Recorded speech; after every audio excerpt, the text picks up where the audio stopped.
HeyWoah big. Dude, a big.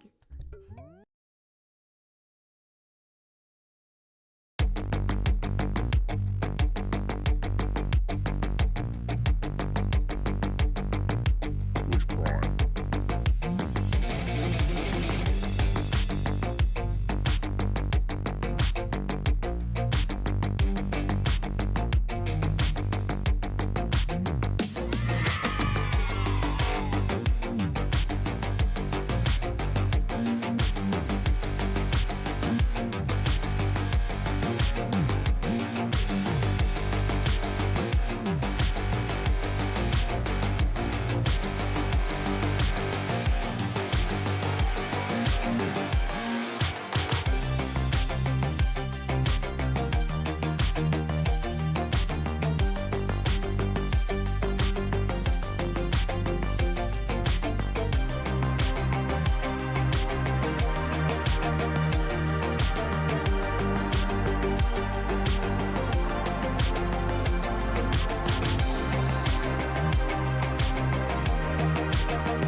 Are forearms like that achievable natty? Look, as long as you believe, alright?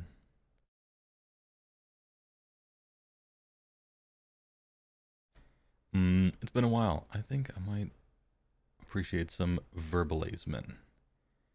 Patrick Verbalisman. This video cost $50,000, by the way.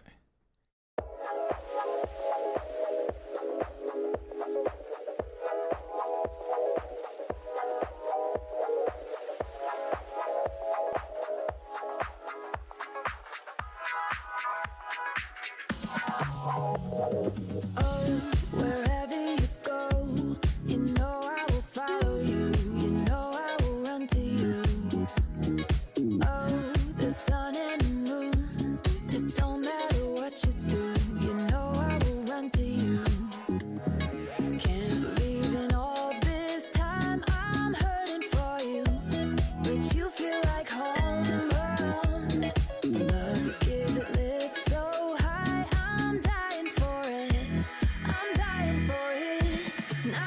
let you go.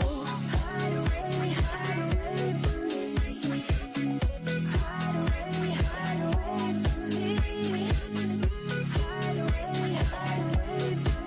Don't you lose, oh you lose. Hide away from me. Hide away from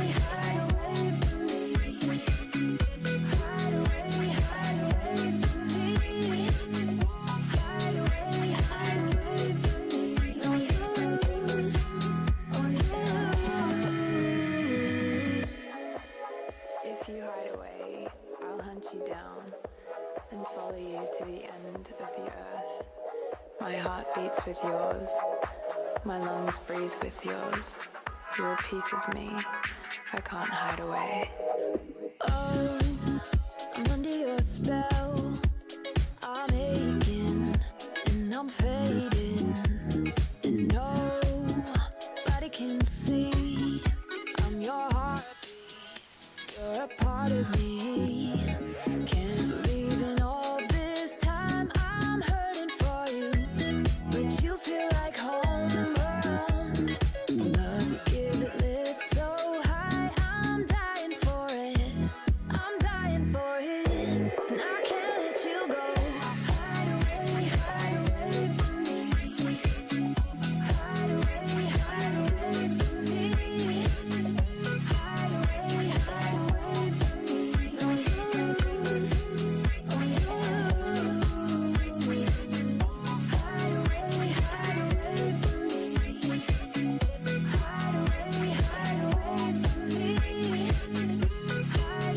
from me. Hide away from me. Don't you lose, oh you.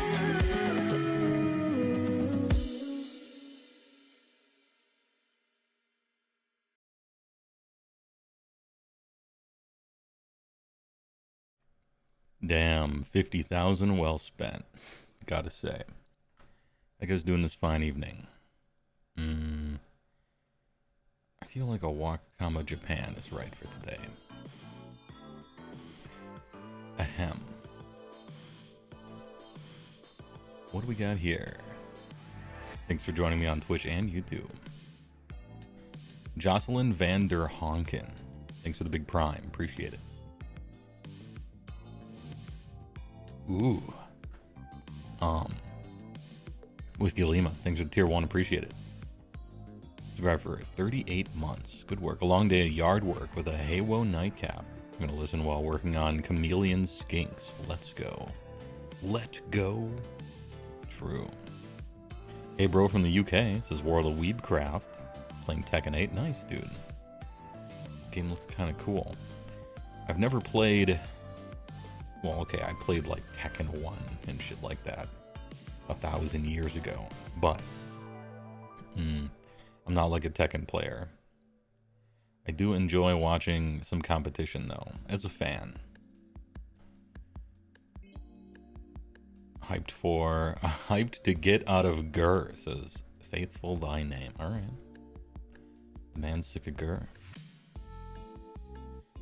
I guess we're just gonna have to, you know, Gur someone else. Fuck. LFG, Luminous player. Tears, yummy. Oh, really? We're gonna look over that today.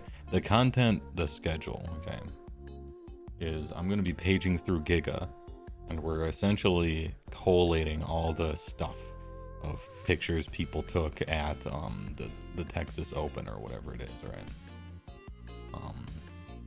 Thready, yeah, Thready was enjoyable as well. I was mostly talking about like Jimmy J. Tran and JVCR and Arslan Ash and, you know, that kind of stuff. But, you know, Thready was fun. That was a fun couple of days, I gotta say. The news reports that he got to like a high rank, a little overblown. But, you know, it was funny while it lasted for sure. It's mostly Spearhead stuff, right? It's mostly Spearhead stuff. As far as we have seen from the pictures of the real stuff versus Spearhead, what seems to be the case is the numbers are all the same. Unless someone can correct me, or as we go over them we notice. But a lot of the abilities are either either the ability isn't there, or it's like once per game in Spearhead, but then in the real game it's once per turn or once per round. So like the abilities are kind of beefed up, it seems, in the real game. So once again, chill. We don't know everything yet. Sky isn't falling, etc., etc. The standard caveats, you know. When we look at something, we're like, okay, well, seems this, seems that, but without context, without, well, how much damage does this type of unit with this type of job tend to do, or how fast does this thing tend to be? We don't know that. We don't know points, and points are kind of how you figure out if something is playable or not. You can look at a war scroll, and if it's got a good ability, it's probably going to be good. And if you can look at a war scroll and it's got nothing, doesn't matter how cheap you make it, it's kind of crap, right? But, you know, we can make a few inferences, I guess, but no need to lose your head over it. New Ogre models. Not that I've seen Irlo Shackleford, to my chagrin. We got a lot of pictures taken of that tournament over the weekend. Nobody took a picture of my... nobody took a picture of the Ogre rules. I called to the heavens, you know. Give me a 1 Frostlord on Stonehorn, please. Please. But no, so far I haven't. I should have been more forceful with my agents on the ground, but I wanted to let them enjoy themselves, you know. We'll find out the information eventually. It's fine. Weirdboy97 thinks of the big prime. Appreciate it. 0 corn. 0 Stonehorns. 0 crates. Carnith thanks to tier 1 on Twitch. Appreciate it. Wisp Lima on a watch streak. Thanks for liking my stuff. More or less. Big streams. Big streamin'. How long must we wait for the one they call big streamin'? So HeyWoah, first time watching live. Your Every Faction in 31 Minutes video got me in the AoS. Building your own Gut-Busta army right now. Well, I hope you enjoy yourself. And for your sake and mine, I hope ogres are good. We don't know yet. Working on the next one of those every army things. And this time, they decided to give me a present as a random content creator who does not... I'm not affiliated with Games Workshop in any way. They don't send me any products. I don't really talk to them except at conventions and stuff. But they've given me a gift this time, and that is called Indexes, which was a gift also to players. Is the index system online, instead of waiting for a battle tome trickle, it's just way better for the players, and it's also better for them. Better for their own work too, because if you make all the armies at the same time, you get to do so with full knowledge of what you're planning on doing for all of them. You can keep the water level a certain amount, you can balance them better. It's just a better way to work, you know. Now we are still getting battle tomes, and they'll still probably just be better than the indexes, and you'll have to get them and everything, but at least we can start from a good place for once. And what it means for my video is, normally there's a little behind the scenes, but I like Age of Sigmar. I'm gonna make a video about I like Age of Sigmar, right? Why should people play Gloomspite Gits? Well, here's why. Okay, 3 months later, half of that information is wrong. Because they came out with a patch. And then after the patch, they came out with a new season. And then a year from then, they announced a new battle tome. And the new battle tome comes out. And now 100% of the information is wrong, and even some of the lore is wrong, because the lore changes and is expanded upon. And then a new edition of the game comes out, and the video is even more like complete, like there's no reason to click on it anymore, right? Somebody makes a video about science, all right? Why explaining Newton's theory, right? You can click on explaining Newton's theories today, tomorrow, in 20 years. The video is essentially always current because it's talking about some historical period or whatever. So anyway, now that we have indexes, at least absolute copium, maybe my every army in 4th edition video will have some more shelf life to it. One can only hope. If I was a certain type of content creator, I guess I wouldn't care, because you clicked, right? But in general, I started making guides and get hype about AoS, bro, login kind of content, because I actually just wanted to help people pick their army. When I was starting the game, I looked for stuff that would help a new player to pick an army, and I didn't find much of it. I found almost none of it, and the stuff I did find was very low quality. And so I'm like, oh, there ought to be a law, right? You know, somebody should do something, and so then I did. And now maybe someone will be like, damn, I need some help making choices on an army, and the stuff here is all right, but it could be better, and then maybe they do a way better job. Who knows? 20 subs before we get a hype face red circle. They did what clickbait video? I did one clickbait video so far, and it was fun to do, but I'm not necessarily in the business of that. I think if you click on someone's YouTube and you look at their videos, and there's a certain threshold that I can't define that gets crossed for the number of GW dying, question mark, stock arrow down, pog face, sad, Games Workshop guy in a suit counting money. After a certain percentage of videos like that, I just think you're like a complete grifter who has nothing useful to say, right? And then I essentially write off the channel forever, and it doesn't matter if you grow as a person later, I don't care. And for me, the percentage of videos that look like that is pretty low. It's pretty easy to cross that threshold. And there are some people who do like the fake, they do like the fake clickbait, where it pretends to be clickbait, but then you click on it and it's actually a real video, and they're like, just kidding, my shit's quality. And these people I have more sympathy for, because they have essentially, I don't want to say given up, because that's wrong, that's the wrong choice of words. They have come to terms with the fact that that shit just works. It just works. You might hate it. You and I might hate it. And everybody you talk to might hate that.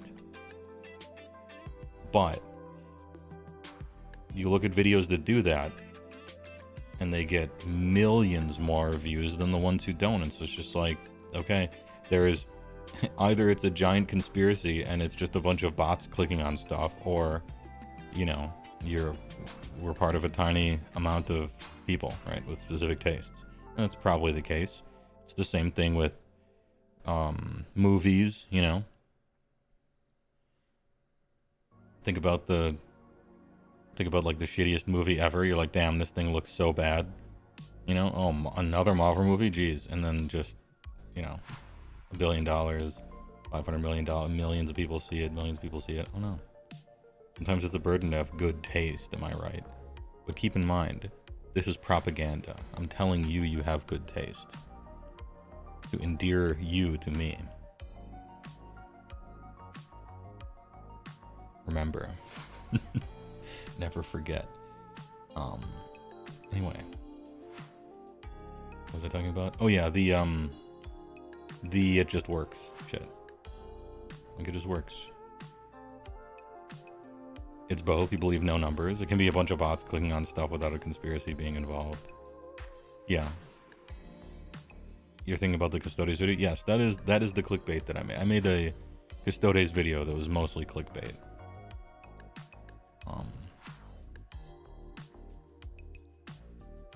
And I guess it was kind of fun to do.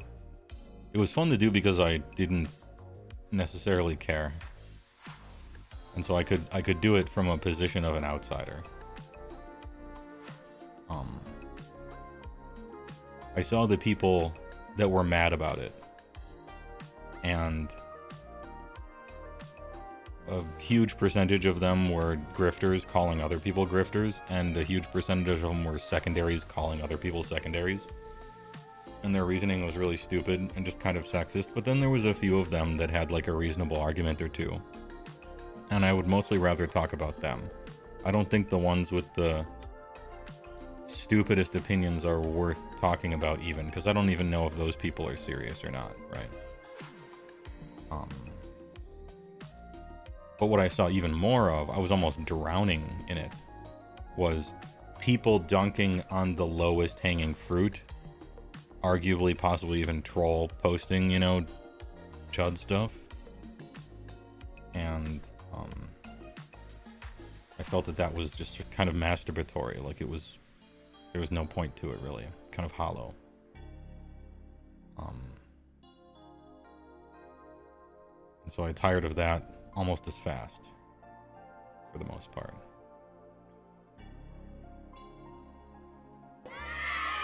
Oh, Bjorn thanks tier 1. Appreciate it for 38 months. Bricky video on Custodians is great. I may have watched part of that, I'm not sure.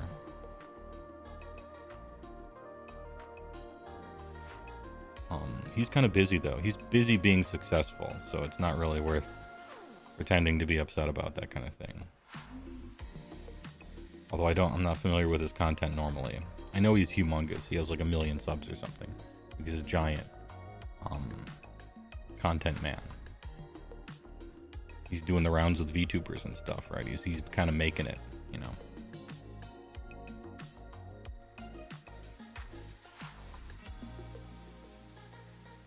Chad face, yeah, I'm a grifter at a secondary. A lot of them are. I don't know if that's necessarily something to get worked up about.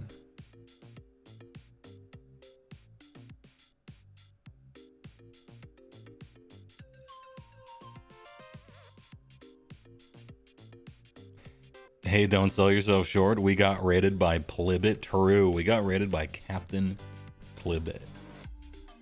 So I'm in the VTuber sphere too. Fucking got him. You know what a grifter is? What's a secondary? I learned this term recently as well, and it mostly exists. I haven't seen it anywhere else, basically. So it either must be a 40k thing, or have spawned from somewhere and been latched onto by that. A secondary is someone who doesn't play a game, doesn't buy anything for the game. They only just kind of float around the game and get mad at stuff. You can choose 2 classes as a secondary. You can choose 2 character classes. And the first character class is person who gets mad when thing bad, right? And the other person is person who attacks person who gets mad when thing happen, right? And those are the 2 classes you can take. And both of these types are, in my opinion, generally insufferable.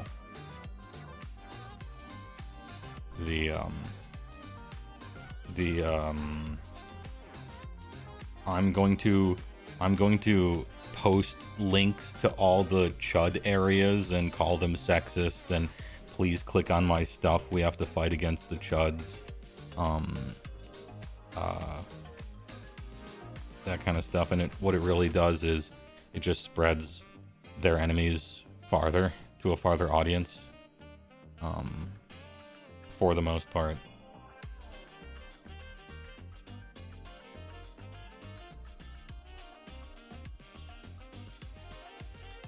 So the people who people don't already like, yeah, for the most part. Consider people who only play or make 40k content but make uninformed comments about the state of AoS secondaries. I don't know. Yeah, rage bait creators and rage bait hook, line, and sinkers, I suppose. Yeah, and most of the discourse happens on Twitter, you are right, so you know. And Twitter does something to people's brains. It screws them up.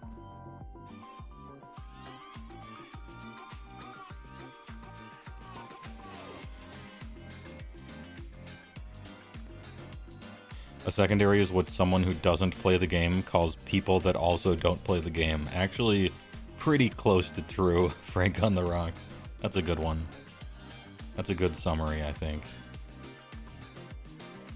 Yeah, I've heard tourist as well. Yeah. Tourist. That's another one.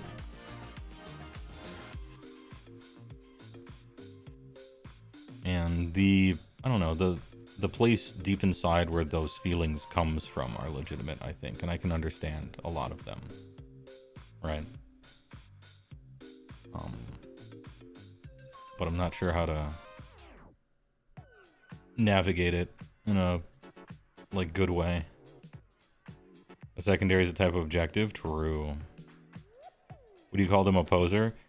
25 years ago, they might have been called a poser, yes. Nowadays, I think the phrase is just tourist, but yeah, Xeno, I think that's a good callback. I don't know that we use the word poser that much anymore. You know, it was once used to reference some kid in Jinko jeans, a chain wallet, and a skateboarding t-shirt. And that dude didn't even skate. What a poser, right? Like, I think, yeah, maybe that's it. That's an evolution of that term. And now it's like tourist or secondary or something like that. I don't know. I like poser. I had forgotten about it. We got to bring it back. I'm going to put it in the old member bank. So what a poser.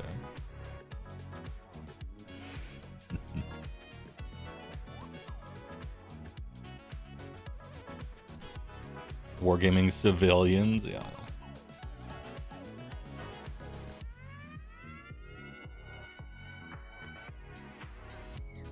Put it on a t-shirt. Did you do the Space Marine thumbnail? Oh, dude, I keep forgetting. I'm legitimately forgetting to do that, Phase Rune. Mostly because I make the thumbnails for my live stream, like, when I schedule it 12 hours beforehand, and I spend as little, I mean, look at my thumbnails for the live shows. I don't spend time on, I download an image I find on Google Image, put it up. Sometimes it doesn't even relate to the video. I need to tell like a mod to remind me or something. I'm actually forgetting to do this fun experiment.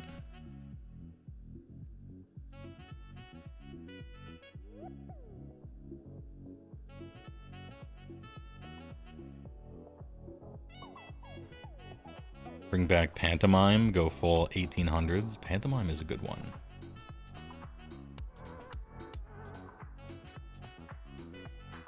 We put Poser in the same place. We put our Bare Naked Ladies album and Spitfire skate trucks.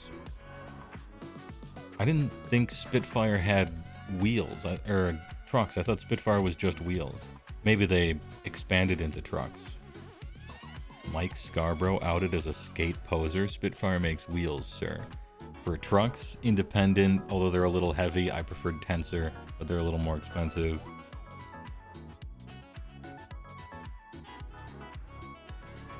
I'm kidding. I bet they probably made trucks. I just wasn't aware. Seems like an easy open. Charlatan, yeah. Snake oil salesman. Flim flam man.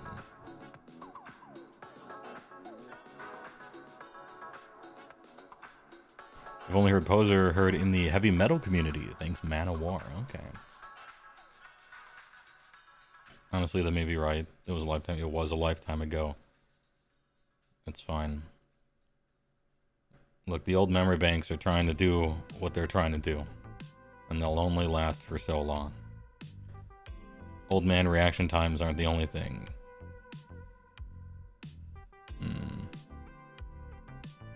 It just devolved into virtue signaling to their own tribes on near every front. Whiskey Lima? Yes, that's the game. The game is choosing a team, agreeing with 100% of every single part of that team, and virtue signaling for your team. You can't disagree with even one thing that your team is for as well. Otherwise, you're generally pushed out, or it's one of those, this person agrees with 99% of my team, but he disagrees on like one thing. Well, then that means the person is lying about that other stuff. You have to be entirely for or against. It's goofy. But then again, Twitter does things to people's brains. I'm generally kind of grossed out by virtue signaling in any case. It like rings hollow as far as support goes.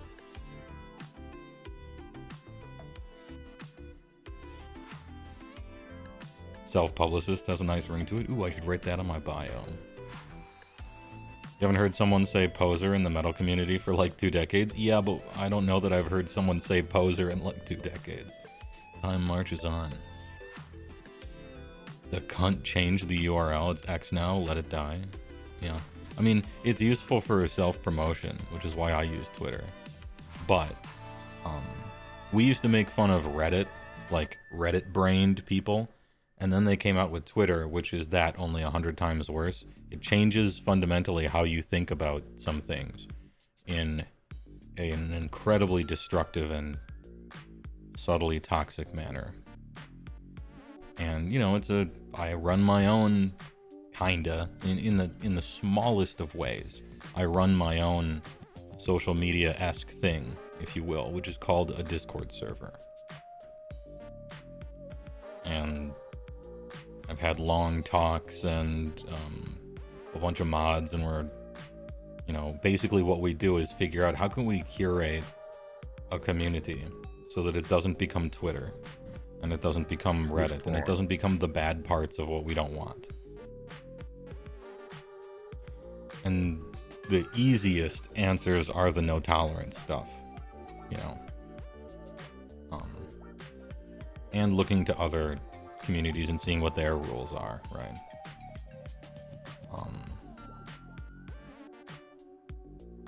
Hoist this man up. Booty Euro, thanks for the big prime. Appreciate it. Thanks for the 11 months. Hey, well, I just want you to know that you were the best general for Fire Slayers at Dallas GT, and I'm one of your subscribers. Pause. You were the only Fire Slayers general. It doesn't diminish it. Had there been another Fire Slayers player, you probably would have gotten higher than them as well. Right? Anyway, I hope you liked it. Booty Euro, did you take any pictures? I don't think we have Fire Slayers in Giga. You could be a Giga miner. Content god. If you took any pictures of Fire Slayers rules, put them up. Put them up in the Discord.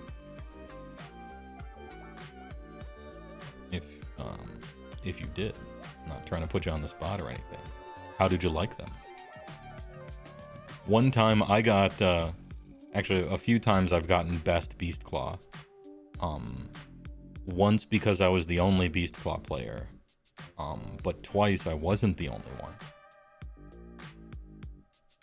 And I know you're waiting for the other shoe to drop and me to say there was like 2, but actually there was a bunch. The Midwest likes Beast Claw Raiders. We like destruction, I guess, in the Midwest. Cure Dynamic with the cute PFP. Thanks for becoming Sorcerer Supreme tier. Thanks a lot for the support. I appreciate it.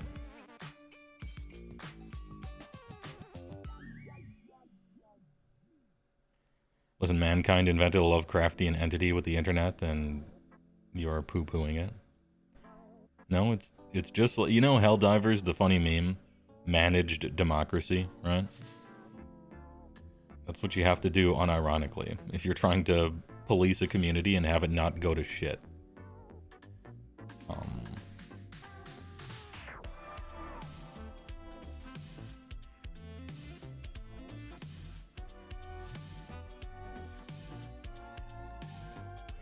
Unfortunately,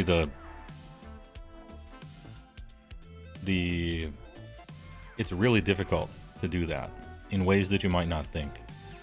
I mean, the obvious stuff, you know, the stamp it out lest it infuses everything and just becomes a place for that, you know,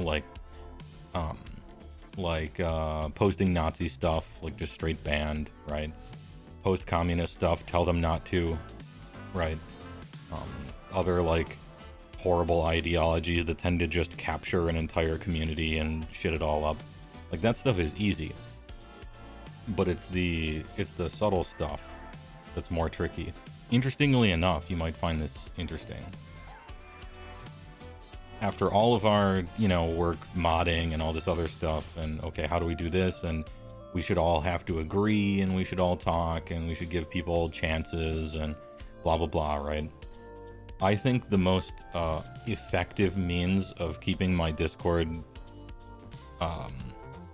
less shit than it could be was forcing people to actually read the rules and type @Huskard.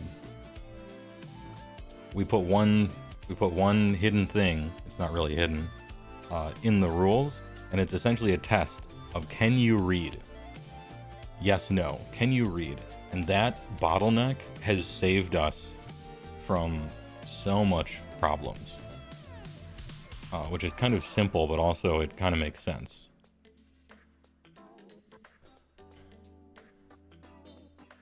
And they still don't follow the rules. Yeah. You know, people can't help themselves, you know.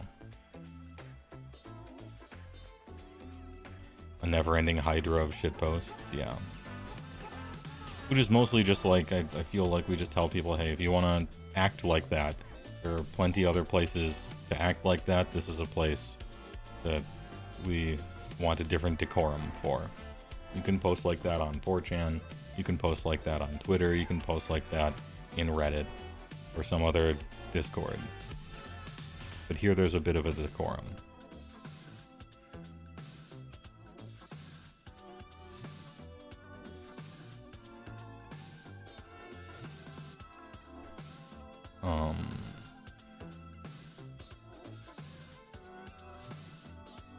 You have tornadoes in the Midwest, so checks out. Definitely moderation is not optional in any community. Yeah, it shouldn't be.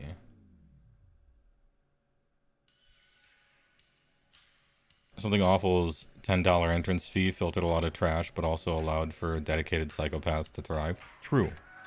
But dedicated psychopaths are easier to find because there's so few of them, just statistically, that your mods can focus. What's difficult is when there's like a tidal wave of shit coming in, and then like automation kind of has to take over. You can't have like people work on it, you know.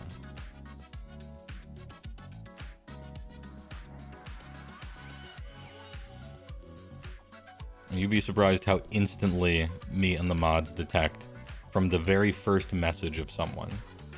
We're like, watch list. Do you agree? And then the other mods, oh yeah, they're on the watch list. From the first message. From the PFP, from how long they've been there, from where they got the link from the exact prose and just the way they talk, from the meme in their thing. Oh yes, watch list.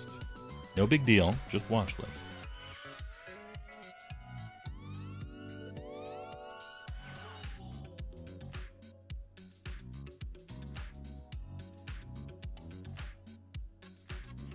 You just left? Leave before you get kicked out?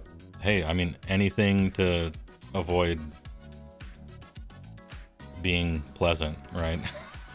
And mature. Yeah, anything.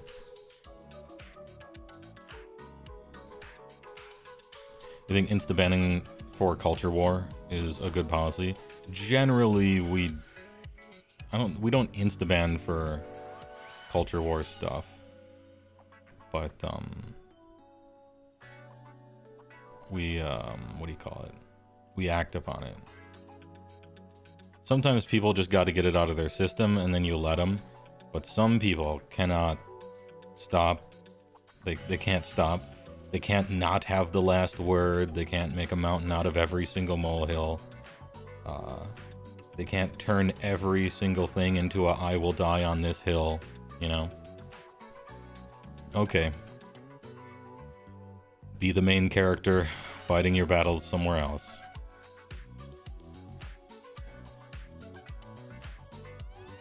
Nudes in bio. Oh, step right in. Yeah, Discord adding timeouts helped a lot.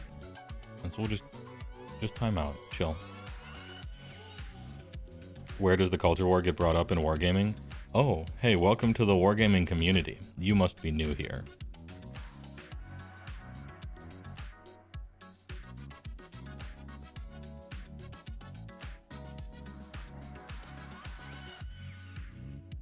Cleaning the lens? Yeah, he has the little, it's a lens cleaner. It's a little puffy. Little air puffy thing. And sometimes snow gets on the lens. Culture wars come up a lot less in AoS. Yeah, actually that's true. Culture war does come up a lot less in Age of Sigmar. Mostly culture war comes up when people are talking about the news. And we don't overtly try to steer clear of news, but it's not really the place for news discussion, right? Headlines and stuff. I suppose it can be, and sometimes you just let it roll, but... You think you'll pick up Spearhead just for fun? No. I will pick it up for content, not for fun. It's a format that does not interest me, because there's no list building. And to me, a lot of the fun is list building.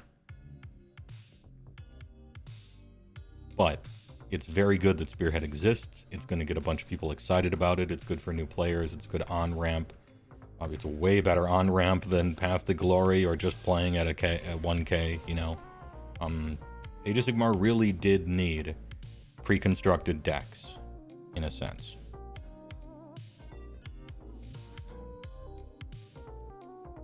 I bet there's going to be tournaments for it, even. I kind of hope not too much, because then people will care about the balance of it in more than just a passing manner, which might not be great for it long term, but even still.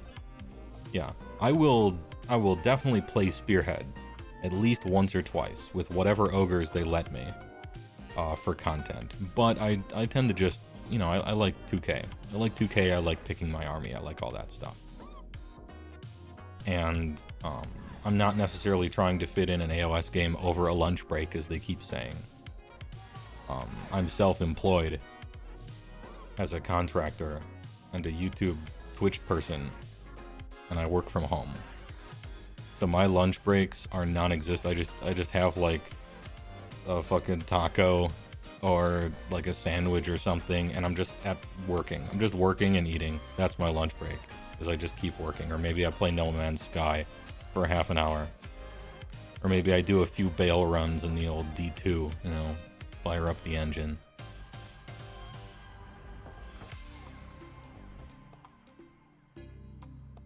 Honest Wargamer said it's virtually impossible for a lunch break. I mean, we all watched the 2-hour game between the wrestlers. I don't know how long your lunch breaks are, but I bet if you were very used to the game and your army and the rules, you could probably play it in under an hour. Especially if you saw which way the wind was blowing and talked out the last battle round or something like that. But I'm not trying to hold their feet to the fire over something a random marketer came up with. It reminds me of the Sony Walkman in the, geez, what is it, late 80s? The Sony Walkman, okay. This is when cassette tapes played music with magnetic tape thousands of years ago, slightly after the discovery of fire. And it was a rectangular device. It would open up like yay, and you put a cassette tape in it, close it, had play, rewind, fast forward, right? And you'd listen to it. And it was too big to fit in a pocket. And so the legend goes, they would have their salesmen with custom shirts and pants with huge pockets in them, so that they could say it fit in the pocket, and then they physically did it, you know? But it didn't actually fit in the pocket. And so I take the you could play it over a lunch break thing to be about that. Mid to early 80s? Yeah, I guess it was. Late 80s, early 90s, we're starting to get CD Walkmans, true. Wargame Siesta? Yeah, the joke in Discord was you can play a game of Spearhead over an Italian lunch break. 2 hours? Sure.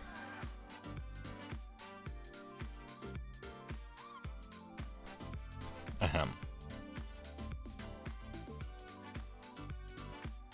Just wear cargo pants, yeah. That's easy.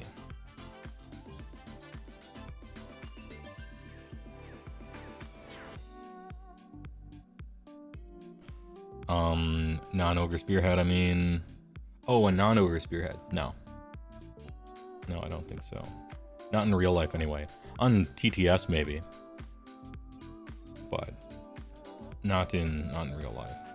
I don't think I'll do Spearhead in real life in any capacity, even with Ogres. But I'll probably do some TTS games and make a content or two about it. Focusing on, like, the target audience.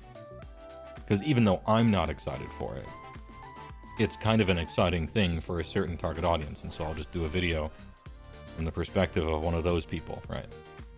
This is great for this type because this thing, you know, that kind of thing.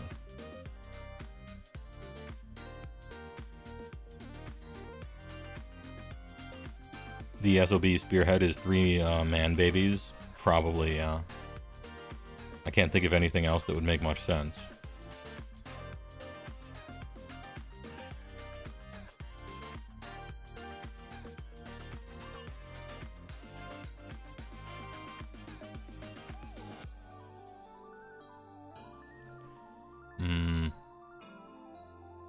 Hey, well, can you please weigh in on the State of the Union? You know, I didn't watch the State of the Union. I very often watch the State of the Union during the middle 20 years of life. But recently I have not. I've been too busy. It's not that I don't care. Although, to be clear, it also is, right? But... and the possibility of a debate between presidential candidates, I think that would be too disgusting for me to wish to watch. If I was forced to watch a presidential debate, I would consider it a form of light torture, and I would be doing so under duress.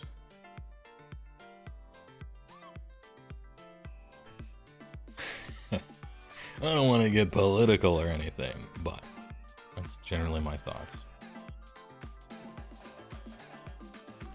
Great to test to someone who's gonna be someone you want to play in the future. Oh, Breaking the Rock's a good point, yeah. Good point. It's a game that'll last a shorter amount of time. You're trapped in the game with them for the shortest amount of time. But it's still fine, and if it's good, then yeah, you maybe want to play against the person in the future, right? Yeah, yeah. You know, you could watch the presidential debates and play a game of Spearhead. It's same length. Yeah, true.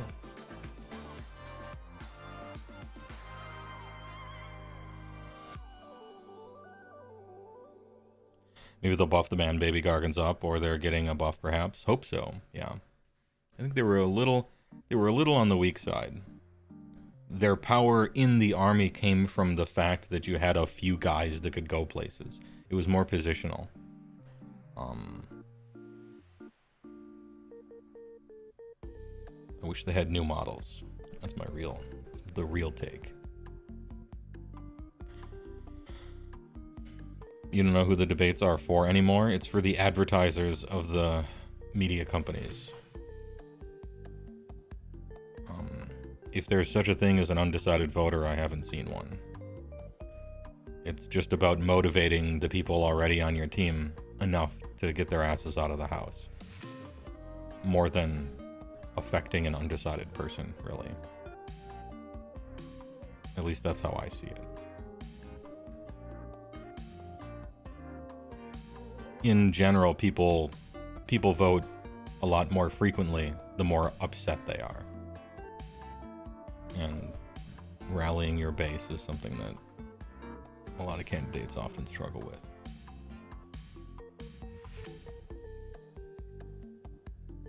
with. To me, it's hard to imagine the type of person who would be like, damn, I'm actually 50-50 on this. I literally don't know who to vote for. Donald Trump or Joseph Biden. Like, it really could be either of them. I'm 49% on board with everything both of them are about. I just can't decide which one. It seems like I'm making up an impossible human, right? But anyway.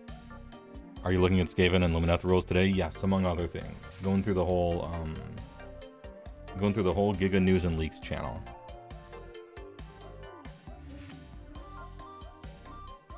Do you see yourself picking up the Why Play X Faction videos with AoS 4th edition? recently returned to the hobby again after with a Magotkin Force and would love some fresh perspective. Yeah, you know, people really did like those videos. They take an incredible amount of time and effort on my part, particularly just time. But yeah, we'll see. I guess maybe it's like I'm going for partner on Twitch right now. Maybe if I get that, there would be more of an argument I could make to myself for taking fewer editing contracts and working on content more. I don't know. Depends on how irresponsible I am, I guess. The more irresponsible I am, the more likely it is that I'll do faction focuses. People like those, and it's nice. It's nice when people like them and find them useful. And with indexes, it's like possible that they'll have a longer shelf life, I guess.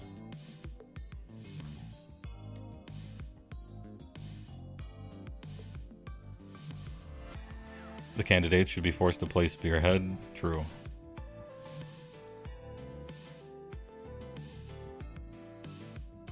You plan to watch the debates because they're funny, but you do not actually care about them. There was a time where I could find that stuff funny, but maybe I'm too old. No, I'm not too old. A lot of that shit is fucking funny. But specifically with these two candidates, it's no longer funny to me. At one point, Joe Biden was funny when he was like vice president. That shit, he was funny. At one point, Trump was funny. And at this point, I'm no longer finding the humor in it. It's just like a roiling underneath my skin disparagement of what it means to be an American and all this stuff. I'm like actually disgusted by it. So anyway, I don't mean to take it down a notch, but what faction do you think RFK Jr. plays? Nurgle. Already got the worms. That shit is funny. Okay, see, I can still find something because RFK, that dude is unhinged. And then it turns out that he's got brainworms that affect his memory. Like, we were given a real life meme that is great with that thing. So that's, yeah, the worm did die of starvation. Unfortunately, couldn't find any brain matter, right? But that shit's still funny to me. Also, I'm like allowed to have it be funny because he has no shot. So there's that. But pointing and laughing at at like the smelly, quivering, insane man screaming outside of a hotel, trying to sell pencils from a cup, right? That's a time-honored tradition, and it's good. It's good to do that. Anyway, do I feel some pity for that person? No, but I could. In a different situation, I think I could. ThinkPad, thanks to tier 1. Landed on Nakauchi, appreciate it. TY.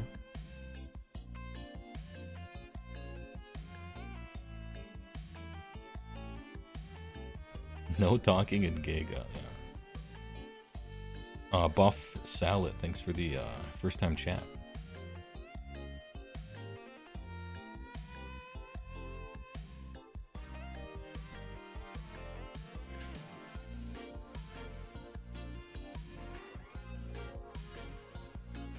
You apologize for prompting the US political discourse. Don't worry about it.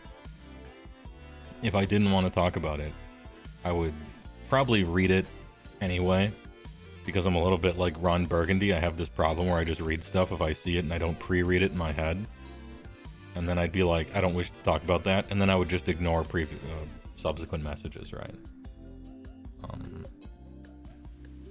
We meander on topics on Twitch, so I just talk about what I feel like.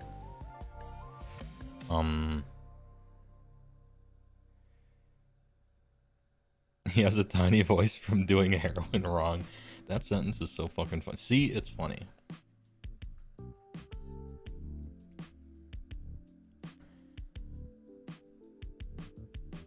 Didn't he say something about putting more in his head? Almost certainly not. But if he wants to get rid of him, ivermectin, let me tell you,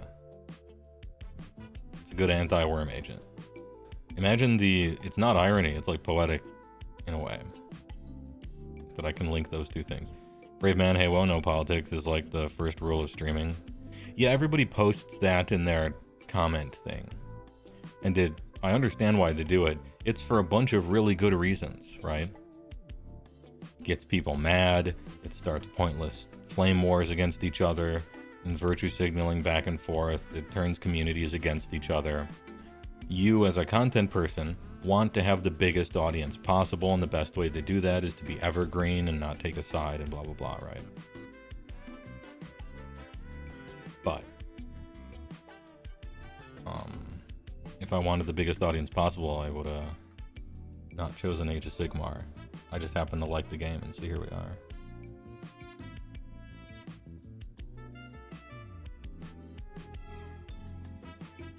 Sadly, ivermectin doesn't cross the blood-brain barrier wall. Oh, really? Ironically, this is the one worm situation where you can't... Oh, no. Sorry, man. Do not take medical advice from me or this person in chat. I don't know if this information is correct. We're just making fun of a crazy man. It's all in fun.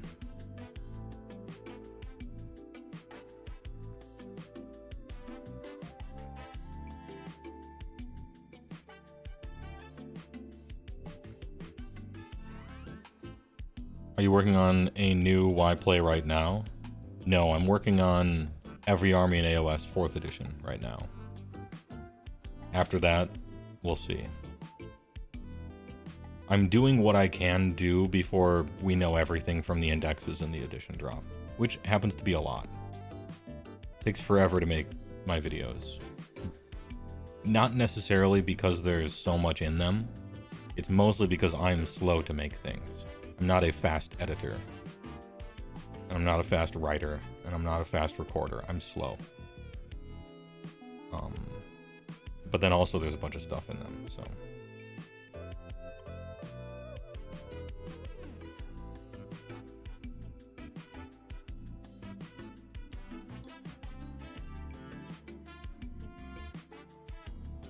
How many Y plays did you make for 3rd edition? Like 5.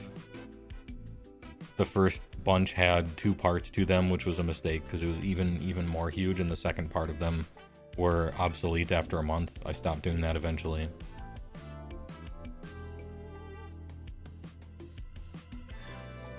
I also made one post on Twitter once about 40k, and now like 400 people have replied to it and clicked on it. And now I see the power of complaining about 40k, and the interactions just roll in. I probably won't be doing it regularly. Because it shows me like every little like, oh, this person responded, and then that person and another person respond back and forth to each other like 50 times in the stupidest argument, right? And I'm just watching it and I'm like, I'm sad for both of you. I don't want a part of this.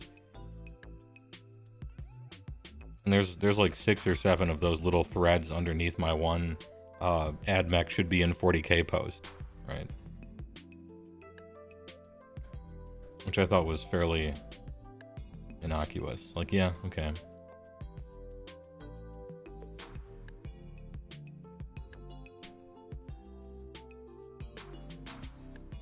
If you were given power over the BCR range, which kits would you cut, add, and refresh? I would refresh all of them. All of them. Even the monsters I would refresh. Just to refresh. Icestraw Hunter, Frost Sabers, Icefall Yetis, Thunder Tusk, Stonehorn, Mournfang, even Mournfang. But that's kind of cheating, right?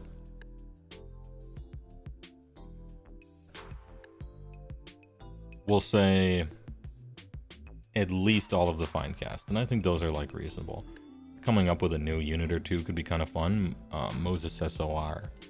Thanks to Big Prime. Appreciate it.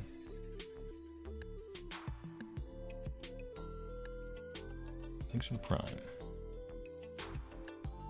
Does anything from Sylvaneth actively need updating age-wise? The Branch Witch should probably be retired. I think it's fine cast. The Branch Wraith. I think the Dryad box is weird. Fix the Dryad box. That thing's fucked up. There's like 16 models in it. It's on a weird sprue. You're supposed to make a hero out of one of them that's like a foot hero or something. Fix the Dryad box. Just make it like a box of 10 guys. I don't know. It's weird that every unit in the game, I think, has a unit size equal to what's in the box. And then Dryads are just over here and I'm like, who knows?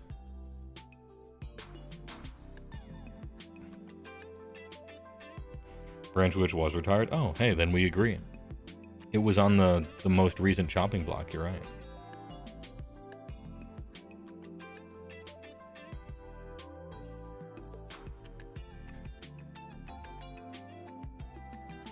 Geez, HeyWoah, potty mouth. Oh, for what? You know, I do use profanity. I find it enjoyable to do so. It's funny. So, I guess listeners beware.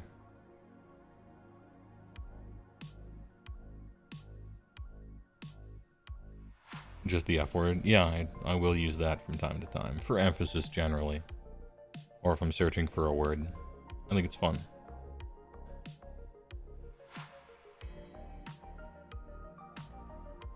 You would love Sylvan enough to go on the big bug route. Oh, the big bug route, huh? What do you think of the new fancy kit making a lead belcher 1 per whatever weapon upgrade for the basic guys with all this shooting combat stuff going on? 1 per whatever weapon upgrade.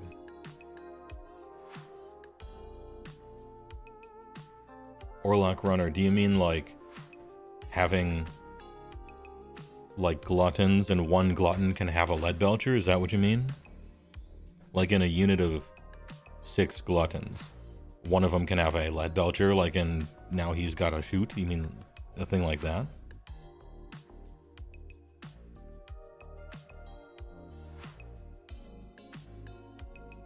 That would be cool. I actually like that. I like leaning into the cannon thing. It's already mostly there for Gutbusters. I don't play Gutbusters, but as far as they go, I would lean into the whole cannon thing. I think them walking around with broadside cannons is so sick, actually. It's cool. They have a big cannon. They have dudes that are just walking around holding cannons on foot. And lean into that a little bit. I'd go for a little bit of vampirism and a little more cannon stuff. And I think, you know, and then choose any 3 random cultures and steal stuff from all of them instead of just 1. And that's generally what I do. If you want to go even farther, I don't think the factions are going to be this complicated moving forward. I think they're really simplifying them, but if you wanted a 3rd thing besides vampires and cannons, I would go for casino stuff. A little bit of greed, rich, mercenary kind of. I'd go for like casino stuff. Slot machine, you know. On a 6, something stupid happened. You know, a little bit of that. A little bit of like gambling, I guess. But in a fun way, like Skaven does it. And not in a dumb way, like your shit just doesn't work half the time, you know. I'm reminded of the old Tyrant rule. Remember the old Tyrant on 6s to wound, you did double damage, right? Because you got 3 bars, you know? Something like that.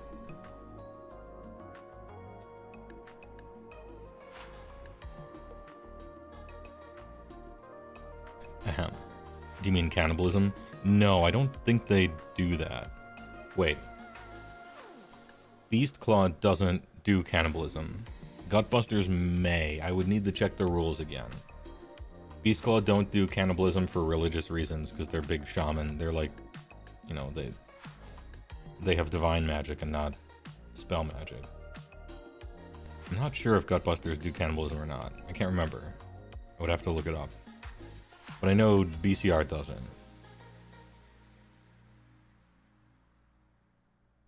Kin Eater used to be a big name for a tyrant. Oh, okay. Well, then maybe they do.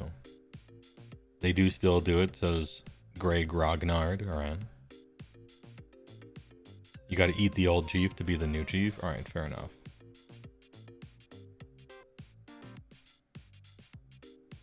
Vampirism, you didn't know that ogre angle? To me, it seems like an easy go-to, right? They eat people, so you could conceivably think that when they're fighting, they're eating people, and eating is kind of like healing. It's not like a cursed vampire thing. It's just like, well, they're the stuff that eats everything, and when you eat, you're full. Maybe it's like a heal, you know, kind of like that. Plus, they do a lot of blood magic, a lot of culinary gut magic and blood magic and stuff. So that could kind of fit as well. Spending wounds to cast spells and healing, because the butchers and slaughtermasters and stuff, remember, they have that thing where whenever they successfully cast a spell, some of them are healed and some of them are dealt damage. Same thing when they unbind.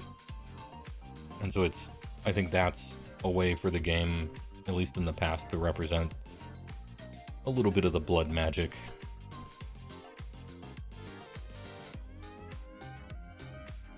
You're very intrigued to see how the Maggotkin play in the new edition. One thing I can guarantee, and to be clear, I cannot guarantee this. You won't be using disease tokens on squads all over the place. If they're working this hard to streamline everything, one of the main things they're probably going to streamline away is having you use a bunch of fucking tokens for random bullshit. So I would imagine in my head you probably are going to see the disease system changed somehow. Same with anybody else who has stupid tokens next to stuff. Cities of Sigmar come to mind.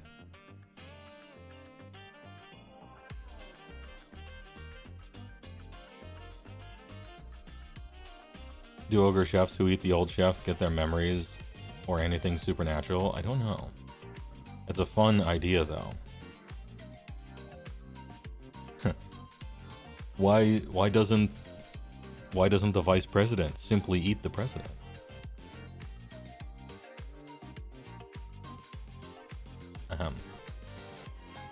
Yeah, Aether Quartz for LRL, same thing there. I think they're just trying to get rid of that stuff as a time waster, kinda. I don't think they'll get rid of Blood Tithe, because that's just one number. That's a lot easier than this unit has it, this unit has it, this unit has it, and so on and so forth. From the Spearhead, it seems like you just track disease as one counter and spend from one pool. That tracks with my prediction. That's fine with me. You didn't even play Maggotkin in third. You're still painting them. Oh no, don't say that. You brought a ton of disease token markers. Oh no. They're on their way in the post. I'm not saying cancel it, because this is just my guess. But, I don't know. Is there any Nurgle in Giga? If there is, I don't know. Maybe chill. My condolences.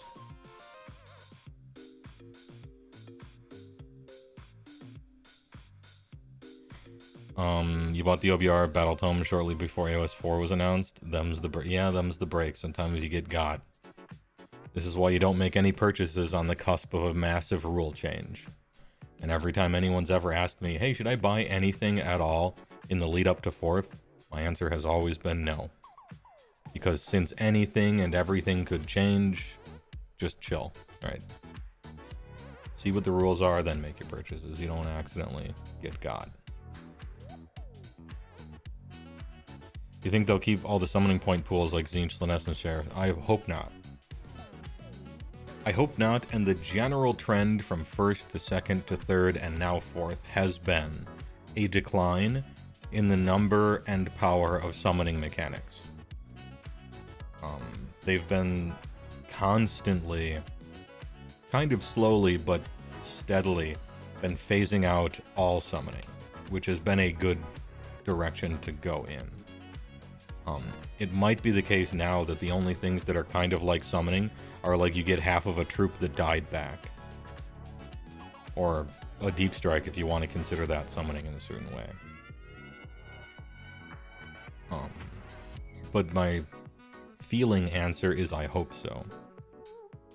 Because one of the things that holds Slaanesh especially, and some of the other Chaos factions back from having rules that are actually interesting, is because they like have to be able to summon somehow. And it makes them feel samey and dumb. I would rather not have like all your units have this hidden tax on it, because technically you could summon them and have them just be good instead. And then it's just good from like a logistic point of view.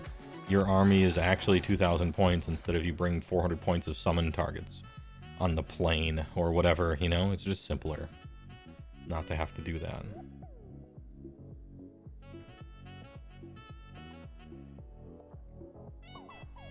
Ahem. You're gonna buy like 700 points for a tournament, but since it's like 1 month out from 4th, you'd rather just wait. I think that's smart. See which way the wind is blowing, look at your rules, right? And then make decisions. It means you'll be a little delayed, but we'll have this edition for 3 or 4 years. It's fine.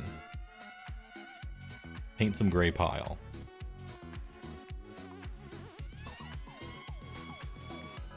Force of R seems like it'll have a lot of once per game recursion. Yes. I think that's almost kind of what they've rebranded summoning and summoning adjacent stuff to be, which is fine. I don't mind that. You think Tzeentch should keep Fate Dice in 4th? Yeah, I think so. I'm generally a big proponent of changing anything. I don't care how it used to be. I don't care how it's always been. I don't care about the history of it. If it sucks, change it. That's generally how I feel. In a vacuum. I'll listen to a good argument about it, and oftentimes I'm swayed. I think Fate Dice are actually kind of cool in Tzeentch. And there's a way to make them neat, and it makes you feel like you're clever, even though it's training wheels for playing the game, you know? And that's the perfect place to be as Tzeentch. Yeah, I would not do the summoning, and I would not have horrors split into each other. I would essentially get rid of the entire idea of horrors top to bottom.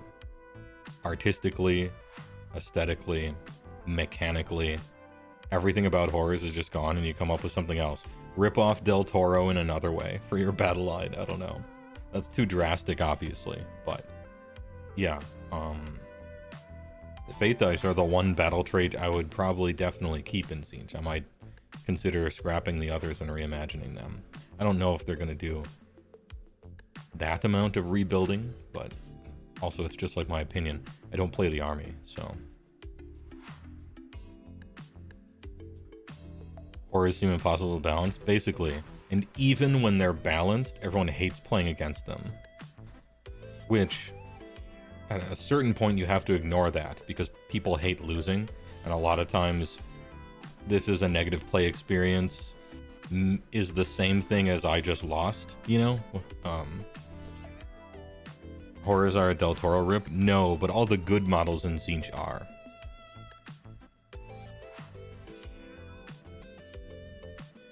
Mr. Woe, I only ever collected factions by going overboard on them and going balls deep. You have too much of everything, you don't really care about the rules changes coming up, what faction is next. Yeah, and that's that one guy nobody likes. That's, I think the end goal, maybe, for a lot of stuff is like, I'm just going to collect, after a long enough time period, basically everything for my faction. And so, ooh, rules change, that this gets nerfed, this gets rewritten, here's a different season. Oh, okay, I own everything. I'll just, okay, this shit sucks. Shelf it goes, reach over here, and take the good thing off, and we'll play that. And so, that's kind of where I'm at. Well, that's where I'm at with Beast Claw, but it's not where I'm at with Ogres, because I don't have any Gutbuster stuff. But if you're going for that, then don't worry about it. Demon Prince will finally be playable now that the general power level is toned down in 4th, you hope? Yes. That's like one of the main things I want to see with 4th edition Slaves to Darkness. Did you do a good job with Demon Prince or not? I hope they keep Damn, I hope they keep the ability to king me, your little guy, for doing something, and turning him into a demon prince. I think that was really clever, and they almost got it. It's just his war scroll is terrible. But everything else is a cool idea, and I think it actually played pretty well in the game, too. I like that.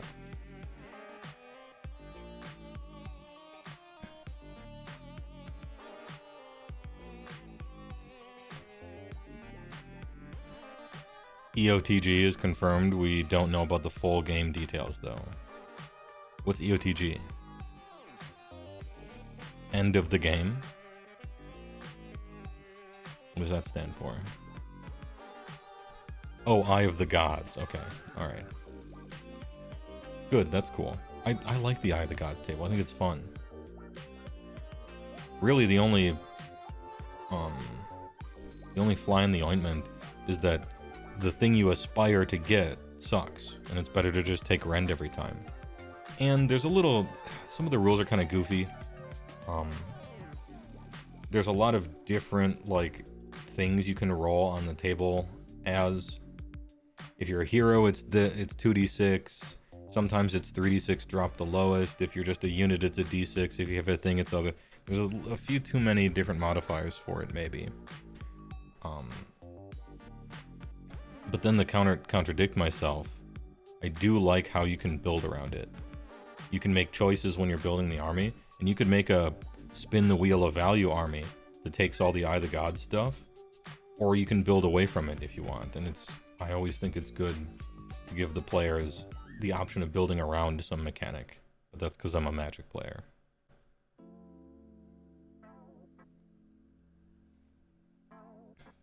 Also get rid of soup. In general, I don't much care for soup, no. I think everybody should be unique and special. And they shouldn't even want allies or mercenaries or anything like that. The goal is to get their faction in such a good place that they don't even want allies.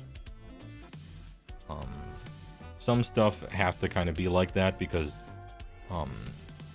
you know, just the nature of chaos and how they interact with Slaves to Darkness, fine, you know.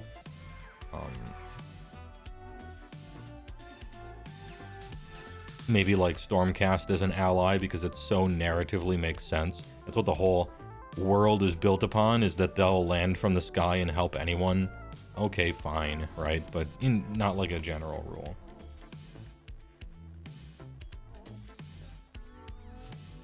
What if instead of soup it's stew? I like stew. Stew's delish. Big fan.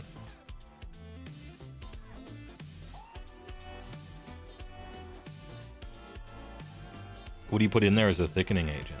I go for tapioca sometimes. I know it may sound weird, but... I know some people put flour in a little bit. It's a circus of value.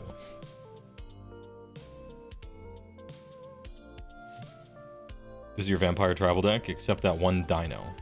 He's just undercosted, yeah. Except the one dinosaur. He's just undercosted and cast another spell for free.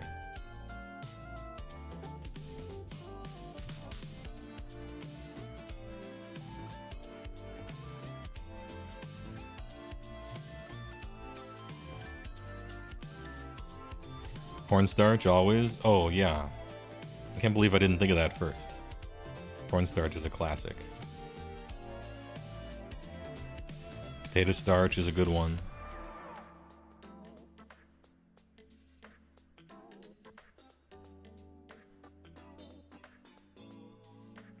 Cornstarch? Yeah, true. With a K. You know what might be interesting... It might be interesting, but when the indexes for the armies come out, if they're slimmed down, we might see what they want a faction to be more focused for it.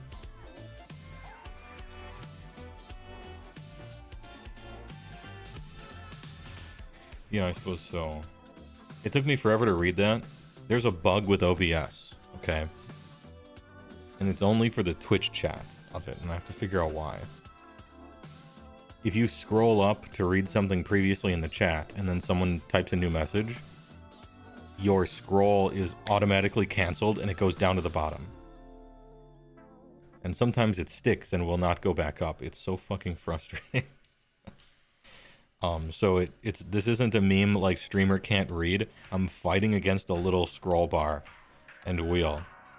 It is so annoying. And it didn't used to do that, so something, I don't know who's at fault.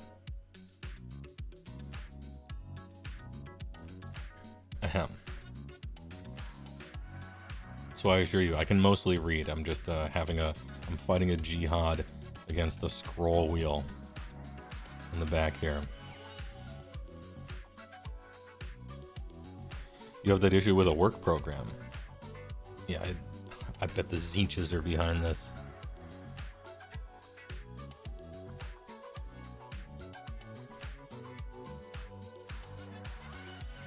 Damn, I kind of want to talk about... You want to go over this stuff? Who knows how long it'll take. But... kind of looking... I've done a little bit of work trying to find other people. Ahem. Trying to find other people with leaks and stuff like that. It's hard to find. If you find any at all, by all means, post them in Giga. We'll be going over them. Do you think you're going to do the leaks or the index article first? I feel like we should do the article first. Because then we'll have the official info and then, you know, we'll do it that ways. Also, there's a Sunday preview. The Dawnbringer saga comes to a close. Holy shit. They gotta space these out, man. It's like what I've been saying this for years. They release like 4 or 5 narrative campaign books right at the end of an edition when no one cares anymore. And it's gonna be relevant for the least amount of time. They gotta space this shit out. Book 6, The Hounds of Chaos, legal for 3 weeks or some shit. Who cares? And it's a crying shame.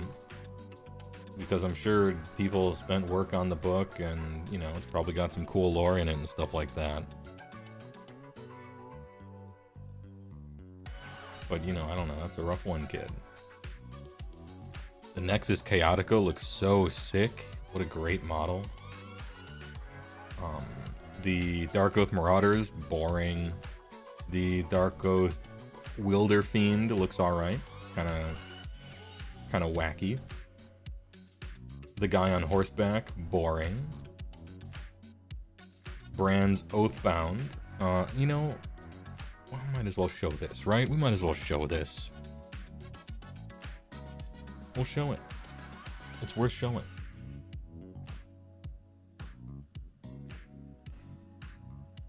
I started like scrolling through it and I'm like, actually, we could show.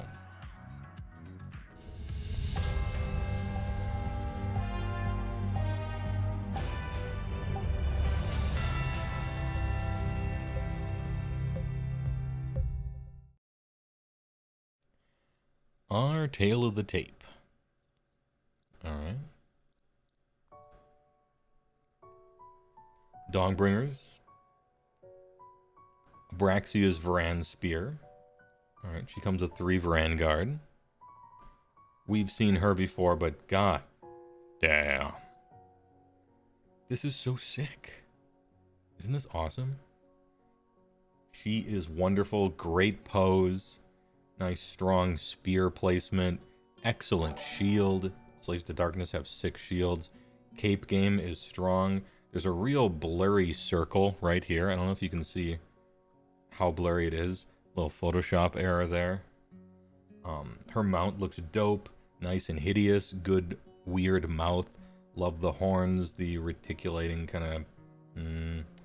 what would you call it? Lamellar kind of plate here, I suppose. Good pose to it. Good silhouette even. It's sort of like it's a hilltop almost. It's great. Her face looks sick too, and good horns. It's like this is pretty close to like a 9 out of 10 just badass Slaves to Darkness model. Would buy. Are these Vanguard new? It doesn't look like it. It looks like these are our pre-existing Vanguard. I recognize all these weapons. I recognize the horsey poses. They appear to be standard Vanguard. Horns too close together, 2 out of 10 would not bang. Well, alright. I mean, there's no accounting for taste.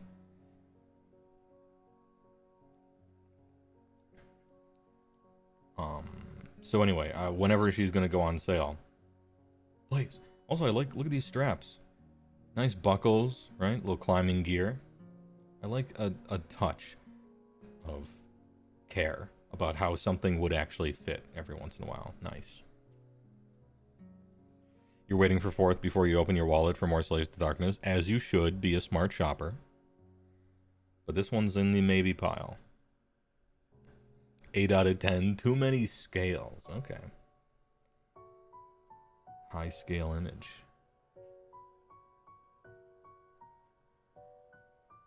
Brand is Oathbound. Is this a warband? It's a regiment of renown. Is this Underworlds? Is this Warcry? What is this? Alright, we will grade the models. This thing. Awesome. Big fan. Love it. Look at its cool, funny little face. Down here. Beak-looking medicine man. But also it's got the weird mask kind of face. A little... one of those spirit things from Miyazaki. Love it. The actual head maybe up here. Antlers are great. The paint scheme is doing a lot because I really like the black on red. Funny crouch, wiggly staff. This guy is awesome. Love him. Great work. 5 out of 7. Strong. This guy here. I like him. He's kind of simple, right? But he works. This is like one of the more realistic looking dudes. Like nothing is crazy huge. Okay, I guess, yeah, the hammer is crazy huge. But I guess I mean shoulder pads and stuff. This is the least World of Warcraft looking Slaves to Darkness model we've seen in a while. Doesn't skip leg day. Nice quads. Dual wielding sword and hammer. I actually like the helmet. Everything's kind of tight to the body, you know? He's got a welding smock on, it looks like. A little bit of the wraps. I like this guy a lot. He's like simple, but I like him. She is boring. Yeah, not too big of a fan of these horns. I think these are goat horns. I like goat horns. They're put at an awkward place. Spear's kind of boring. She does have a cape, I suppose. I don't know. Yeah, not particularly impressed out of 10. Person on horseback. Super lame. Bad haircut. Dumb looking. Horse mask, I guess, is kind of interesting. Yeah, 0 out of 10. And then this dude striking a pose. I like this guy. Great facial expression, great pose. He has very similar hair to this one, but his hair is doing something interesting and hers isn't. Dual wielding axes. Okay, the weapons are a touch simple, right? But I like this guy. Great pose. Good pose out of 10. So we got excellent, I like it, I like it. Kinda meh, and don't like. Overall, pretty good. And some nice conversion fodder for sure. Horse daughter is the weak link. Yeah, I think I agree. But you like the rest? Mm-hmm. Like the worst I can say is this is just meh. It's like, yeah, it's a one of the foot people, right? I don't dislike it. It's just kind of meh. Get that horse of braces. Yeah, what is the name of this model? This one looks... Isn't this fun? You could put this in a lot of different stuff. This could go in a Sylvaneth army very easily. Without any conversion at all, right? You just paint it different.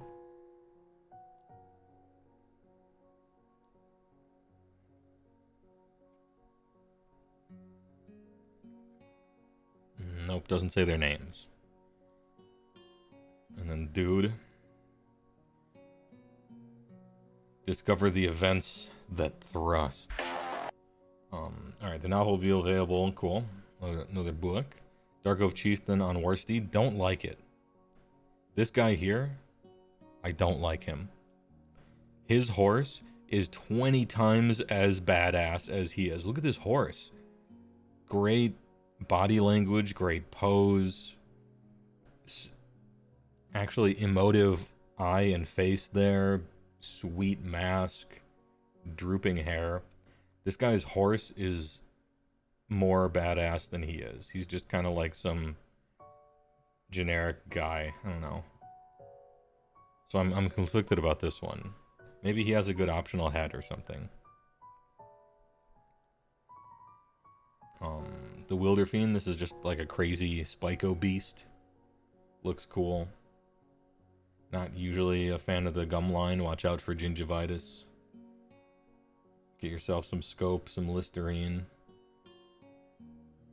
I like the protruding, what'd you even call these? Bone spikes. Plus horns and kind of antlery stuff. All that's good. Neat pose. Overall, like him. There is a non-gumline head, just in case. Oh, nice. There's two options for horns, upper mouth and lower mouth. Okay. Alright. You like the Wilder Fiend? No interest in Slays of Darkness, but you'd love to get it as a spawn or something. Yeah, there's a lot of that in STD. Dark Oath Marauders. Ice Sleep. I don't know. Like, you gotta put these guys in an army that doesn't already have Chaos... have Chaos Warriors. Just some random... who gives a shit, derpy, not a lot of armor. Barbarians. Don't care. This is actually a cool banner up here. This banner's nice. Nice banner. That's something I will say. Good banner.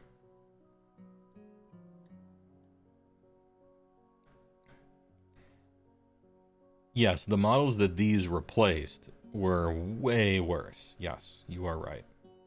So there is that. Dark Oath Fell Riders. Man, I must be like anti-barbarian or something like that. I see this and I'm just like, yeah, I guess. But I don't know. If I wanted to play random barbarians, I would play I can't even think of anything because I wouldn't want to do that. Give me Fridge Frazetta, give me Chaos Warriors, and put the half-naked barbarian dudes in something else. I don't know. Orcs, yeah, who cares? These horses are looking pretty fucking big, though, and have good armor. Also, banner is good again. HeyWoah just hates proper BMI barbarians. No. Proper BMI is good. I just generally don't like the barbarian aesthetic. I think. I think I'm not, like, super big on just barbarians, I guess. Maybe that's it. I kind of sleep on it. Maybe that's a me problem.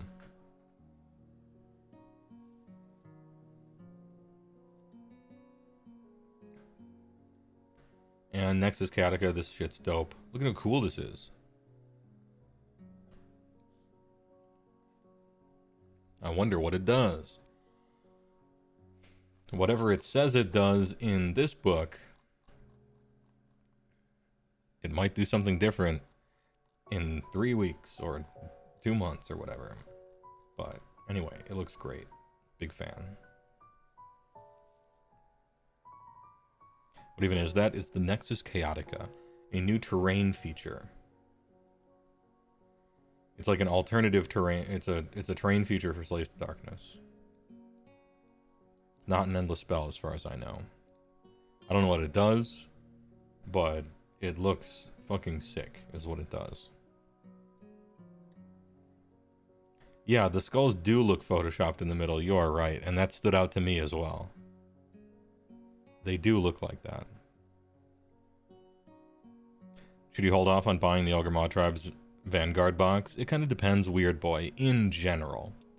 Right before we know how much of everything is changing, I don't normally recommend buying a bunch of stuff, because who knows what could happen. You don't want to buy something and end up not using it. Then again, if you don't really play too much and you're just like a painter, then, you know, buy whatever you want to paint. But if you don't really play too much and you're just a painter, you wouldn't be asking someone if you should buy something. You would just buy it if you want to paint it, I guess, right? I figure hold off. You might as well wait a few weeks. See where everything lands and then hop in if you want to hop in. You're just getting into AoS, found your faction focus on the army is why you're asking. Oh yeah. In general, my advice would be a lot more specific, but right now, we might be as little as a week or two away from knowing the Ogre rules for 4th edition. And they said they went back and they're changing War Scrolls and reimagining a bunch of stuff, so it's like the worst time to buy because we don't know how things are going to end up. It seems like they're doing pretty good work. So that's a bonus so far.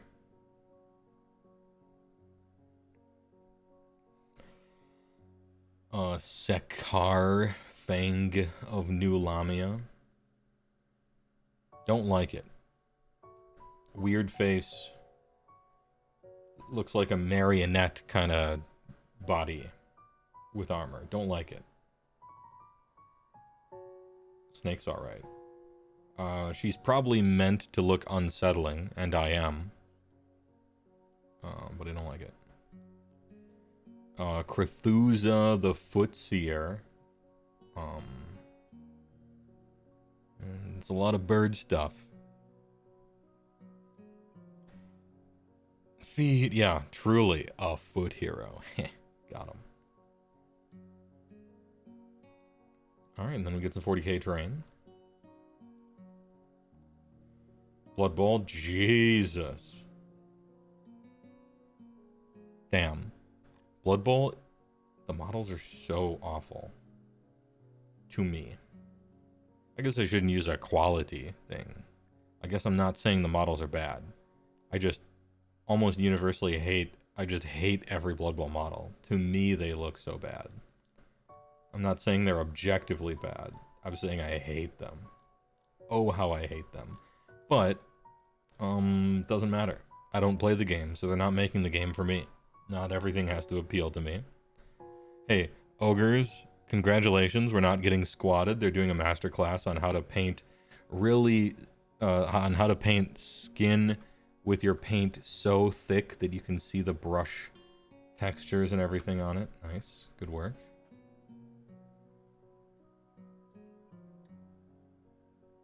HeyWoah doesn't like silly and Blood Bowl. Entire setting is ridiculous. Yeah, I think in general, yeah.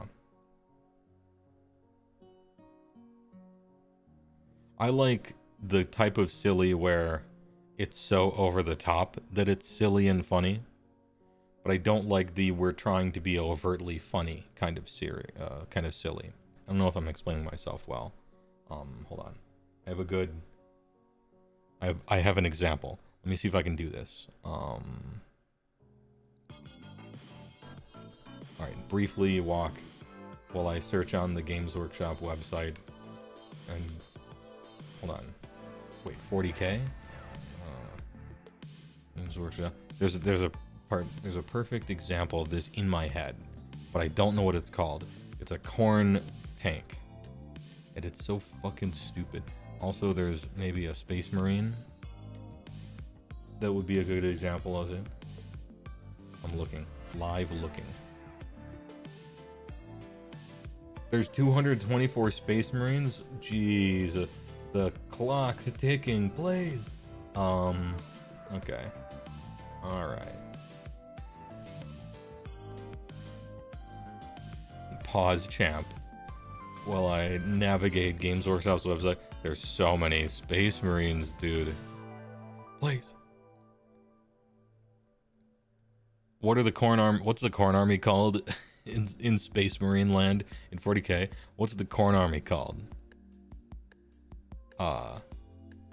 World Eaters? Yeah, okay.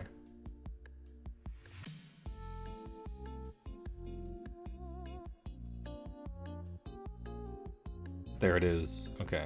Some of you might have guessed it. I think you did guess it.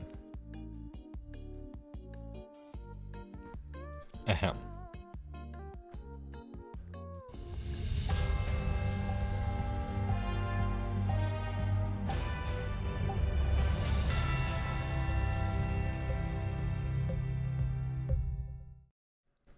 Okay. Surprise. It's the Corn Lord of Skulls. This thing is undeniably stupid.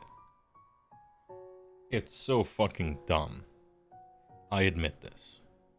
Right? But it's great because of that. Right? It's so over the top. There's a million skulls like inside of his body. Why?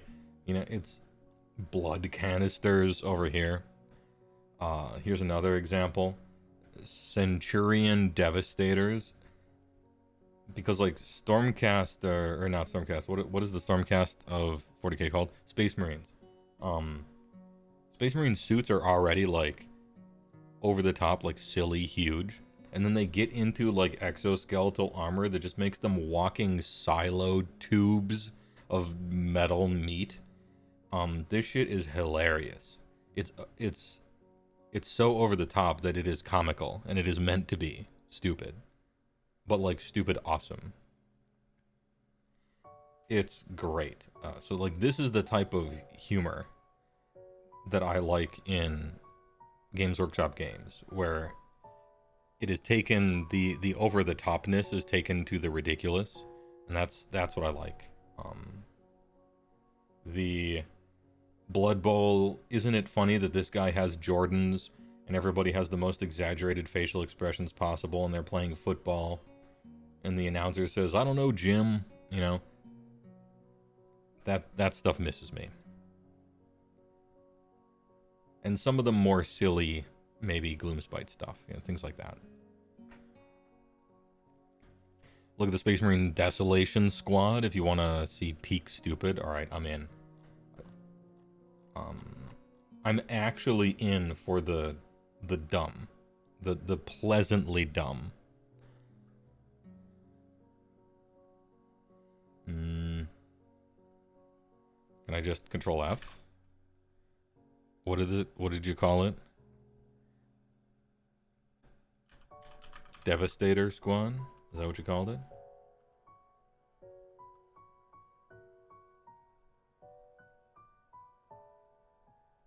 Desolation.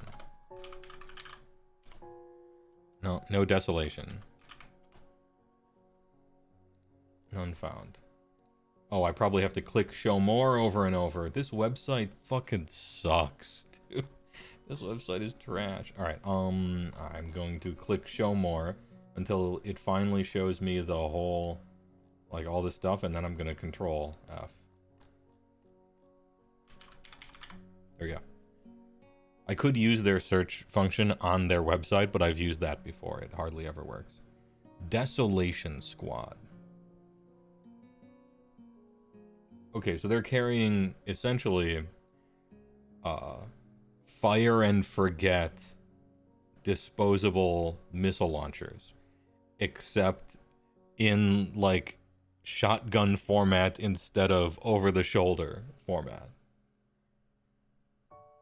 So they get two mini missiles, essentially.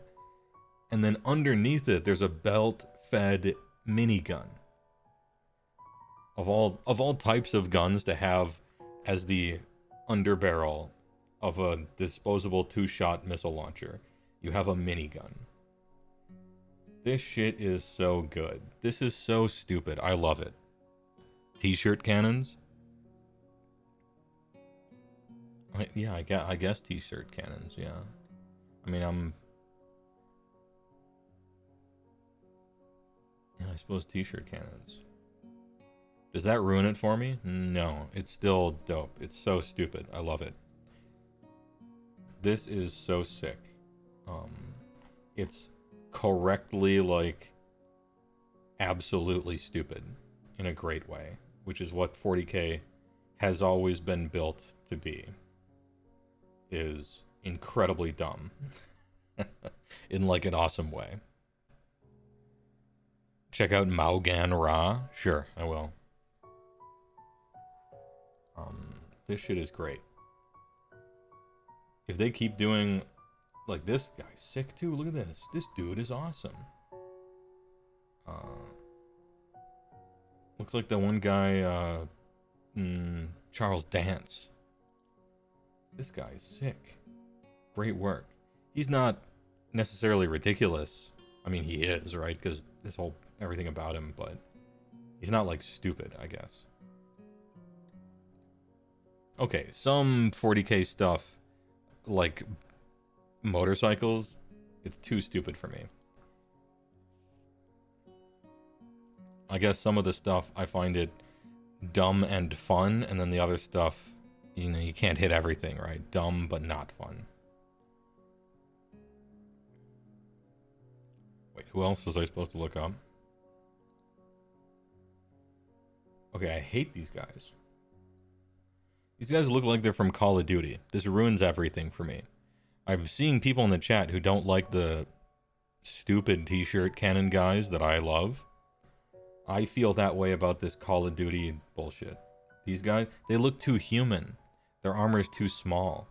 They got skull helmets like that guy in the meme that's looking at you in the APC. No, sir, I don't like it. Don't like those. What are those called? There's a bunch of them like that. Because this is like a normal Space Marine, you know. Big, cartoony, over the top, silly. This is fucking cube, an actual refrigerator of metal. And then you get the guys that look like they're from COD, and that shit's dumb. But in a bad way. Please do a stupidest 40k model tier list stream. Somebody should... Yo, actually that's a good idea. 40k people will click on anything. And it would be fun to do. Both reasons. Phobos armor. Okay, don't like Phobos armor. Is that new or old? This stuff. Is this a direction they're moving in, or is this a direction they have since moved away from? Hopefully it's the latter. Because I hate this. However, it's not like I play the game. So who gives a shit what I like? Never forget that. Semi-new, 2019, both? Okay. Well, as a 40k secondary tourist myself, who doesn't own anything, I hate it. I mean, you can hardly even tell that they started as somewhat of a poignant religious satirization. Anyway, tertiary poser, yeah, a so-so 40k player. Maugan Ra is an elf. Alright, search store. Maugan Ra. Oh, I've seen this guy, yeah. You know, I've seen this guy. And what I like about him is that they scientifically... They found a 14-year-old boy and they performed surgery on his brain, hooked up electrodes, and digitally downloaded what a 14-year-old kid thought was so sick, and they actually made no changes to it, and this is the model. And so they know their target audience, and I'm here to celebrate this thing's dumbness and awesomeness. Look at this backpack. It's just the skeleton. The hips of the skeleton are like part of the back. Where can I see the rest?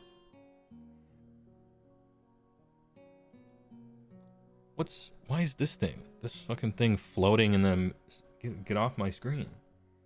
This website sucks. Anyway. Alright, his backpack is hella dumb. But, oh, are the arms also holding his arms?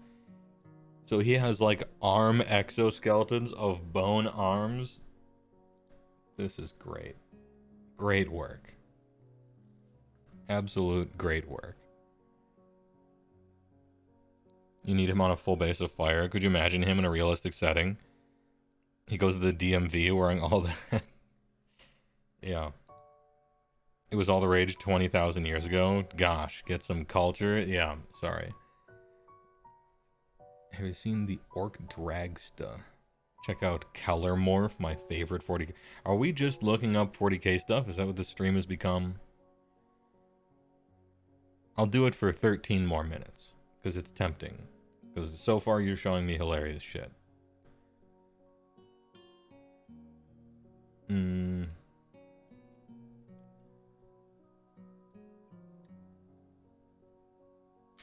Orc drag stuff.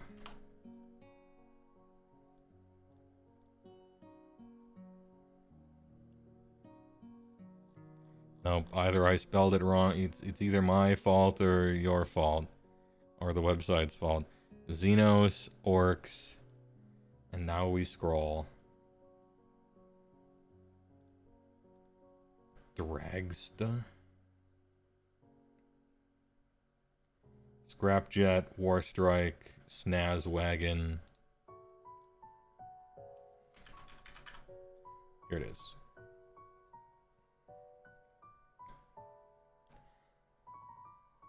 I don't like it. Nope. This becomes, it gets too Blood Bowl for me. Don't like it. It has ascended the over-the-top dumb but entertaining and has become so dumb that it actually is dumb and I don't like it. Yeah, don't like it at all. Not even a little bit. Yep. Not for me. You've gone too far. I don't know what it is. Like, this is great. This is wonderful, this thing. Big fan. Look at how stupid this is in a great way. How do I explain myself better? Stupid in a good way, stupid in a dumb way. How can I better communicate my opinions here? -6 minutes for a bad model? Chill. It wasn't a bad model, it's just the model I don't like. There's a big difference. Do not misunderstand me. It's not a bad model. It's just one that I don't like. A lot of artistry went into a lot of this stuff. Here's a... Yeah, he's got the World War I kind of looking stuff on. Little flight jacket there. Goggles.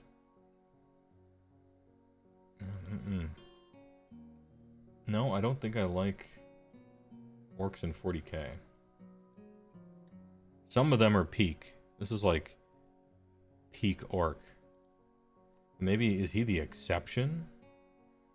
Here's a bunch of vehicles made out of shit from the dump. Like just sheet metal and garbage. I think that's stupid. Here's a street shark. Creative. Interesting, I guess. There's like that meme with that one like truck that has 30 guys on it that are all falling out. It's kind of like that, except orcs.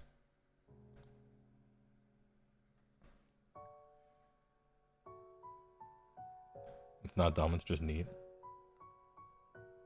Yeah. I mean, look at how well it's made, though. This is some good monster stuff. The structure required to have this thing look decent. From the skin to what you imagine its skeleton could possibly look like, the stuff going into its skin, teeth and mouth. It's got a fake leg.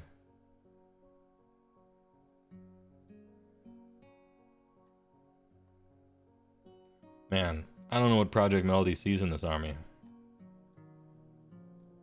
Maybe she likes the lore. I think she likes the silliness. I think she likes the silly stuff. I think that's what orc players like. They like the fact that these fucking idiots are using trash cans and actually like winning against great technology. They like the underdog herpa-derp like accidentally winning when they really shouldn't. It feels like you're stealing a win from things that should just beat you because this level of tech is horrible, right? Like, maybe that's part of the charm. It's like dumb fun, you know? In a similar way to the other stupid stuff that I liked.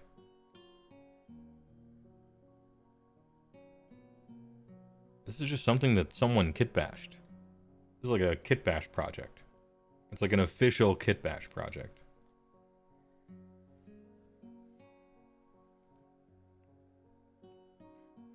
You think the beast snaggas look good?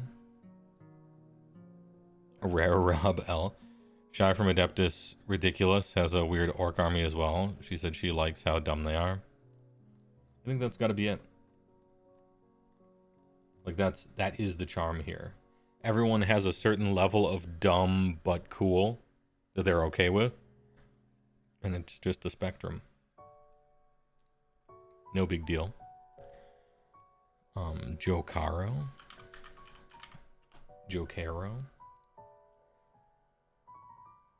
Looks like the smart one from Captain Simeon and the Space Monkeys. I don't like apes though, so don't like it. Not a monkey fan. Good reference though. Don't say it, he said it. You made me realize that orcs really are just an entire faction of kit bashers in the actual lore. Yeah, they are. And they have like psychic powers, so it just works, you know? But everything, I don't know, it seems like the way they write them, or maybe just me as a tertiary, a quadriary, a courtriary, you know? Their whole shtick is, we're so stupid that our stuff accidentally works, and so anything that works has to be an accident just to make your opponents feel worse, right? You accidentally pinned the beam, dude. Cassie beam? Let's go. Did we talk rules yet? Now we're just talking about the articles, and then I got sidetracked talking about the concept of over the top to the point of stupid, but that's funny. And you can do a not a reductio ad absurdum, but just like an absurdist form of satire and everything like that. And I was like pointing out a model or two that I had specifically chosen. But you can go farther. Like Blood Bowl is too far for me. Orcs are too far for me. Don't care for it.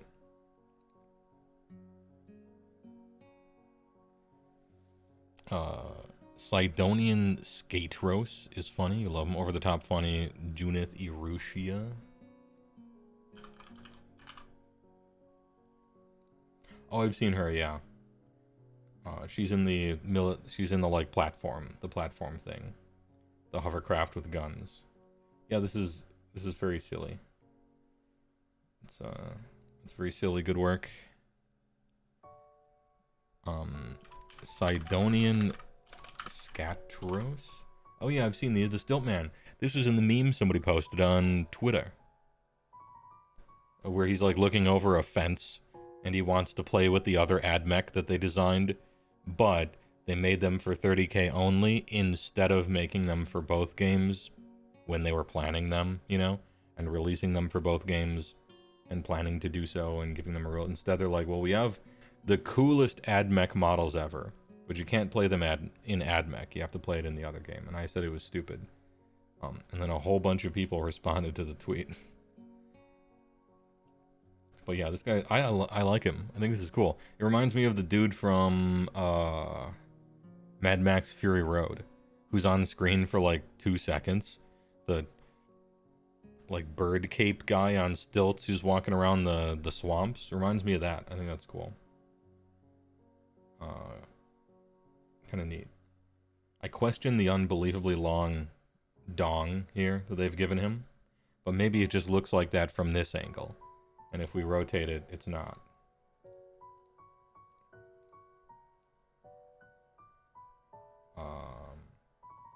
Yeah, I mean, it kind of still is. Kind of still is. That's weird. Yeah, it is more like a tail. It's an odd choice anyway.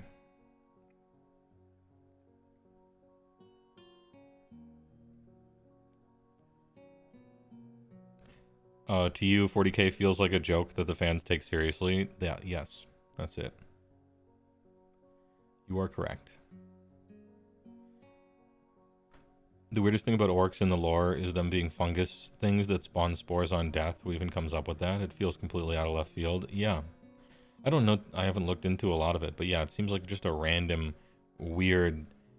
Somebody like wrote that down in 1991, and they just kept up with it, right? Like some guy's just like, what if there were spores? Yeah, sure, and they just kept copying it forward. And eventually, they couldn't change it.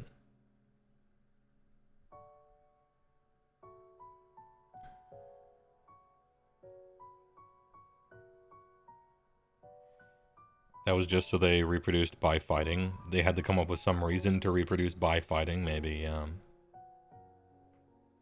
Apparently the guy transferring AdMech to 40k literally died midway, and no one wants to pick up the project out of fear or respect?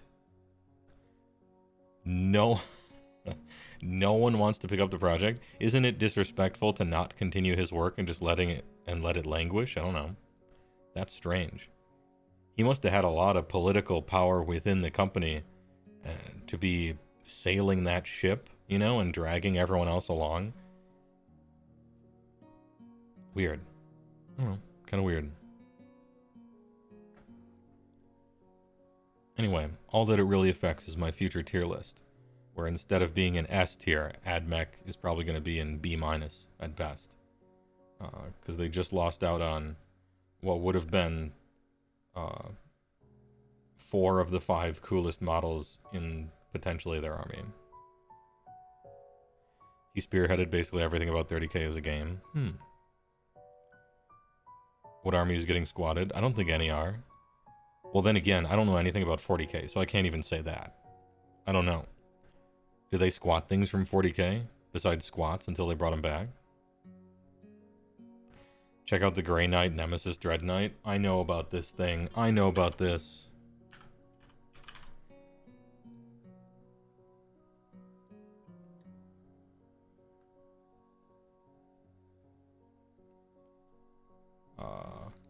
Website? Okay. This is unbelievably stupid. Yeah, we're off the scale. We've gone too far. I like a certain amount of over-the-top dumbness, but this is terrible. I don't even think it's a good idea to begin with. It's not like it started as a good idea and it turned a wrong direction.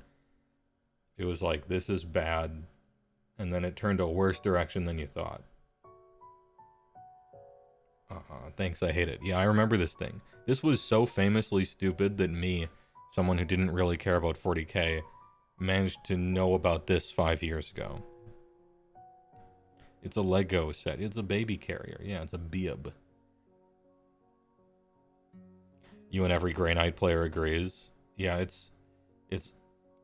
I'm sorry that you were forced to have to contend with this thing. That's a rough one.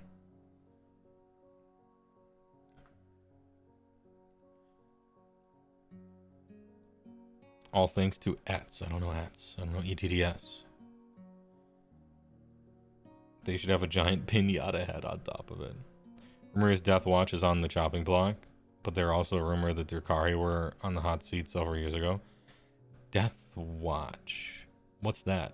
Are those the Space Marines in black and white that have a bunch of cool weapons? Is that Death Watch?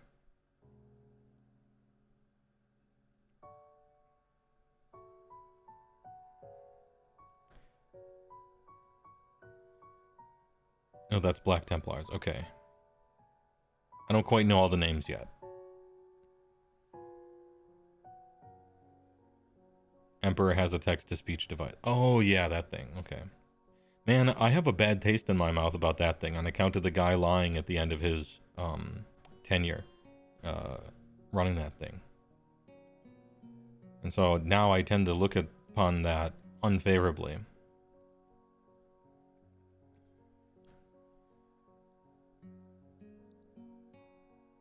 He said yet? He's selling out. Hey, who knows what kind of medical emergency I could have. Anyone can fall upon hard times, you know.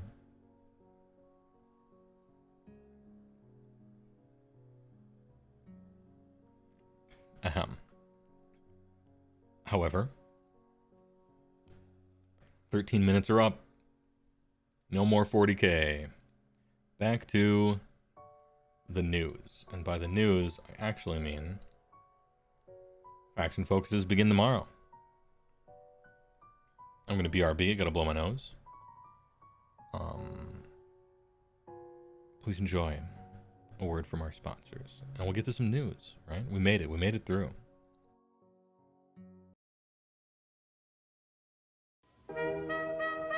Right now, you could be savoring the rich, creamy flavor of angel food ice cream.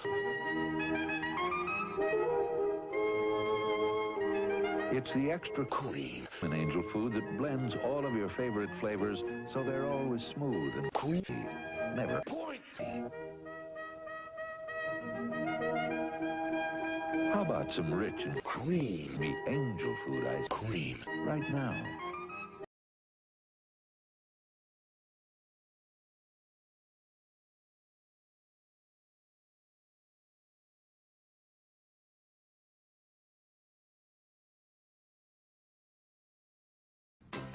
Hello there. I'm Mr. Cream. AC Penny. When it fits, you feel it. Once you pop, the cream don't stop. If it doesn't get all over the place, it doesn't belong in your face.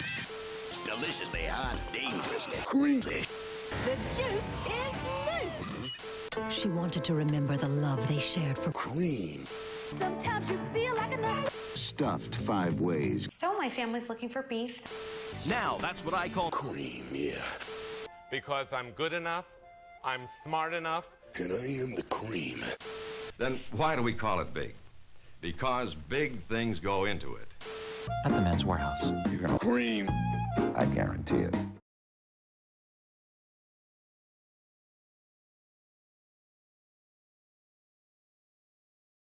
Alright, 1,000 pardons. Back to some news. Faction focuses. Enhance. We've seen Skaven Tide, the massive launch box, for the new edition of Warhammer Age of Sigmar, but that's just the tip of the iceberg. From tomorrow, we'll be taking a look at every faction in the game, starting with the Stormcast Eternals. So many changes, the Warhammer studio took the opportunity to fully re-index the entire game. Huge. Was always really hoping they would do this. Good work. That's by far your favorite commercial? Yeah, it's a good one. I gotta make some more, but I just never find the time, sadly.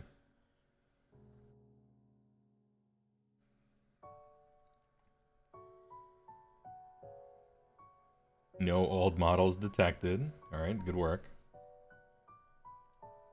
One of the key goals for the new edition was to make sure that the rules really reflected the Mortal Realms.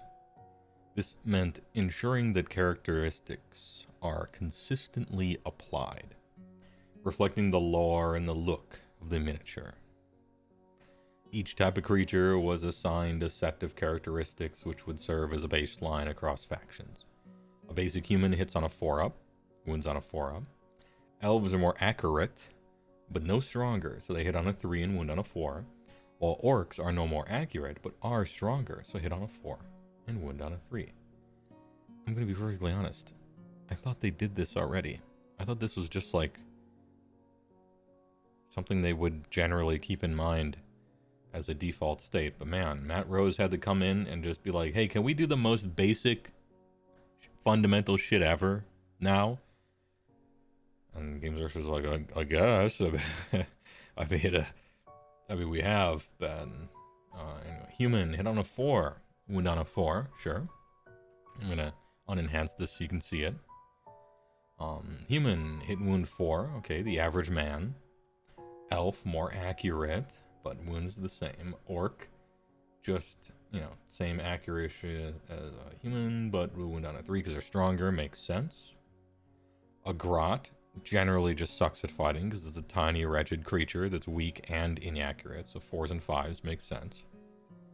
A Monstar, it's big, kind of hard to hit stuff, right? But it'll definitely wound because it's a fucking monster, so 4s and 2s make sense here.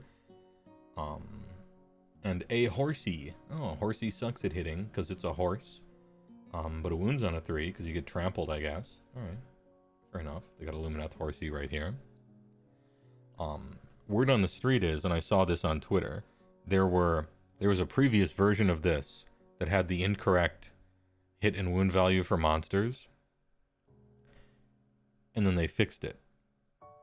But that one was also wrong, and so they fixed it a second time. This is the third try by the article team to get the number right, but they did. They did eventually. I believe there were 3 versions, and we're seeing the most recent one. I believe it was like hit on 3, wound on a 4 for the monster the first time, and the second time was something else, and now this one is 4 and 2.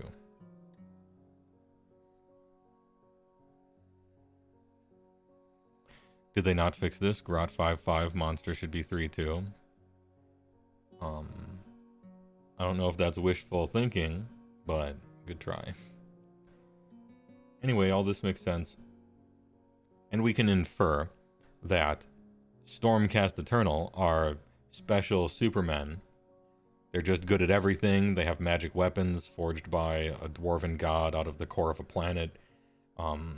They are 3s and 3s. You got the Stormcast attack profile, which used to be 3s and 3s 1/1, by the way, a million years ago, used to be known as the Stormcast attack profile because it was an elite profile to be 3s 3s 1/1.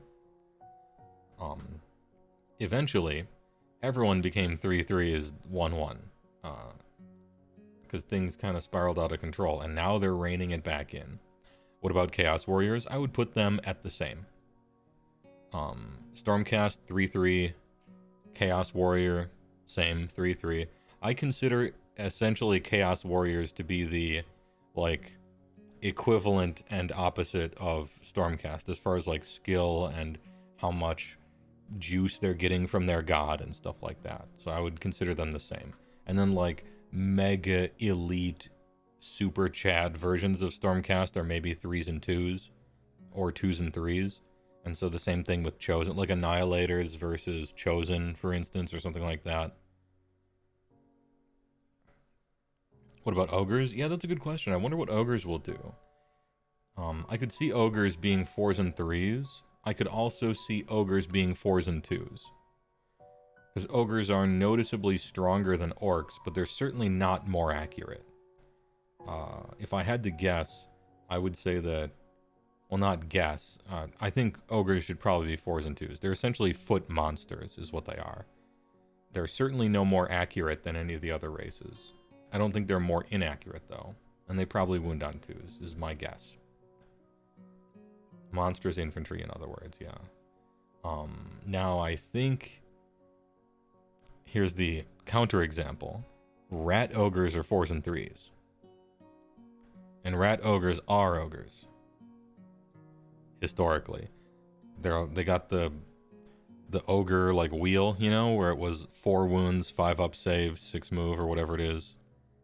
Same attack profile as Ogres used to have, so maybe Ogres are just the same as Orcs, except with shittier armor and 1 more wound or something like that. I'm not sure, but this is time for Hopium. I haven't been shown Ogre rules yet, so we still have a little bit of Hopium left, although it's fast turning into Copium. GW counts Ogres as horses, yeah, baby. Is Mega Gargant a monster? For sure, yeah, I would say.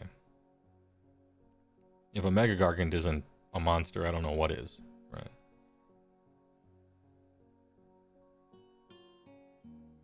They really should have shown a Brute rather than a Gut Ripper. Oh yeah, good point. Because if I'm thinking about strong Orc, I'm not thinking about Cruel Boys. I'm thinking about Iron Jaws for sure. You are right. That is a good point. And this is baseline. You can always extrapolate from it. In a sensical way.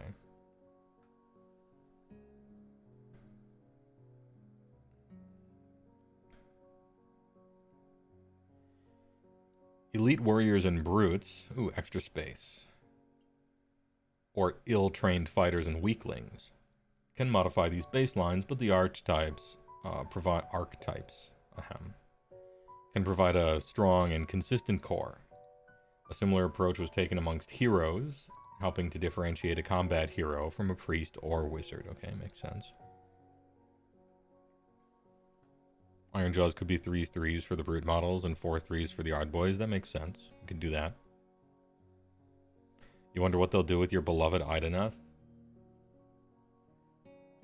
Probably an elf, right? Depending on, you know, whatever would have you. Seems like an elf. Fish profile. Yeah, what's the fish profile? Is an eel a horse? Help me out here. More hard work came when deciding how to clearly represent the health and save characteristics. Okay. Hundreds of miniatures were lined up to compare, with health largely defined by their volume, and save largely defined by the amount of armor worn. I should also hope, perhaps, maybe like super agility, because I think in the abstracted version of armor, maybe super agility is just higher armor. I guess it could be a ward or something too, you know, avoidance. Or like how thick the skin is, you know, if you have like scales, I think that counts as armor. They say these are just like,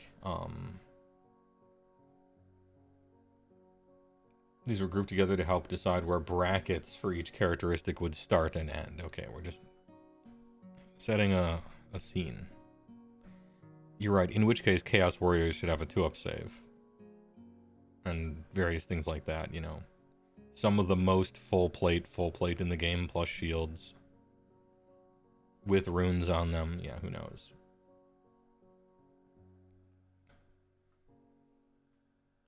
Crew boys are still orcs. Yeah, even a weak-looking crew boy is way stronger than your average human.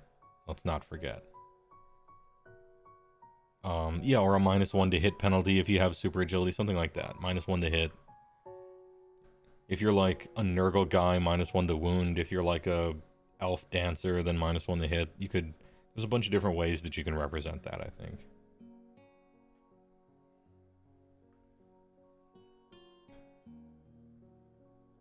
Why is a grot the same as a human, though? Well, they're a little worse at wounding.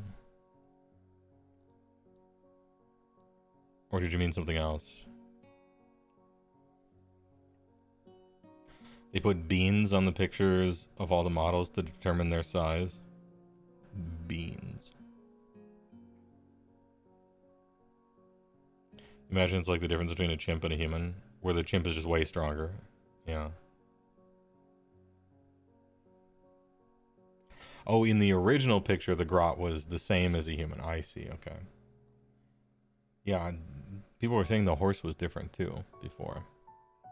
But this should be the final true one. Damn, what a fight.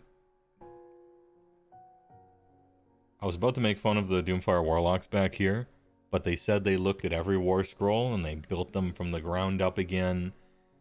Absolute hope. Could it be Doomfire Warlocks actually good? Only time will tell.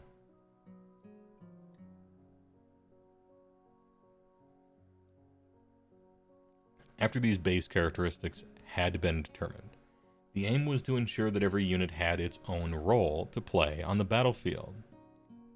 We're safe on Mars.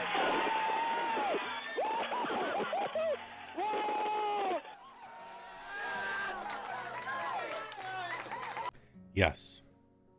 Yes. Once again, Matt Rose showing up and forcing them to do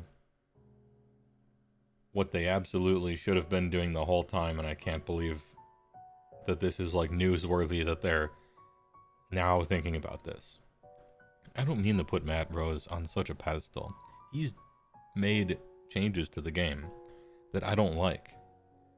But it's hard not to root for the guy when he's like, hey, we should think about if anyone would ever want to play like all of this stuff. You know what I mean? We should look at data and then make changes to balance according to that data, which was something that they did not do before. And so it's like, it's kind of hard to root for the guy when he shows up with, we should do this fundamental normal thing. And then the Games Workshop people being like, this guy's a genius. I don't know. Yeah, it's true. Melee foot assassin is technically a role.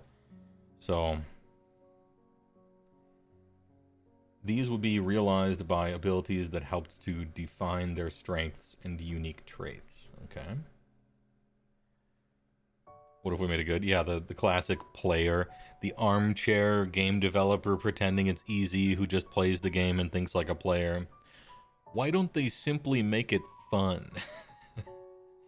Like the most shallow, pointless comment ever, you know.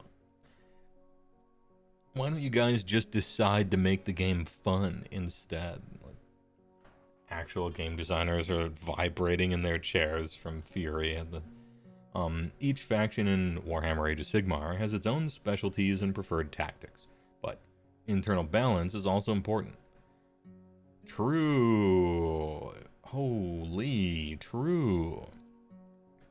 Where an army has access to multiple types of infantry or cavalry or war machine, the rules team took pains to help differentiate them. Big. Perhaps giving one unit a focus on holding objectives, one unit better positional play, and making another unit better at countering specific threats thanks to a carefully chosen weapon ability. The one that will be the best, by the way, is always the positional one, but maybe not.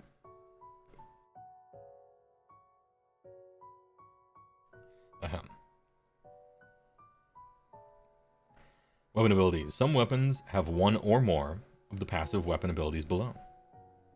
Or more, nice.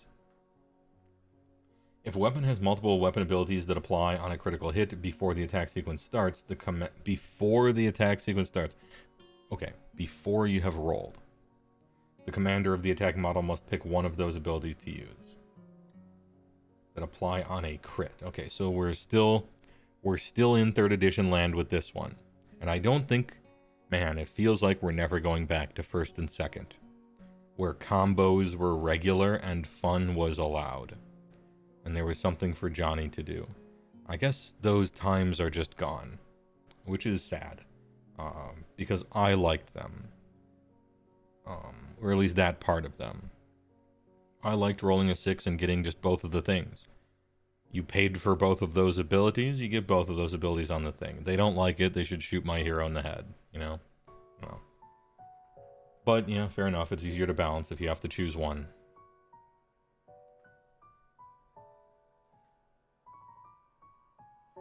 Universal weapon abilities. Anti-X, +1 rend. Add 1 to this weapon's rend characteristic if the target has the keyword after anti, or fulfills the condition after anti. Multiples of this ability are cumulative. If a weapon has both anti-charge and anti-hero, then add 2 to the rend. Okay, well, hey, you let us have fun up here in this zone. Fun and stacking of abilities is perfectly allowed here. Why can't we have fun up here with 6s to hit? Anti-6 to hit? Fun detected? If you like making broken combos, you might like a game called Magic the Gathering. I do like a game called Magic the Gathering, you are right. But I would also like a game called Age of Sigmar in the entirety of 1st edition and the entirety of 2nd edition. But we've moved past it, so, you know, fair enough. But it was one of the things I liked about the game that caused me to pick it up in the first place. Charge +1 damage. Add 1 of this weapon's damage characteristic if the attacking unit charged this turn. That's a Stonehorn ability that is now a keyword. Yeah, it's managed fun, like managed democracy, exactly. Regulated fun. On one hand, this is all good. On the other, it feels like Adam Sandler film where the 35-year-old first grader gets a gold star for doing their math correct. Yes, but I'm of two minds about that. And the first one is, in a sense, it's kind of...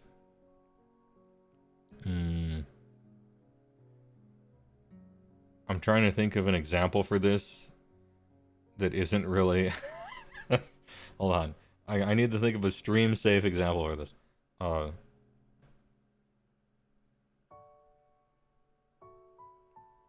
Yeah, celebrating the bare minimum is a bit... It can be a little maybe condescending or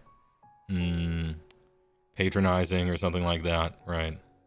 But also, don't fall into the mental trap of, well, I shouldn't have to celebrate you doing the bare minimum. You know, the condescending Twitter person, right? Who's just trying to make themselves angrier about their perceived state of the world, whether it's true or not.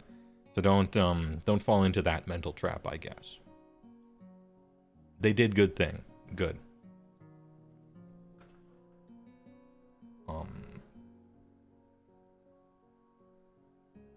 And that's fine. When they do good thing, it's okay to just say that's good. When they do bad thing, it's okay to say that that's bad.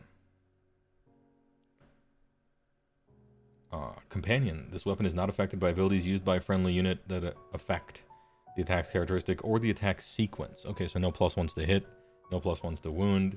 Conceivably, no, like, 6s do anything. So it's... Companion means this unit's stats are good enough that we don't think we should allow you to buff them, in other words. So Companion is a... you're in prison. You're in prison.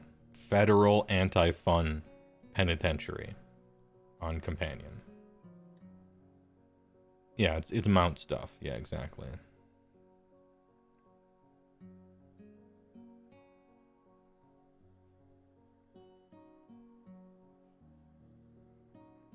Ahem. You wonder if that also stops debuffs? It says friendly unit. You can still all-out attack. Is an all-out attack a friendly unit ability, or is it like the ability of you, the player? I bet it says on sheet. This thing has like... This is a picture from someone at the event. I wonder if we have in the little cheat sheet that they got. Quick reference. We got command ability. Ooh, you know what? We probably don't, because this is for Spearhead. So it probably doesn't even explain command abilities. Because they don't have command abilities in Spearhead. RIP. We can't check. Top left, it's right there. I mean, abilities are. But, oh no, commands are here. True. Hold on. Commands are abilities that cost command points. You must spend the number of command points specified on a command to use it. Each unit can only use one command in each phase. And each command can only be used. So it seems like the unit does indeed use the command.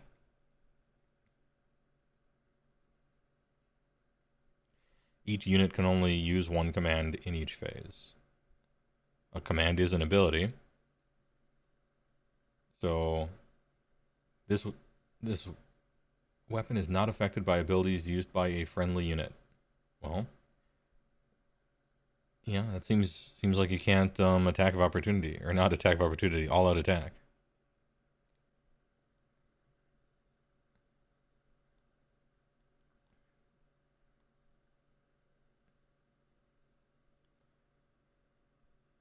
Fight champion. Check the AoA command.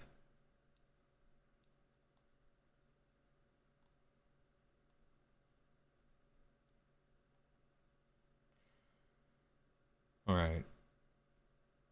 Used by the unit using that attack ability. It is used by that unit. Add 1 hit rolls for attacks made as part of that attack ability. This also affects weapons. Oh, hey, look, it says... This also affects weapons that have the companion weapon ability. Please clap. It answered our question for us. He knew. He's a knower. Look at that. They get ahead of a potential question and just answer it for you. Huge. Well, hey, turns out it would not have been able to, except it says it does. So, good work. Crit 2 hits. Make a wound roll for each, sure. 2 hits instead of 1. Crit auto wound. If an attack made with this weapon scores a critical hit, the attack automatically wounds the target. This is something to give a bunch of stuff that they don't quite want to have mortal wounds. They want something worse, but still something, right?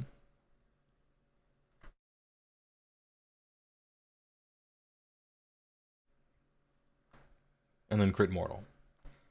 Notice here, if an attack made by this weapon scores a critical hit, the attack inflicts mortal damage on the target equal to the damage characteristic of that weapon. So, everybody is Cruel Boys now, who has this, I guess. Everybody's Cruel Boys now, who has crit mortal. Which, like I said last time, I think that's a good thing for Cruel Boys. Because maybe now they can do other stuff. Just a little bit.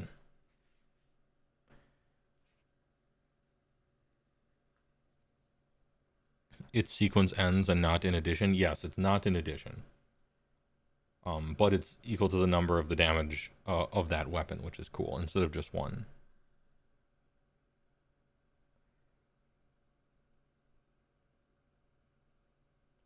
Shoot in combat. This weapon can be used to make shooting attacks even if the attacking unit is in combat. Yep. So we put shoot in combat on a whole bunch of short range stuff. Are these all of them? Are there no other universal weapon abilities than just these? Probably. It seems to be in alphabetical order and it ends with S. Universal terrain, universal weapons, yeah, same thing on this sheet. So we don't have anything happening on wound rolls.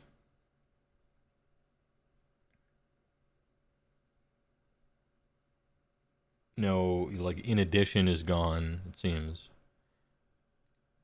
I mean, you could make a custom one for a war scroll if you wanted to, but it wouldn't be keyworded, in other words, right?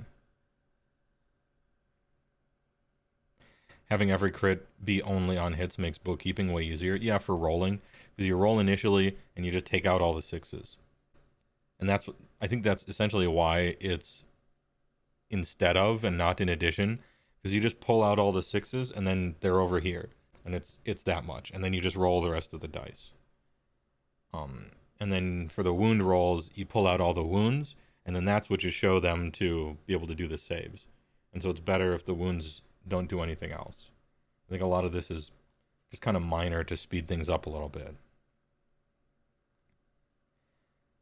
As a result of role determining process, the way rend works in weapon profiles has changed. While rend has been reduced overall, there are many more units with anti-X abilities, meaning they'll hit much harder against their preferred targets. Of course, combat is the Age of Sigmar. In the Age of Sigmar is brutal. So don't expect all rend to go away.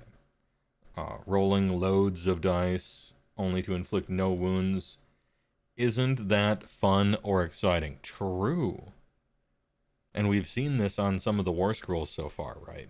Where a lot of those random ass who cares 3 attacks, 4s and 4s, no rend, 1 damage from like horse clippity clops or your punches in addition to your... A lot of that stuff on those war scrolls just seems to be gone. It's like, just roll the important dice and let's move on with our lives instead of having your random secondary attacks that do nothing.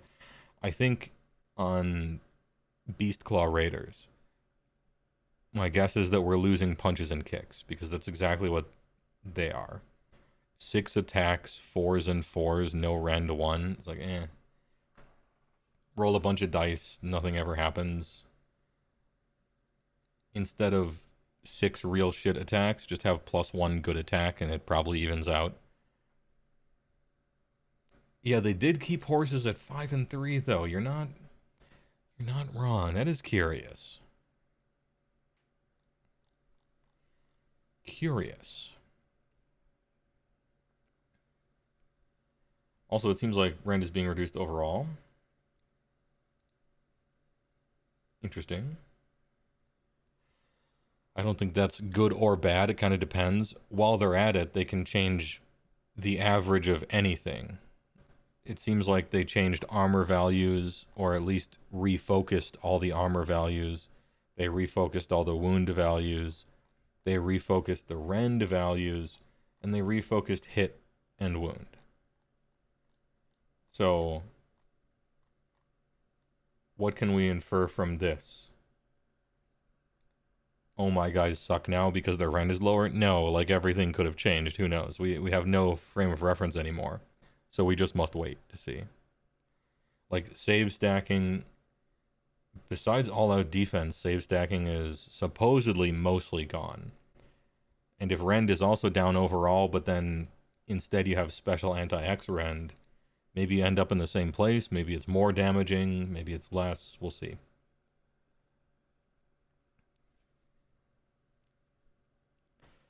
Rend isn't really reduced from the scrolls we've seen. Okay. Is that taking into account anti-X stuff? Actually, I'm about to look at most of those scrolls, so maybe I'll just wait on that. The final step was to try and even out the complexity of each faction's battle traits. The army rules that govern how they play. Even out the complexity of each faction's battle traits. Finally, we get to something that I don't like. I thought the battle traits for the armies should have gone up and not down, because they went down for 3rd edition, and I liked them I liked them more complicated and more expansive in 2nd, and when they got simpler in 3rd in each battle tome, I didn't like that. And now they're doing it even more in 4th, don't like that either. I don't like that general trend in a vacuum. So here's something that I philosophically tend to disagree with, just for the game itself. But I don't know, we'll see. It's not gonna like ruin anything. The army rules that govern how they play. Okay. Well, it didn't say reduce. Hold on, let's read this in another way. The final step was to try and even out the complexity of each faction's battle traits. It doesn't necessarily mean reduce. It means that the water level of, you take every army and plot out how complex their battle traits are, and whatever that means, from a 1 through 10, they want them to be more consistent. So maybe this means Lumineth is less complicated, but Sons of Behemoth is more complicated, right? I kind of I think I went in a weird direction that first time. Music? Oh yeah, the music's dead. It's actually dead.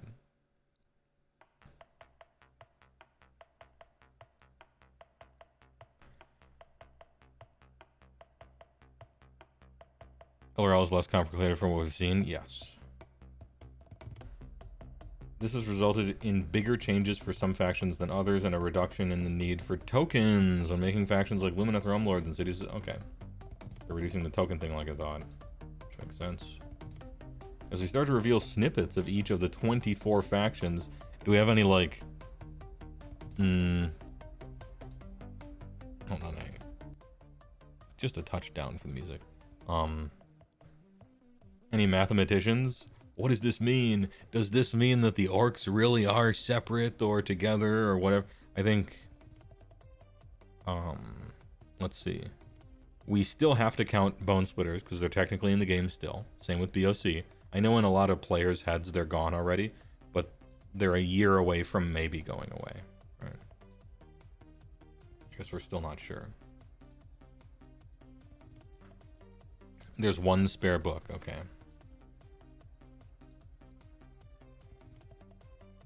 You'll undoubtedly see things that don't look as powerful as they were in the previous edition. Don't take these in isolation. Literally everything has been refactored. So if a particular unit seems weaker, the chances are that the similar units have experienced comparable changes, or its niche has become more valuable. Yeah, this is...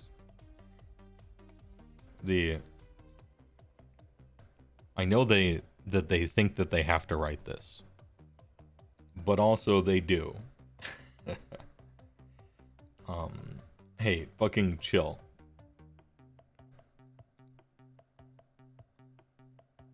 I am.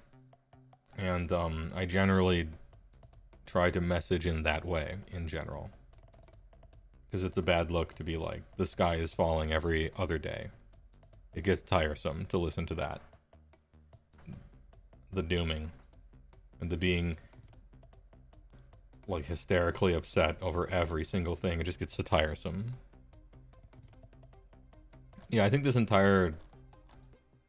almost this entire article is just like a delivery mechanism for someone finally reading that paragraph, maybe. Hey, look at that. We got Stormcast, Skaven, Gietz, and Nighthaunt.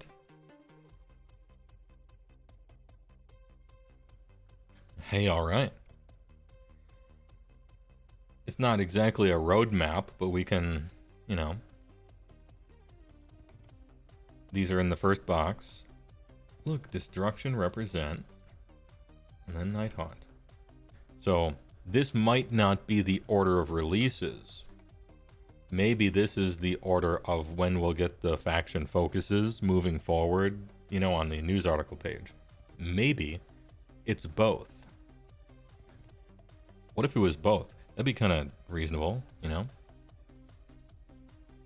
They do both at the same time, where it's they go through the faction focus every Tuesday and Thursday or something like that. And then the order that they did that in is the release order. That would make some kind of sense. Or it could just be random, who knows?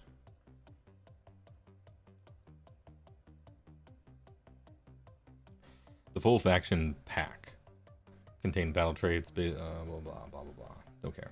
We'll begin our faction focus series tomorrow with the Immortal Warriors of Sigmar. We'll start, as always, alphabetically with Stormcast Eternals.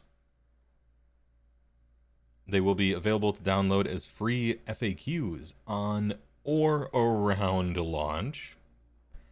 This should be read as after, probably, but fine. And to buy as physical card packs shortly afterwards. Yep, makes sense. On or around launch, no promises.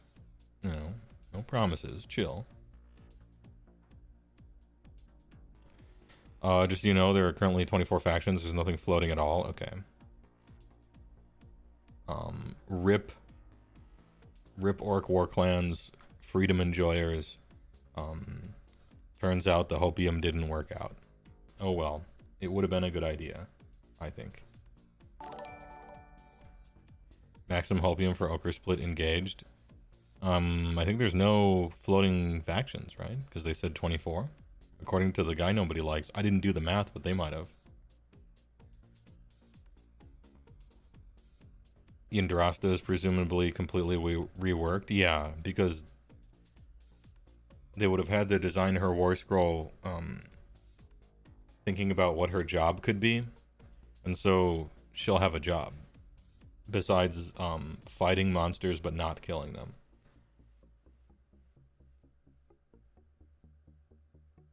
Enjoy your cards for 3 days, you fools. I mean, the cards are a good idea if the rules didn't change.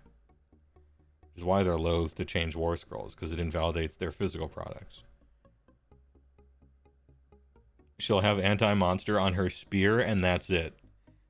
It's like her spear profile says anti-monster. Done. 375 points.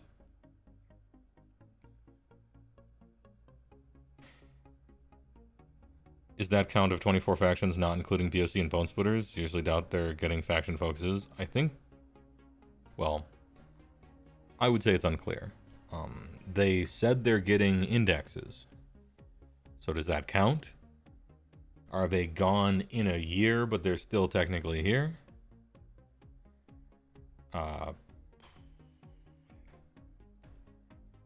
All I would be doing is guessing, just treading water, trying not to sink.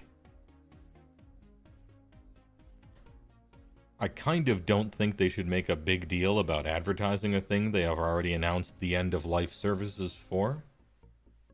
But just who knows, man. GW's whole printing section is a ball and chain around their game's necks. GW's whole printing section is like a quarter of their entire business model. It's a chain around the neck of players trying to play their games. It sucks for the players, right? But it's such a big part of their business model that it will probably never go away. So, and get stuff like digital indexes, which probably do eat into book sales a little bit, I bet. And they're doing it anyway. Would it be a better game if it just had digital rules? Unquestionably. And yet it does. Just go to Wikipedia. And then it's a great game. Let me tell you. Great game. Coach said he basically ignored her in his spreadsheet game because she's meh right now, and then she dropped down and just started wrecking the place.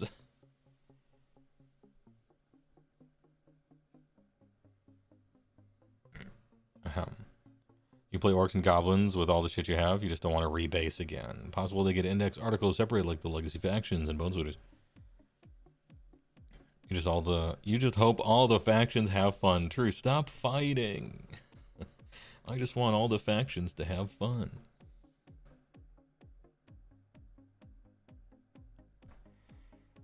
Order 9. Chaos 8. Death 4. Destruction 4. Factions total 25. Okay. Well, now I don't know what to think. If the books just swapped the rules for way more lore, you'd buy 3. You would, probably. But it would be hard for me to say that the average book buyer would. Then again, I'm not a businessman. I didn't go to business school. So I largely don't know what I'm talking about when it comes to business.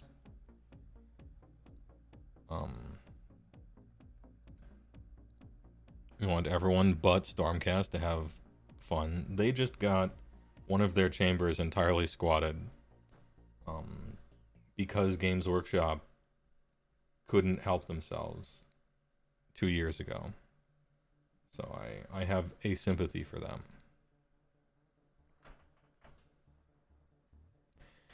You'd be real curious to hear who is out there still buying books for rules in the year of our Lord 2K24.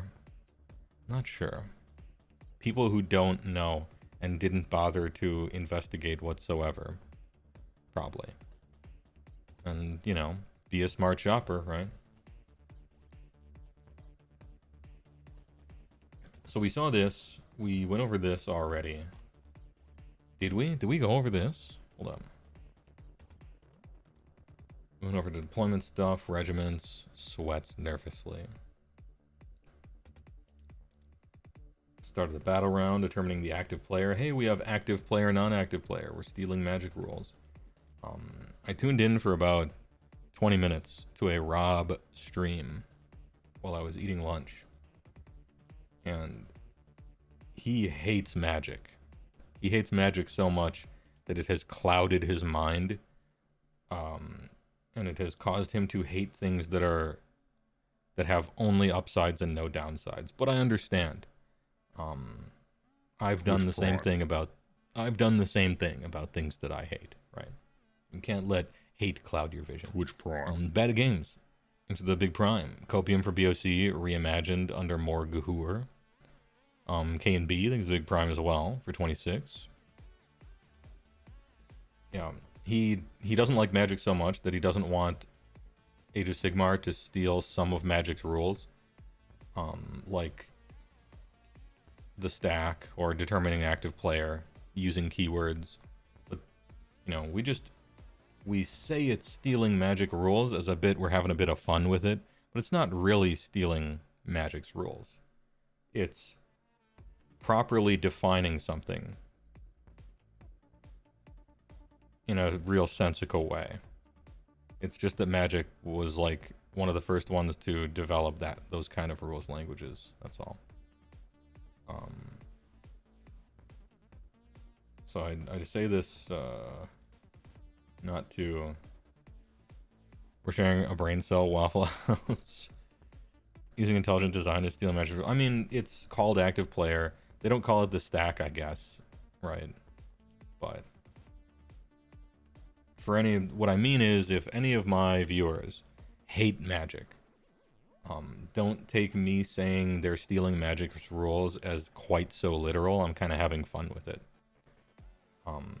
It used to just poorly define stuff and was bad. And now it's better defining stuff. In a way that's, I guess, tangentially closer to Magic, but also closer to every other fucking game ever that has solved these easy problems 20 years ago, like Games Workshop hasn't. And so they're finally getting to the point where they're doing that, and it's not like the game isn't going to become Magic or anything like that. Chill, I guess, is what I'm saying.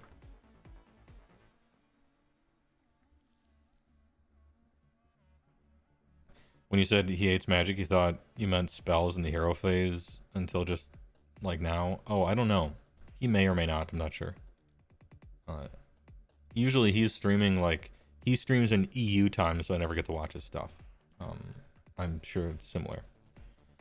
As someone who has sunk 10 years of your life and too much money, yes, you hate Magic. Yes, you will take more cardboard crack, please. Yeah. I mean, it's becoming an actual game. That's how I see it, yeah. Say what you will about Magic the Gathering, but they're pioneers and have the best rule system in the board game sphere. Yes. Well, board games are... There's a lot of good, super high quality game designer, masturbatory kind of... no, I don't mean it that poorly. Like, there's an entire subgenre of, like... I'm trying to think of a non-mean way to say this. I don't mean this in a mean way or a derogatory way. People who like the concept of game design and are kind of obsessed about that whole thing, there's a whole board game field that are just a roiling mass of people who like the concept of design from I'm interested in this and how rules interact with player intention, interact with piggybacking on this thing, and all sorts of Mark Rosewater speeches and stuff like that. And board games, especially Euro ones, do a lot of that. But yeah, I agree on the Magic part. Greetings from the roiling mass. Yes, I had a roommate who used to be one of the board game people. You know, the people that have 3 ceiling to floor shelves across an entire wall of their house that's filled with 99 board games that they are constantly trying to get everyone to play. And then you play them and you're like, this is kind of fascinating from a game design point of view, but I don't like this. And that's me.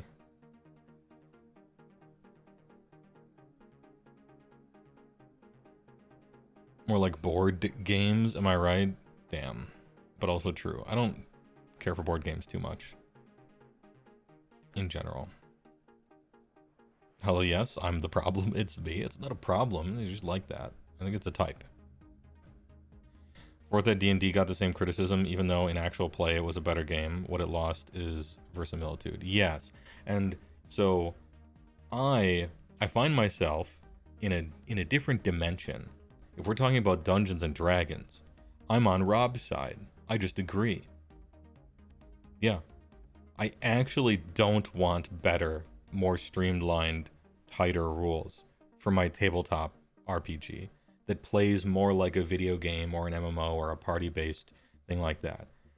Because I feel what you lose is the one thing that keeps tabletop RPGs better than like video games, and that's choice. And you're talking to a human and you're interacting and you can invent anything and you can do anything. And you can make it up on the fly. And you just can't do that with a video game. You can get the perfect mechanics and rules that just work perfectly and are streamlined. You can play an ARPG, right? You could play Diablo 4, or you could play even Baldur's Gate, kinda, right? Like, our video games are getting pretty good at that kind of stuff. But the last vestige of tabletop is thinking on your feet, You're talking to a human and not a computer. You can use your imagination, you know. Maybe Rob thinks of war games like that. In which case, I suppose fair enough. I certainly don't. I think in tabletop games like that, TTRPGs with character sheets and a dungeon master and stuff. A war game I don't see like that. But maybe he does, and maybe they used to be like that and they have lost that, and he's sad for that, perhaps.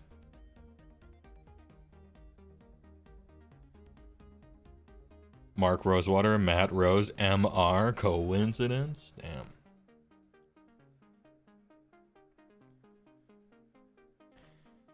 The jump to 4th to 5th was a bit of a struggle. People play TTRPGs because they are not video games, yes.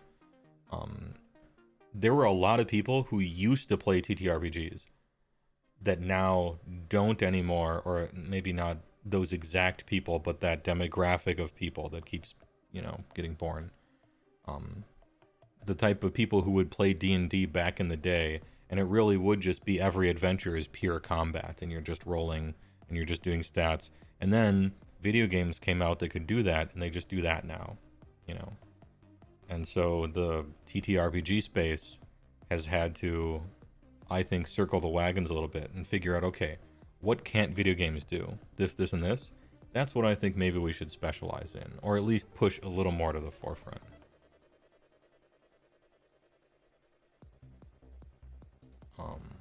Anyway. Good tangent.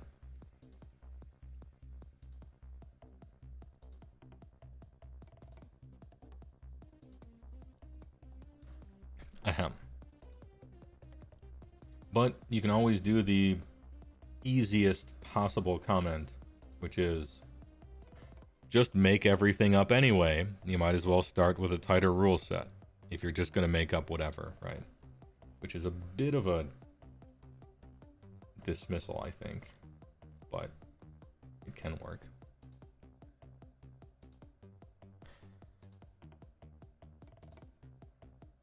You'll be honest. Oh, what is this? You'll be honest. You can't stand PF1 because it's just too many pointless splat books. Like, just too much pointless effects and classes and extraneous stuff. PF1. What do you mean PF1? Oh, Pathfinder 1. Okay. Yeah. The reason you don't like Pathfinder is the exact reason why I do like Pathfinder. And so we are just opposites about that. Yeah. I want all of that. I want literally too many splat books and options and a million classes and a million feats and a million spells and books and the complete whatever handbook, you know, 3.75 D&D Pathfinder 1. I want all of that. So many games now are moving towards simplifying everything, removing all the crunch, as little friction as possible from seeing the cover in the store to rolling dice. That's good. It's good for the bottom line, it's good for sales, and it's good for the number of players playing your game, which means that my opinion is in the minority. But it also means that after you've played it once, it feels a bit shallow. I want all that weirdness and the infinite books to look through. I think that's sweet. I like that. We can still have a little bit of that, right? As a treat for some games. It used to be Dungeons & Dragons. It's not anymore. It used to be Pathfinder. It's not anymore. It used to be, I don't know. It used to be a lot of stuff and it's not anymore. I would like to keep some of those.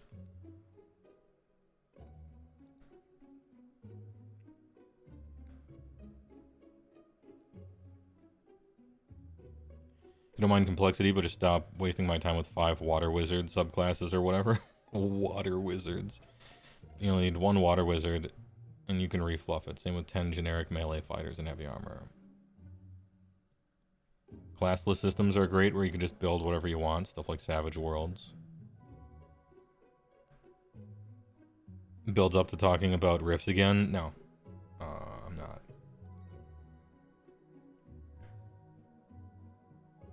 would point out there's a difference between the simple elegance of the core system and the optional. Yes. And also, like, you always have the get out of jail free card of, well, you can just make anything up, right? You can add as much as you want to it because you're a person. And then you can customize it. You know, the classic Gygax thing, right? The secret is that the rules don't matter. You can try to have your cake and eat it too, in other words, from the design point of view. Which is have the most lubed up on-ramp possible, you know? But then if someone should wish to tread beyond the light, they will uncover with their torch as many treasures as you care to print after that, if they should want it.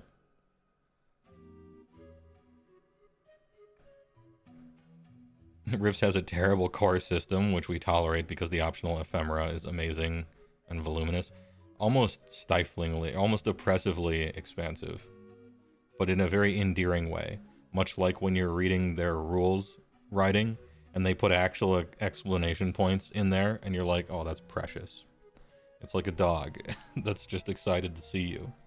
It's a stupid one, but it's a good one. Anyway, I won't be talking about Rifts yet again. Even though I just did. Also chill. Now, excuse me, I gotta work on my Rifts game that I'll be doing after the partner push for some mods. I gotta work on the splash screens for it. Anyhow, do we have to look at all this stuff? Rift stream now, banish Sigmar to the Bone Orchard. We've seen these. What we haven't seen or talked about is some of the dude trust me's. And some of the screenshots. Such as this guy. Look at this dude. Rattling Warp Blaster. Overwhelming Fire. Hail of Warpstone Bullets. 20-inch range is a long range, plus 6 is 26. Huge range.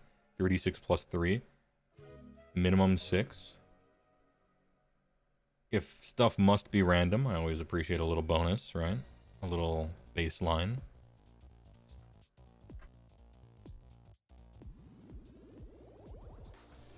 Fours and threes, 1/1.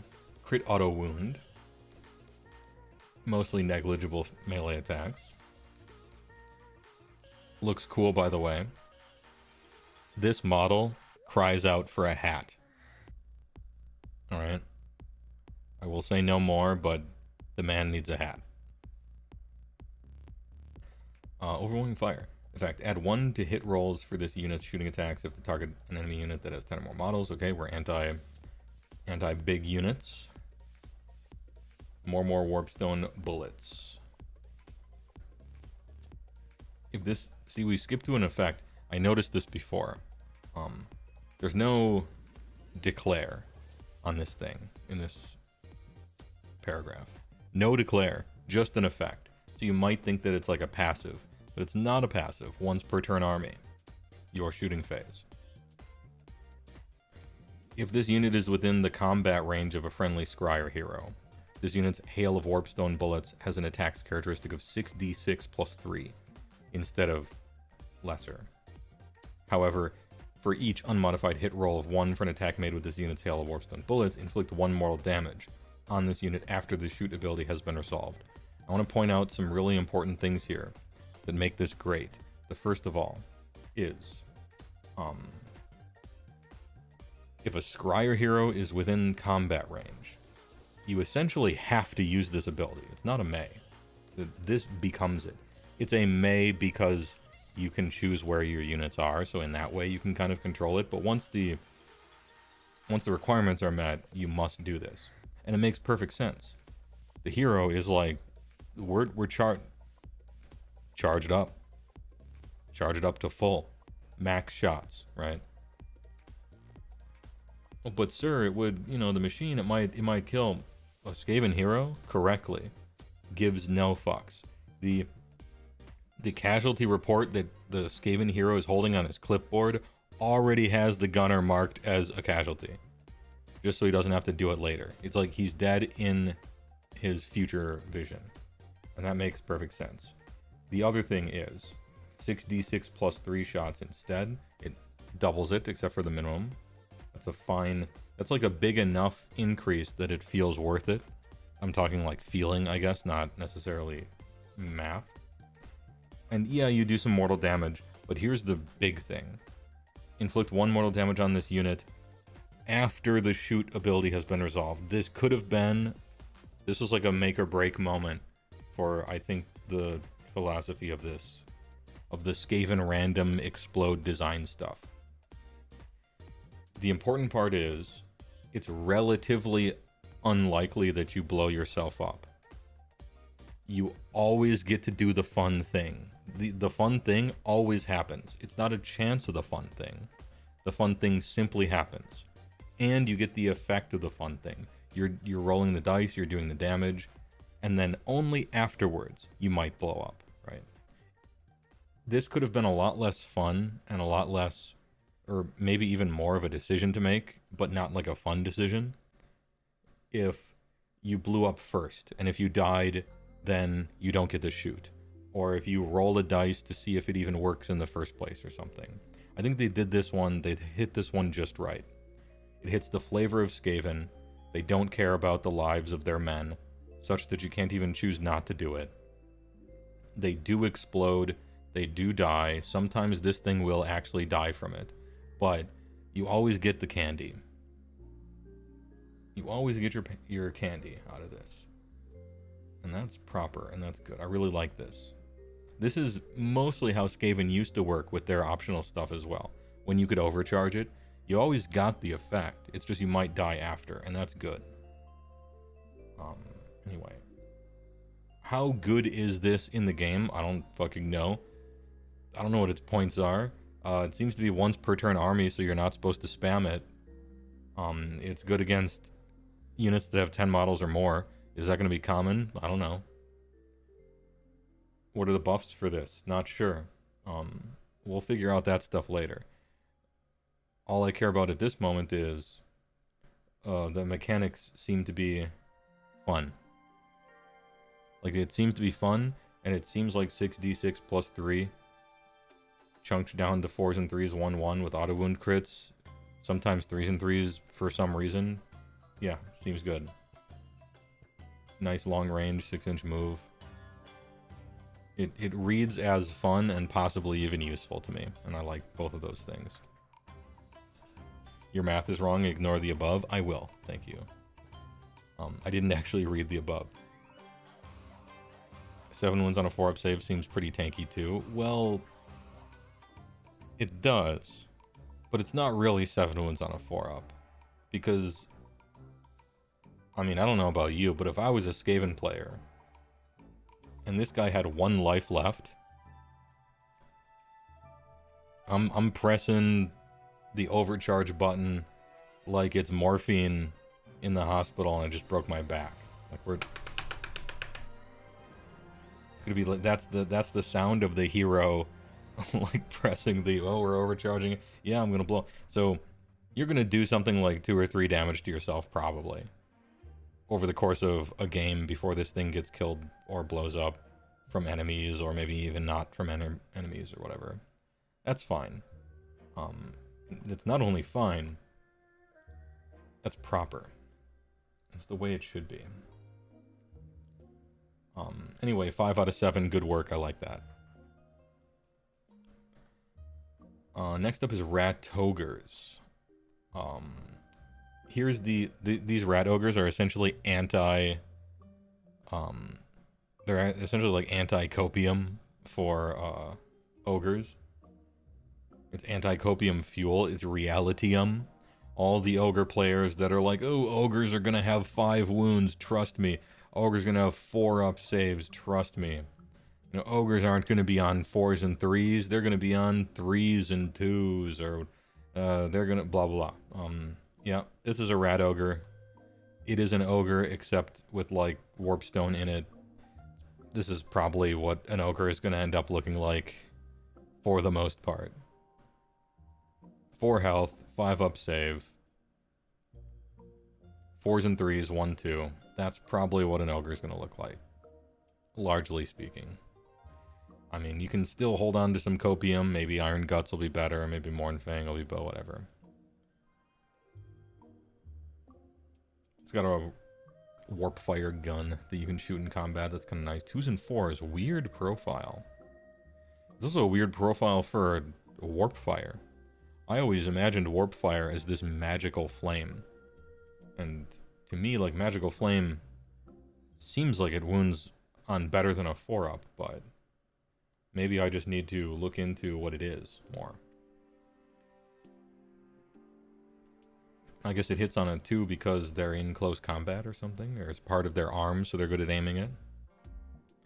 Yeah, only control 1. Health 4, save 5, Paper Tigers, yes. Same with Ogres. Oh, we've been, you know, Ogre players have been like, please, for a very long time, but they fill the air with fire, so they're just going to hit. Yeah, it's like an AoE, in other words, right? Like a flamethrower. And so it's just always going to hit because they just go like this, you know, and the fire goes everywhere. Maybe that's it. It doesn't take much for me to believe this. You know, you just need to explain it. Spray and pray, yeah. A third of the models are armed with the gun, so that's alright. Now, I think we noted that if they have a unit champion, which I don't think they do, right? It doesn't say unit champion here. I don't know if every unit just has one of those or not. Any combat phase, D3 to this unit, then add one of the attacks characteristic of this unit's melee weapons for the rest of the turn. So +3 attacks, up to 6 each. And it's any combat phase. I think in Spearhead this is once a game. And with the circle here, you'll note that it's the real game. And so it becomes every combat phase. Or rather, any.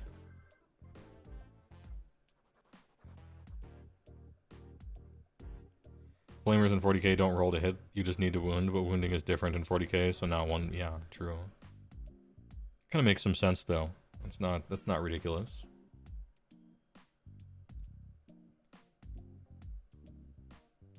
We got universal battle tactics, we talked about those. I'm looking for some war scrolls.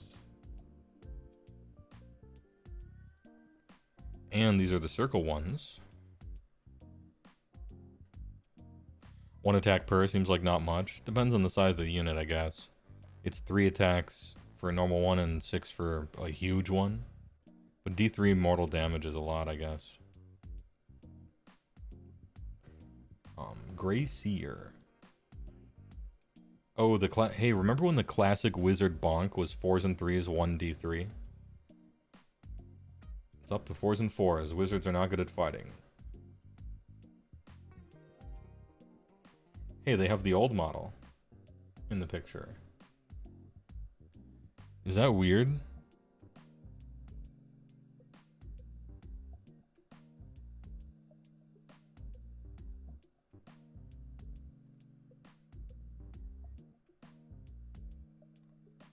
I think for the new game, they'd have the new Greyseer.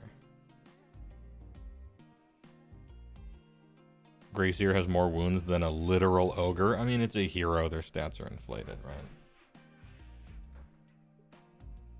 Oh, this is the plastic guy on the bell. Is that it? Okay.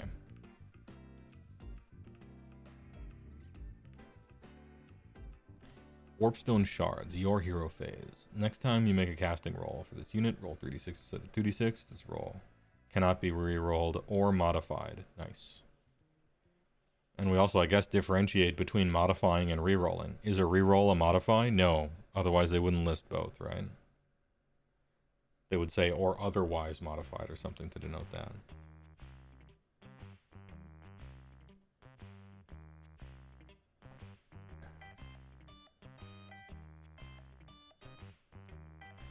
Your buddy's convinced they sunset the Chaos Beasts army because they couldn't balance them with the rest of these rule changes. Tell your buddy he is wrong. Kindly.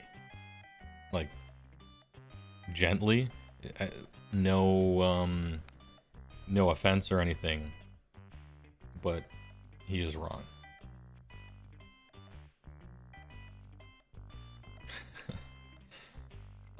If the casting roll is 13, the spell is successfully cast and cannot be unbound.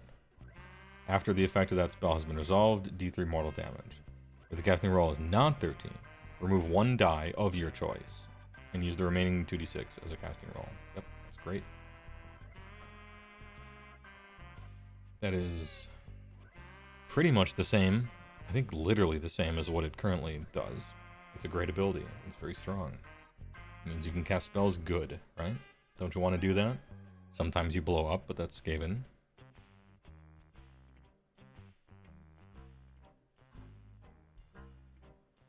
Is the new book out in July? My guess is yes. Can't tell you my source exactly, but... Why don't you back it up with a source? My source is that I made it the fuck up. Anyway, good work. Next. Clan rats. Okay, they were trying. They were trying. Good spy work.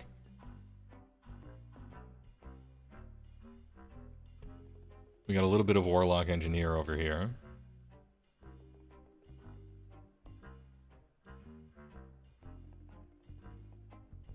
A little bit of Clan Rats. Here's the Rattling Cannon. Rusty Weapon. 2 attacks, 4s and 5s, no rend, 1 damage. Crit auto wound.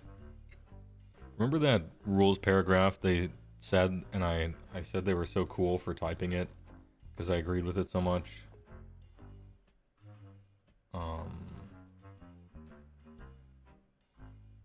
Rolling lots of dice only to inflict no wounds isn't that fun or exciting. For no reason at all, let's talk about Clan Rats. The coming units of 20 have 2 attacks, 4s and 5s, no rend, 1 damage. They do auto wound on a crit though. In fact, you can return D3 slain models to this unit. Nice. Just happens. End of any turn. Work. That being said, does their damage matter? Not really.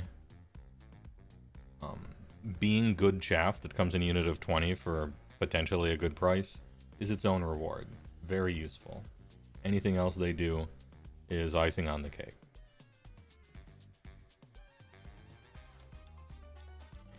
Give these rats some bucket hats and they be fishing. You mean like Buckethead, the guitarist? Give them little KFC hats. The fact that they auto wound on a crit almost makes them 4s and 4s, essentially. Were Skaven capable of running elite lists in 3rd? Yes. And 2nd and 1st.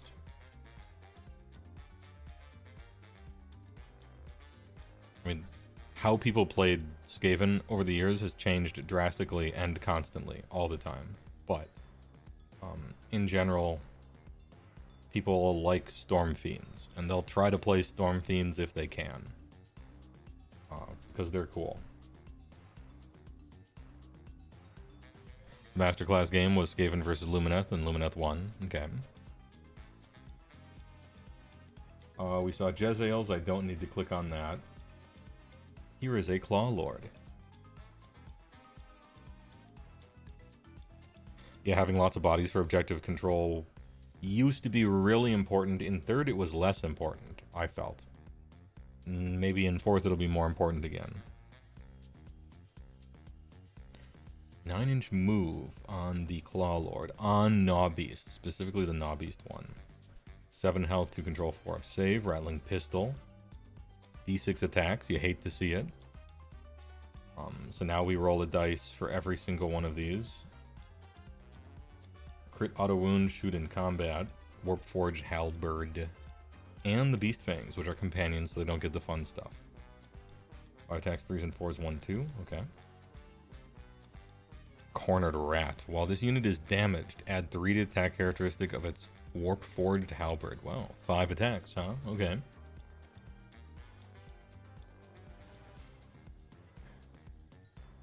Your hero phase, Cruel Commander. Pick a friendly non-hero Verminous infantry. Verminous specifically. Non-hero Verminous infantry. Clan rats. Verminous detected. Okay. Just wanted to make sure. Inflict 1 mortal damage on the target. Then, add 5 to the target's control score until the start of your next turn. I'm a little sad, because I wish it didn't say non-hero. Because I wanted to pick myself, deal 1 mortal damage, and then qualify for the passive. But no combos allowed. Magic player, BTFO. Okay. You got me. Still, adding 5 to the control score is kind of big. We'll see how important that is. Because I don't know yet how important that will be.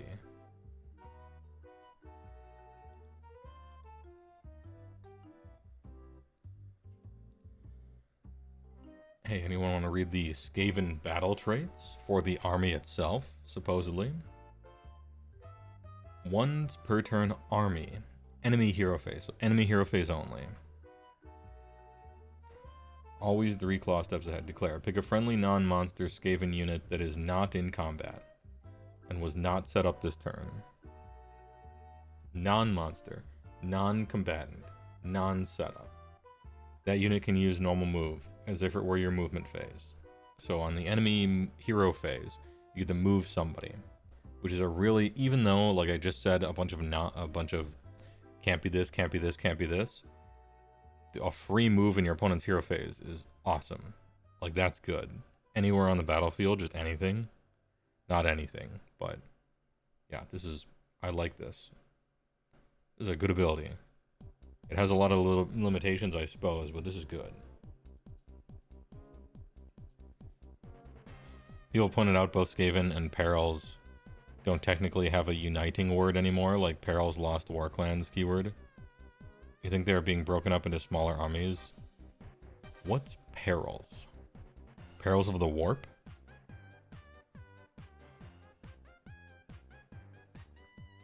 Oh, orcs, okay.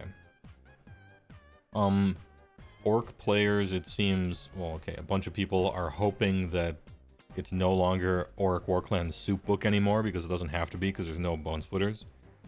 I think Iron Jaws can stand alone and prosper, and I think Cruel Boys can stand alone and prosper, and we all are kind of hoping they're their own separate armies again. That's pure hopium. I don't know if that's going to be the case. Best to assume it's not, but here's hoping. As for Skaven, I think they're just all in Skaven.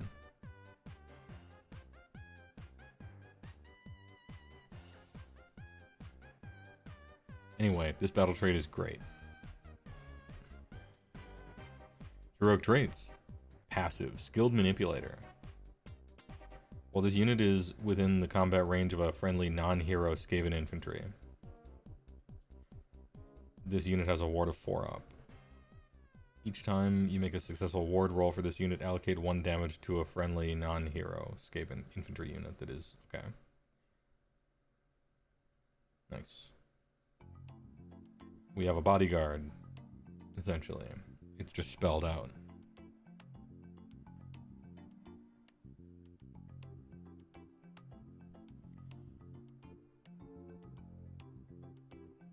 Ward of 4 up. Each time you make a successful ward roll, that 1 is then allocated to the other thing, and then ward rolls cannot be made. Okay, that seems non-hero Skaven infantry. Well, this unit is within the combat range of, okay. Yeah. So all of your heroes have Skaven infantry bodyguard status now. That makes sense. That's good. That's good. Skaven Warlord is particularly devious and self-serving, deftly ensuring that their minions are always conveniently positioned between themselves and potential threats. Fun.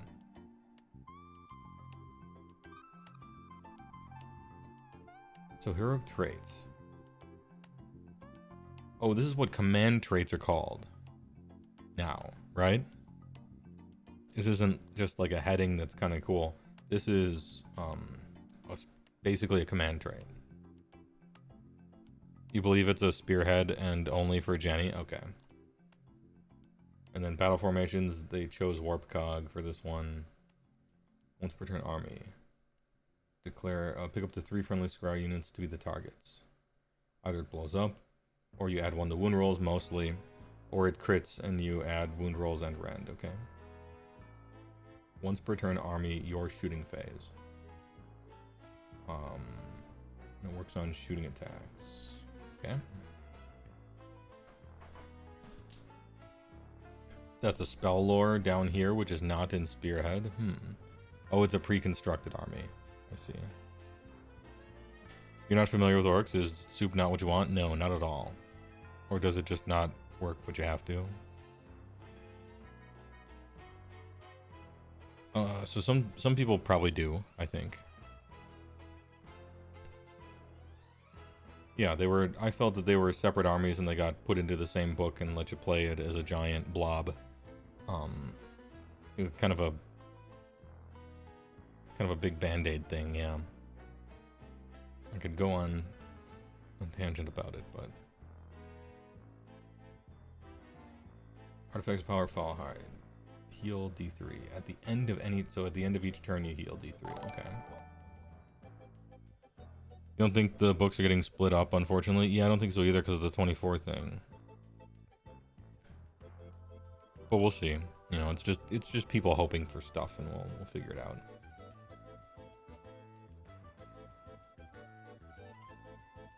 We should expect all these precon rules to be what we see this week in army deep dives, probably. Spell is Wither. Pick friendly Skaven Wizard. Pick a visible enemy unit within 13. Just D3 mortal wounds. You can cast it as many times as you want. Unlimited. Casts on a 6.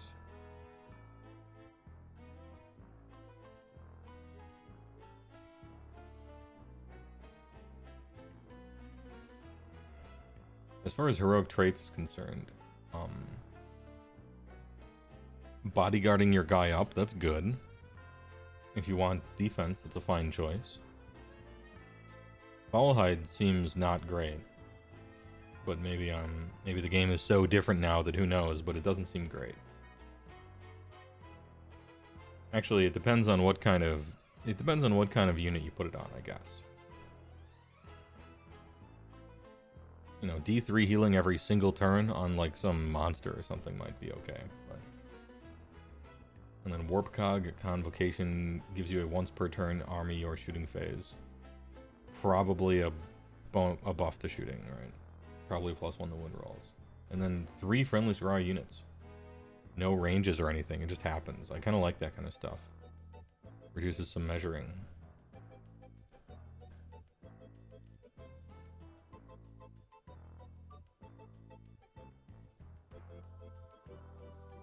We looked at prosecutors already. We got some Stormcast, army rules. Scions of the Storm. Your movement phase. Pick a friendly Stormcast Eternals unit that is in the Celestial Realm and set it up anywhere on the battlefield more than 9 from all enemy units. Yep, you have Deep Strike. We've always had that. Then there's battle formations, a prayer lore, heroic trait, something else, artifact. Hey, Mirror Shield is back. Remember Mirror Shield? This unit cannot be targeted by shooting attacks unless the attacking model is within 9 inch. Good work. I like it.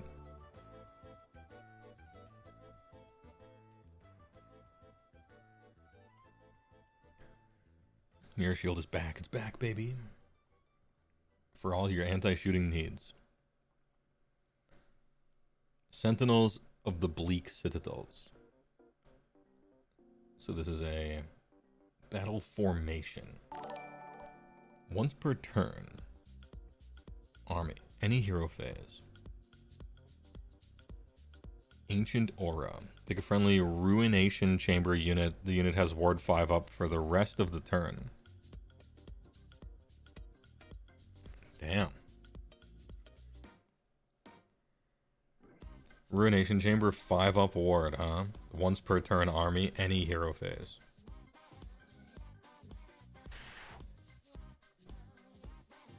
Big Dura. Massive durability. Now you do have to choose in the hero phase, and then your opponent can swerve on you, right? And target something else, but still. A lot of times there's one good choice to attack, you know it, and they know it, right?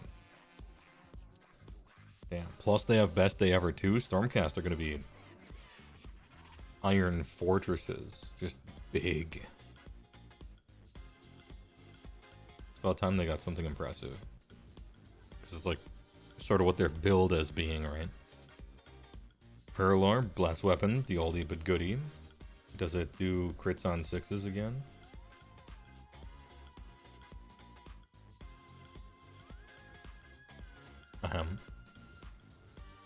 Friendly Stormcast Eternals, Priest.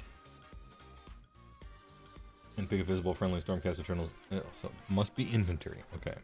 Infantry specifically.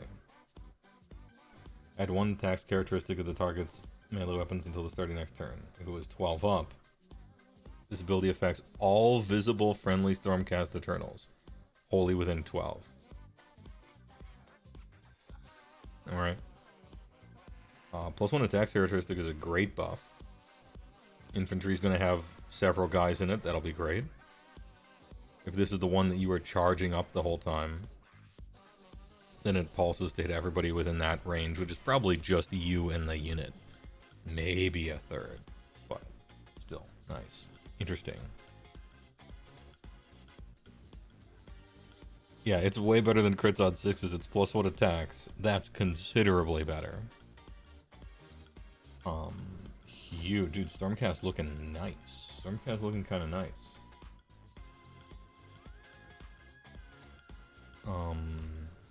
Reclusians. These are technically infantry, even though they're big. 3 wounds, 3-up save, 5-inch move. They got the Stormcast attack profile, 3s and 3s. 3-3-1-2 plus crit mortal. Okay, so for those who want the quick and dirty, it seems like Reclusians are Chaos Chosen, except Stormcast. Good armor, wounds, normal movement, 3s and 3s, 1-2, crit mortal wounds. You make a resistance roll. Yeah, they seem like Chaos Chosen, except Stormcast. Make a resistance roll of d6. On a 4-up, that ability has no effect. Once per turn army, reaction to this unit was picked as the target of a non-core ability. Hey, alright. So 4-up, ignore any non-core ability. Okay. And then Memorian Descendants. Units Memorians are tokens. There are 2 for every 3 models in this unit. While any of the units' Memorians are on the battlefield, add 1 to the unit's resistance rolls. Nice, 3-up. Each time you make an unmodified save roll of 1 for this unit. Save roll, not, what do you call it? Resistance roll, but a save roll. One of them dies. Okay. Cool. Lives max 10, don't they? Yeah, I don't think you can double reinforce anymore, but I'm not sure. If you can't double reinforce anymore, and I don't think you can, Liberators max 10. These guys max 6, maybe? If it's 3 of them to a unit, which I'm assuming it is. Stormcast feeling quite Jeskai to me. I predicted right with the AoS Magique cards. 1 reinforce, yeah. These guys slap, right? 10 attacks with a unit champion. 3s and 3s, 1-2 without any buffs yet. Crits on mortals. Are these good?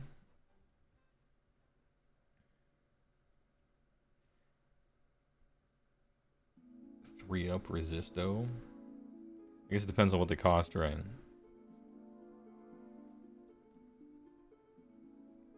keep forgetting there's only 3 instead of 5.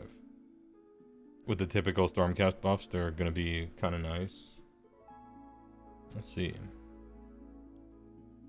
Yeah, only one of your units gets the resist, so you're not supposed to spam them. You're just supposed to have 1 unit, right? See, what they're doing, I hope you've noticed by now. We saw the rattling gun. We've seen the... Excuse me? We've seen the Reclusians. They don't really want you to spam, but they're not doing the, like, playing any more than 3 of the same guy is banned, you know, like the laziest way to stop spam.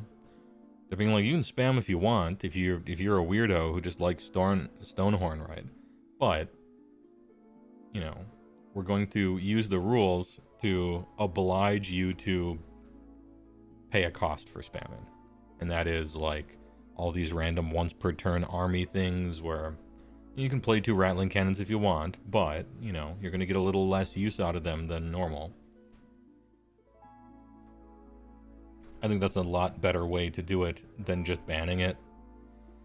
Than just saying max 3 or max 2 or something like that.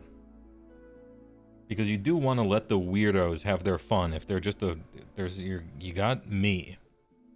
And a bunch of other types of people. It's just like, I just like Stonehorn. Fuck it. Give me 7 Stonehorn. And it's harmless to let them do it. It just shouldn't be the ideal. It shouldn't be the best. It shouldn't be trash, but it just shouldn't be the best way to play. Yeah, it's indirectly it's kind of direct, but yeah, it's indirectly encouraging unit variety. They're not necessarily disincentivizing spam, it's more like they're incentivizing variety. Which I think is a good way to do it. Because then I can play all Stonehorns if I want, I'm just worse. Instead of that being banned and I can't. I don't necessarily want to play only Stonehorns, it's just they've never made Thundertusks good ever since that one time when they were too good. Lord Terminos Chad, this one's hard to read for me. 6352. The Blade Terminos, 4 attacks, 3s and 2s, 2-3. Ooh, I remember those profiles. That's an Annihilator with Grand Slammer kind of profile. Also crit mortals? Jesus. Well, fair. He's called the Lord Terminos, so it would make sense that he's got a badass weapon.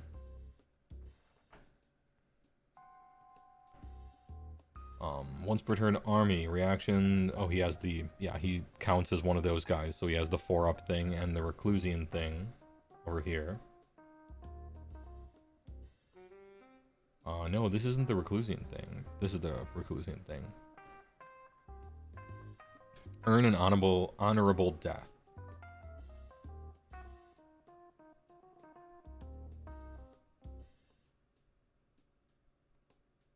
Pick a friendly non-hero Ruination Chamber unit, infantry unit that had not used a fight ability this turn and is within blah. Target can be picked to fight immediately after the fight ability by this unit has been resolved. If it is picked to do so, add 1 to hit rolls for the attacks. Oh, nice, okay. So he has the follow me into combat thing, right? Yeah, right. We'll see if melee foot assassin is gonna be good. Yeah, chain with a bonus. Chain, I sleep. Chain with a bonus? Oh, real shit.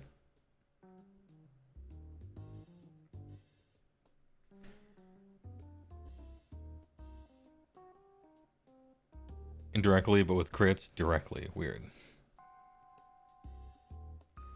He slaps hard enough to actually make this worthwhile, you guess? I don't know. We'll see. It gives a bonus that's big. Him giving them some sort of, like, buff instead of just skipping them in line. Sort of like adding his damage to theirs instead of using 2 units, it could work out. He seems cool. Lord Vigilant. Hallowed Great Axe. 5-3-3-2-2. It's a fine weapon. And then Beak 5, 4, 3, 1, 2. 3 attacks, though. Looks like the Ruination Chamber just always has this sick-ass ability here. Once per battle. Deliver Judgment. Okay. Pick a friendly non-hero Ruination Chamber unit holier than 12. That unit can use 2 fight abilities this phase. After the first is used, they get strike last. Oh, fight twice. Sure, yeah. Fight twice is good. Even slow fight twice. Pretty good. Double fight Reclusians. We didn't have to look very far in the book to find a way to kind of double the damage. You know, there will be somebody else get something in between. But, the slow fight twice is good on units that are durable enough not to die in between, which could work. Anyway, you'll love to hear it. The options, the options.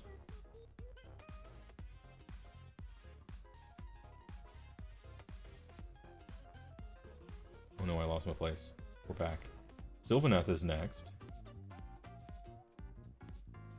Someone took a picture of Sylvaneth here. These are the Spearhead versions, as you can see, but also when you're looking in the future, the weird plus sign ones here, that's Spearhead, the circle ones are the normal game. So we got Branch Weach. So these are going to be slightly different, probably with only the ability. The numbers are probably staying the same. It's also very difficult to read. Virtuous Harmony. Envoys of the Everqueen. 18-inch. It's probably a 2. 3s and 3s, 1, 2. You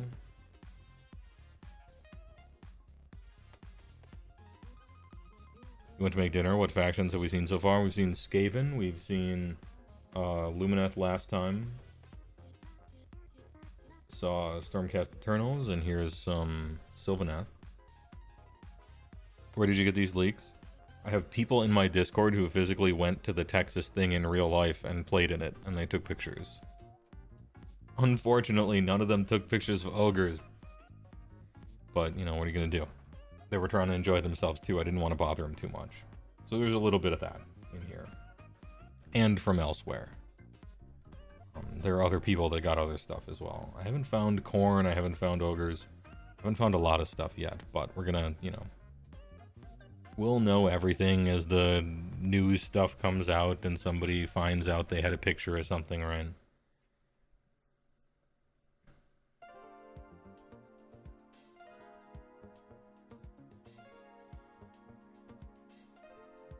Pick one of the following effects to apply to this unit this phase. Martial Memories. Either +1 to possibly hit rolls and +1 to maybe save rolls. Tree Revenants. No more teleport? Then again, it's Spearhead, so who knows? HeyWoah has agents. I got a man on the inside. But I didn't want to bother him too much, because he's trying to enjoy himself too, so...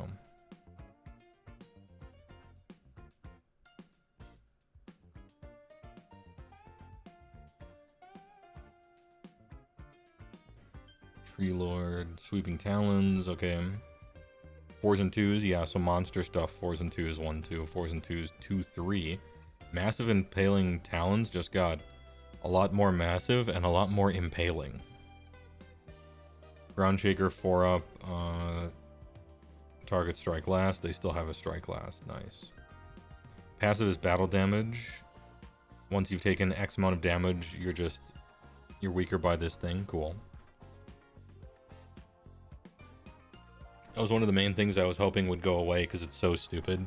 Well, having to consult a stupid-ass table about exactly what bracket of 3 wound value area you're in, and you have to memorize that. Just have it be like, you've taken this much damage, this one thing happens, chill. I appreciate that. And not only because I'm a monster player, who will be buffed by the fact that it's been simplified, probably. Or maybe not.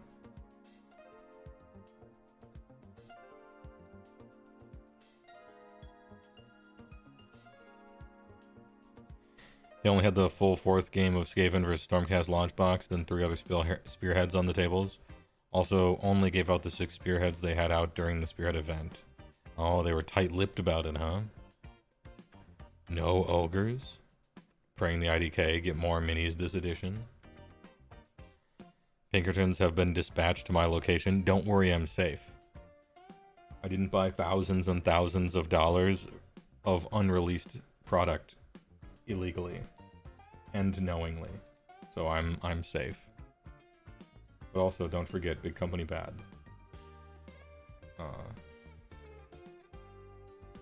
Skaven battle traits, huh?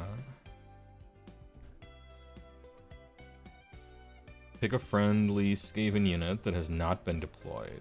Set up that unit in reserve in the tunnels below. It has now been deployed. Alright. Big.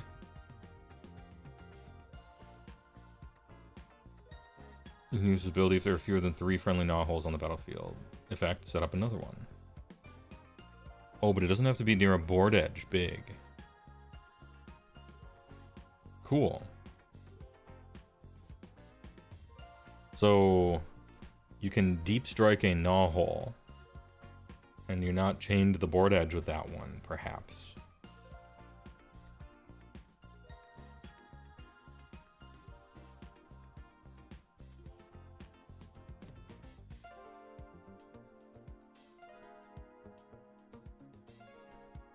Nice. No mortal damage is inflicted on friendly Skaven infantry when they retreat. Cool. And cavalry when they retreat. Sure. Is that what happened with the Pinkerton thing? People made it sound like some guy had a single card. No. He had a pallet of boxes, like $4,000 or something. He had a shitload of product that he had bought from his local store, supposedly, by quote-unquote accident. Yeah. And it was product that was not supposed to be sold, and it was anyway. And so either he was in on it, or the store was in on it, and it was illegally sold in any case. People don't like big company, but I don't know. That story was sus. I'm not sure. I got plenty of things to shit on Wizards of the Coast about. They've done plenty of bad things that I will call them out for, but that story was suspicious. Anyway. No ambush. Pick a friendly Skaven unit that is in the tunnels below to use his ability. Set up that unit wholly within 6 of friendly gnaw and more than 9. Okay. So you can deep strike into the gnaw holes, or rather out from them. But then you can also deep strike one of your gnaw holes if you want. I might scroll ahead. Do we have a gnaw hole war scroll available?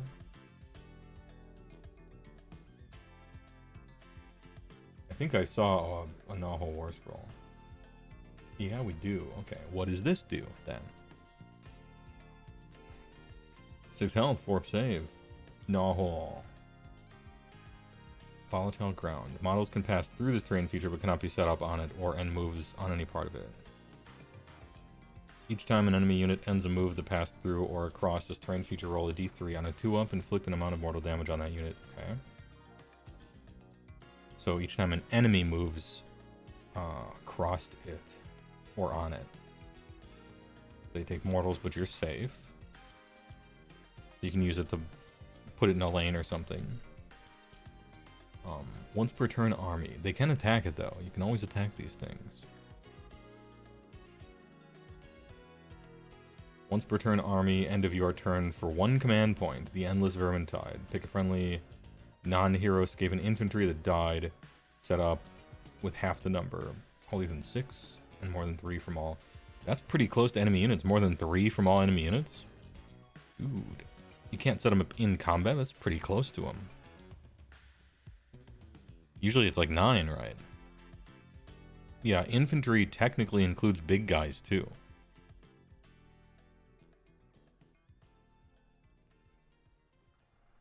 Very interesting. It is end of your turn, right? Not end of opponent's, and it does cost a command, but this is cool. If they kill all your gnaw holes, you can't use this, though. So they can... It's possible to murder 3 gnaw holes, and then your opponent cannot bring back their infantry. Now, you did waste a bunch of damage and time and stuff doing that, but you could stop it.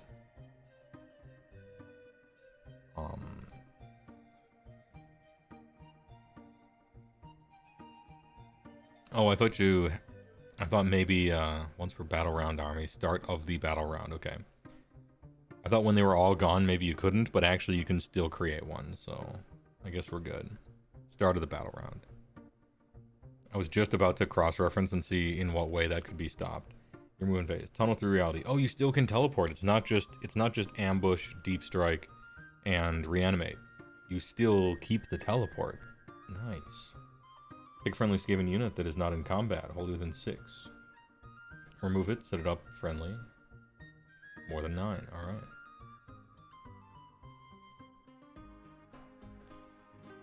Your Muzna now obviously has died. Skaven step into the role of ambushing Chaos Army. I mean, I wouldn't characterize anything like that. But okay.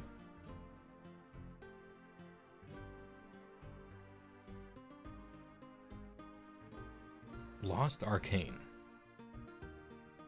I wish they still had Arcane, but I guess you're rolling plenty of dice to cast your spells, right? And then 3 claw steps ahead is sick. That's super good.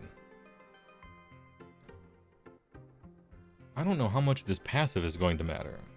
Do you think... I don't know. It's hard to say. You don't take mortal damage when you retreat. How much are you retreating? In the normal game, you retreat infrequently, but when you do, it's a big deal. I don't know. I wonder how impactful this will be in 4th. Unsure. Now we saw Gisele's. We saw the Lore of Hish. Maybe Skaven got some special retreat abilities. They used to have such a thing. There was this scurry out of combat ability where you could, when you activated them in combat, instead of fighting, they could retreat.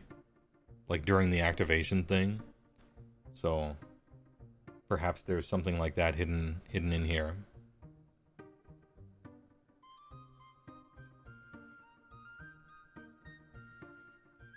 I believe it was only for heroes. Lore of Hish.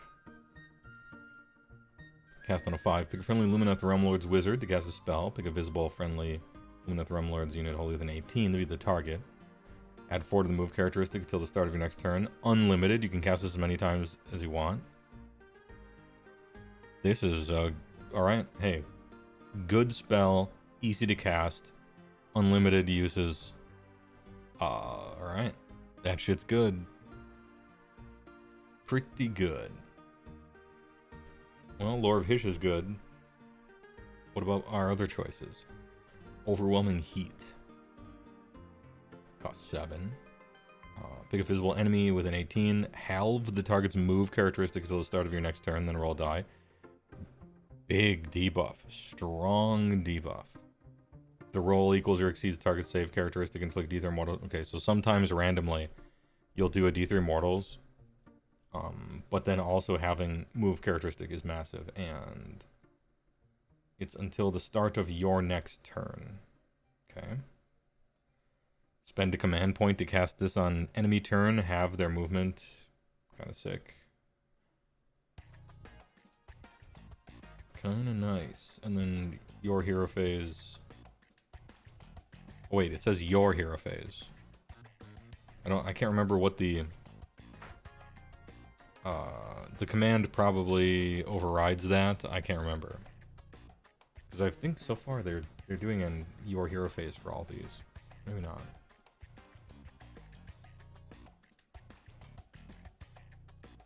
Protection of Hish for 8. So starting next turn, friendly units have a ward of 5 up where they're wholly within 12 of the caster. Nice. Yeah, this is really strong. I hate this. This is so annoying. My army is quasi-invincible. But then again, yeah, it's 12 inches around a giant pie plate moving around. Oh, that's gonna be annoying to fight. But yeah, fair enough. 5 aboard bubble, always good, always amazing. Yeesh. I can't complain, it's just good. You should be excited about people getting good things, right? We were excited about Stormcast getting good stuff. We can be excited about Lumineth getting good stuff. Am I right? Ooh, I do care about Storm Fiends. Are they good? It's important that these guys are good. Because they look awesome.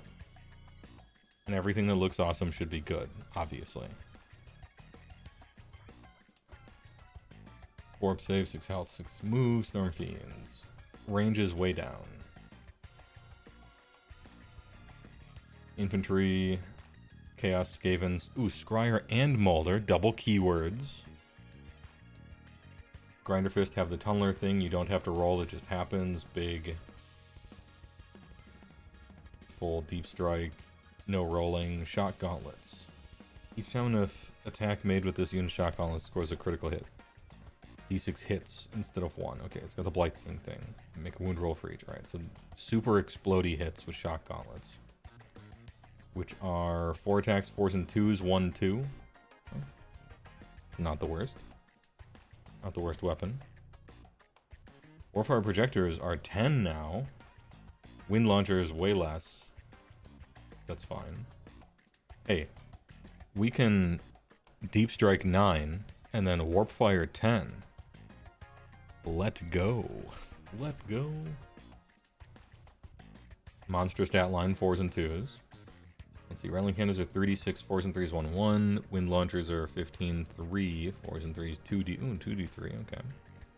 And Warpshire has shoot and combat. Interesting. A third have to be Warp Fire or Wind Launcher. So we're choosing between a Warp Fire and Wind Launcher. And Rattling Cannons or Grinder Fists, which are the Deep Strike. And then, or Doomflare and Shock. And so Shock is 4 attacks, 4s and 2s, 1, 2. But the 6 is Super Explode. And Doomflare is 5 attacks, 4s and 2s, 2, D3, charge 1 damage. Oh. Doomflare Gauntlets, all day of the week, every week of the year. Shock Gauntlets, trash. Okay, well that's easy. These guys usually reinforced? Yeah. Well, I don't know about usually, but the type of person who likes Storm Fiends also likes to run 6 of them. And I can't blame them, they're cool. The buffs you can put on them are sick. So what's the best? Are we thinking Warp Fire Projector, a unit of 6, right? 2 Warp Fire Projectors, 2 Doomflare Gauntlets, 1 Grinder Fist, 1 Wind Launcher. And that's the 6-man unit. Maybe.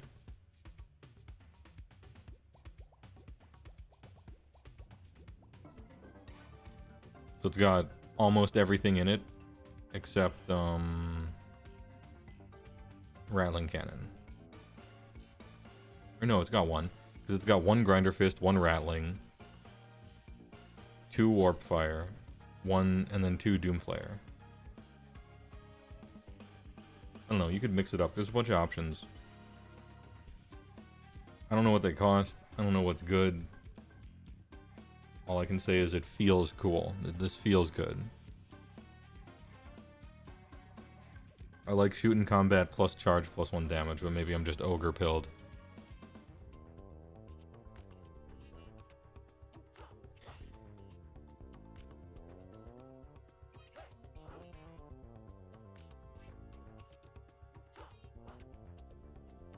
Oh, you need to double up on the grinder first? Oh yeah, because it's a third of them. Yeah, you're right. You have to... You can't divvy them up. They have to all be the same. Yeah.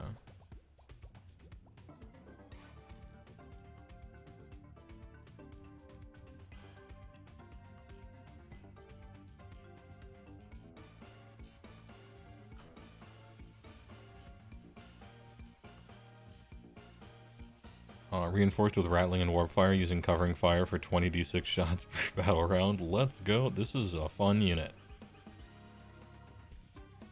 Fun unit. Good. Storm Fiends had to be fun. It was very important.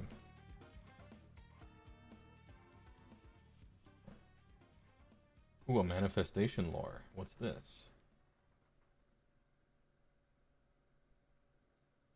Oh. Okay.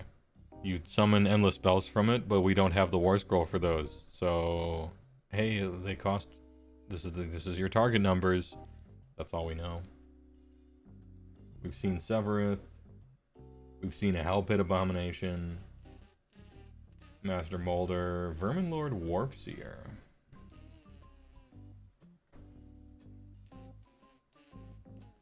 Of course, 13 health, naturally. 10 move, 5 control, 6 attacks, 4s and 2s, 2-3, big hitter. That's a power profile, I guess. As I'm looking at all of these, it seems like a strong one. Warpseer is the guy with the orb, remember, to ponder. When this unit is on the battlefield, add 2 to the distance friendly units can move when using the always 3 claw steps ahead. Oh, word. Okay. So your 1 free move every opponent hero phase is plus 2 inches. Sick. That's kind of good.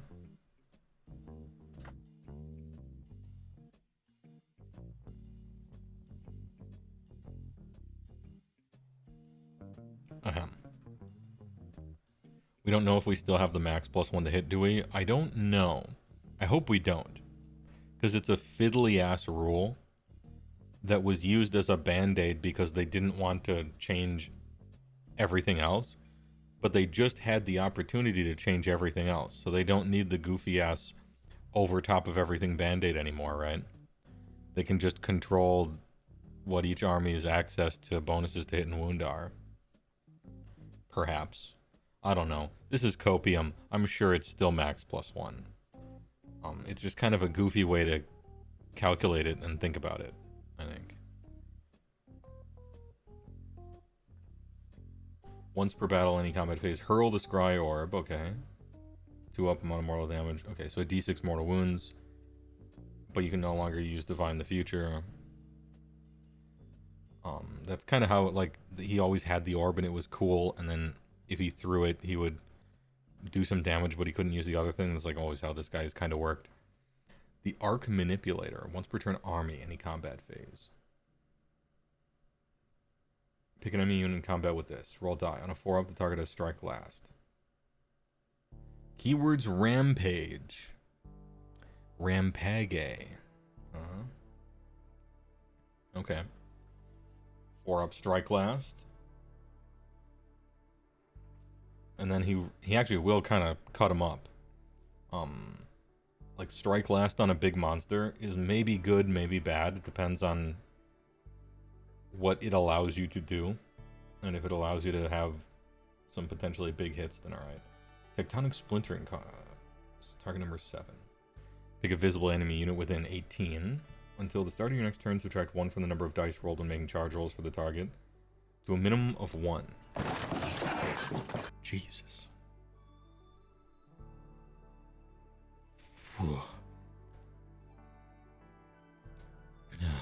Stonehorn player begins to sweat, heart starts to flutter.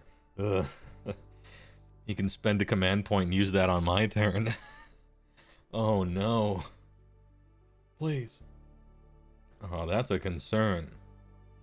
Also, he's a double wizard down here with a ward of 5. 5-up ward.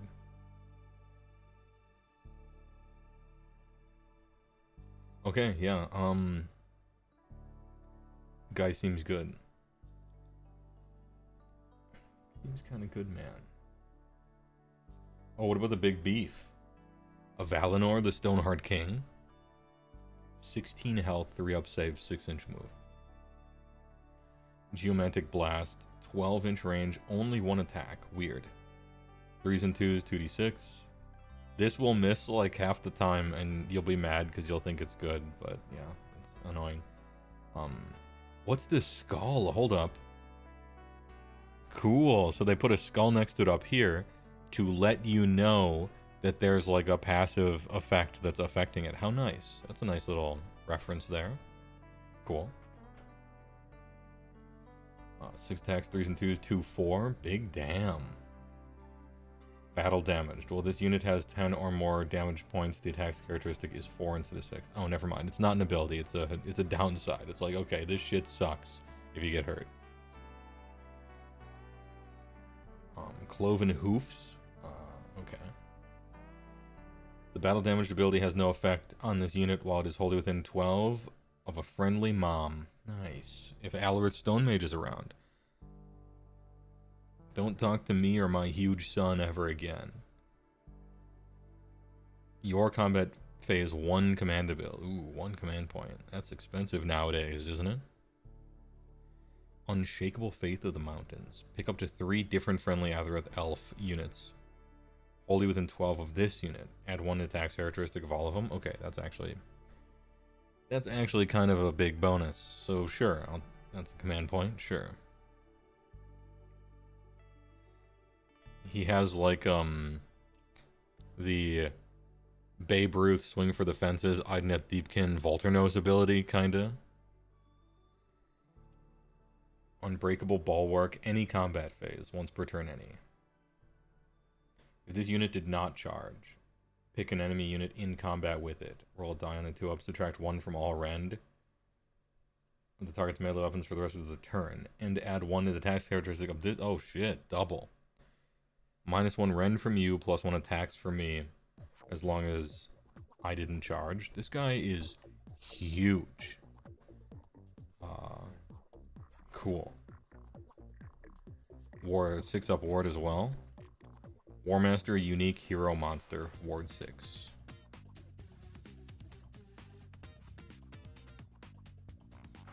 Speaking of Alarith, they now have a floating party bus. Yeah, I saw that their terrain feature can fly, because it's actually a flying waterfall. So it could just zoom around, move it around the board. Kind of nice. It just makes sense.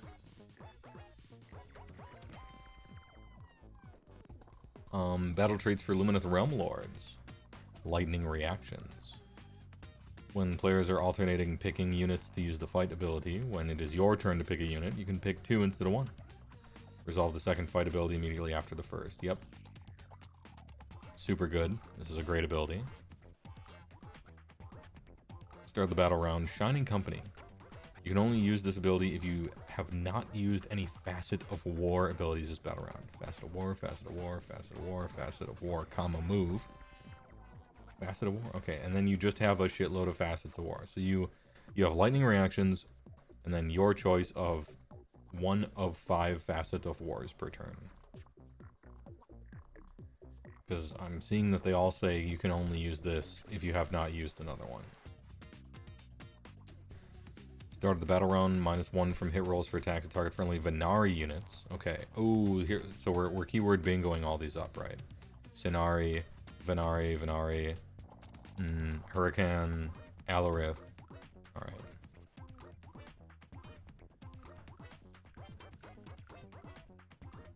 Yeah, no more crystal meth. Some formations let you use more than 1 at the same time. Okay. Probably there's a Venari one and it lets you use that one for free or something. So -1 for hit. -1 from hit rolls for attacks at target Venari. That's, you know,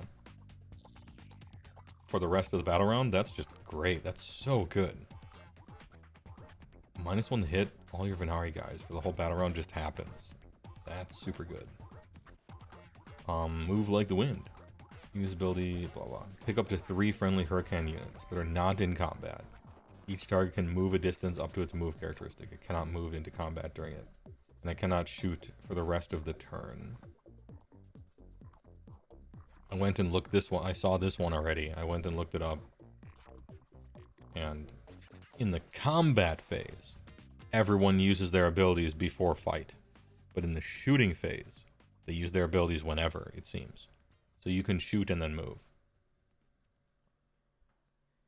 You just can't move and then shoot. So yeah, in your movement phase, you move up, you shoot, and then you whip, move right back to stay out of range. -1 to hit now a command point or a passive? Neither. It's an activated ability that is free. So like no command point cost. And it lasts for the whole battle round and your whole army as long as you have a Venari key. So every Venari unit in your army. The cost, I guess, is the, you know, you can't do a different Facet of War.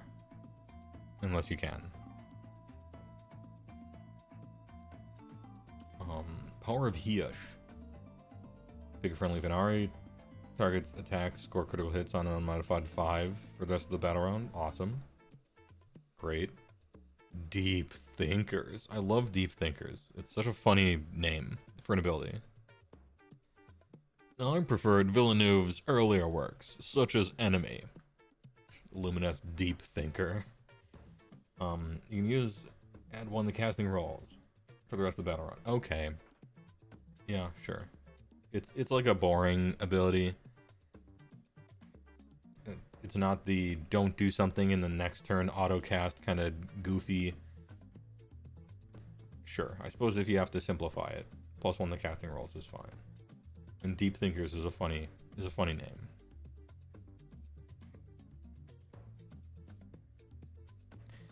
You see, Power of Hish only works on one thing. What do you mean? Power of Hish? Oh, this one.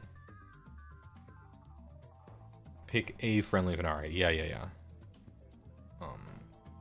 The target's attacks. So one unit for that battle round.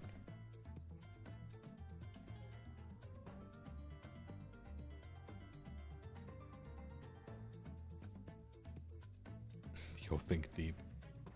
Strike 1 from the run characteristic weapons used for attacks that target friendly Alorith units for the rest. Okay. So you do have the -1 rend thing for Alorith. So +1 to cast all of your Scenari. -1 incoming rend all of your Alorith. Do a funny move and shoot with your Hurricane. -1 to hit rolls on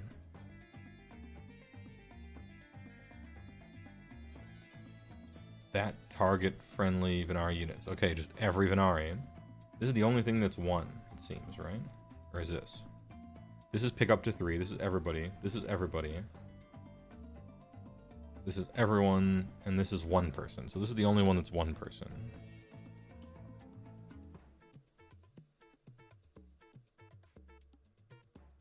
Man, Valinor is going to be crazy tanky. I mean, he already is, but...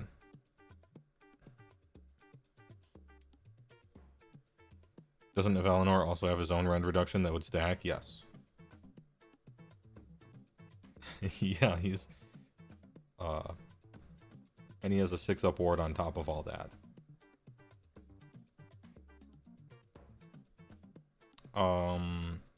Supposedly your battle regiment lets you use one of these for free, and then you get to pick another one for the battle round as well. Like, it essentially lets you use 2. So keeping that in mind, Lumineth looking good. These are all just good abilities.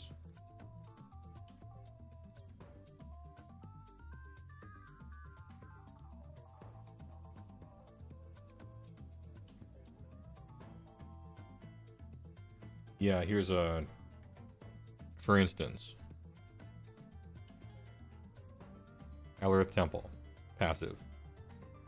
You can use the Enduring as a rock ability in addition to the other Facet of War ability used during the battle round. So that, like, your, whatever your sub-faction is, it's like, you get 1 and then you get the other as well for free. So you're kind of doubling up on the numbers you can choose.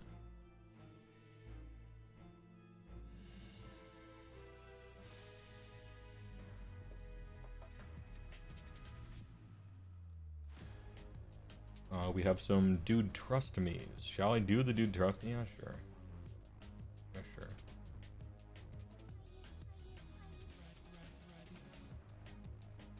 Nighthaunt is still ethereal, move 8, fly, ward 6. Fly is especially strong in Spearhead, and they're one of the fastest armies. Auto wound on a 6 up to hit. Wave of Terror is if you roll a 10 to charge, pick a unit within 1, and they have fights last. Faction abilities are pick either, choose a unit at the start of the game, and you have additional rend against it, or friendly units that charge this turn are -1 to be hit. Interesting. Grimgas Reapers are split into 2 units of 5. 1 wound, 2 attacks each, 4s and 3s, rend 1, 1 damage. Spirit Hosts have 3 wounds. 6 attacks, 4s and 4s, no rend, 1 damage. They're within 1 of the Knight of Shrouds. They give him a 4-up ward. So they're a bodyguard now. 2 units of 10 Chain Rasps, 1 wound, 2 attacks each, 4, 5, no rend, 1 damage. If they charge, they get +1 to wound. They also have reinforcement keywords. They can come back if they die. Okay.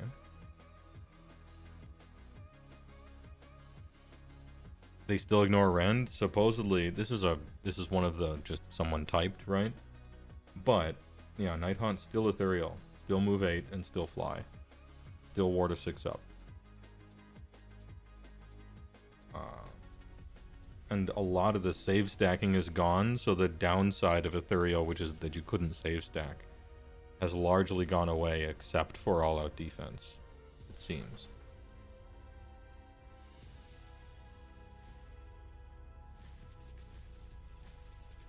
It would be weird if Nighthaunt weren't ethereal anymore. I agree. Any Croxigore? 4 attacks, 4s and 2s, -1, 2. Brutal blows. This unit's melee weapon has crit 2 hits if their target has 5 or more models. Okay. 6 health, big. Big dinos. 6 health, 4 save.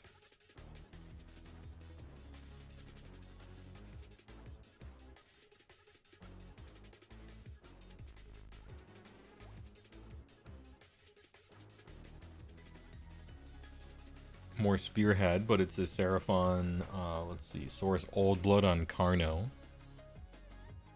14 health. Yeah, no Jaws.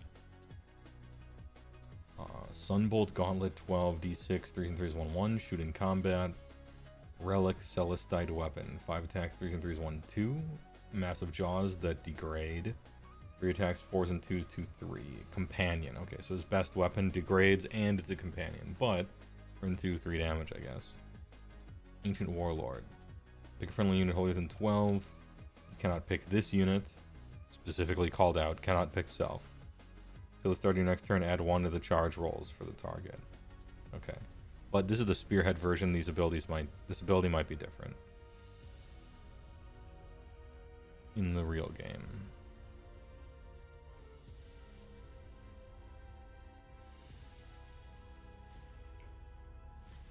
Ahem.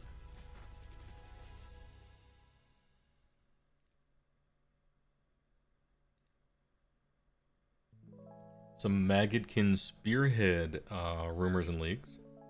Flies and Plague Bearers unchanged for the most part. Scrivener can shoot in combat and either had 4-2 profile or a 2-4 profile. Disease only spreads in combat. Blight Kings have 3 wounds but a 3-up save.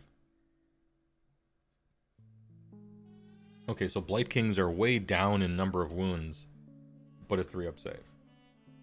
4 attacks each, 3 and 3, -1/1. Oh, they're good. They're Stormcast profile.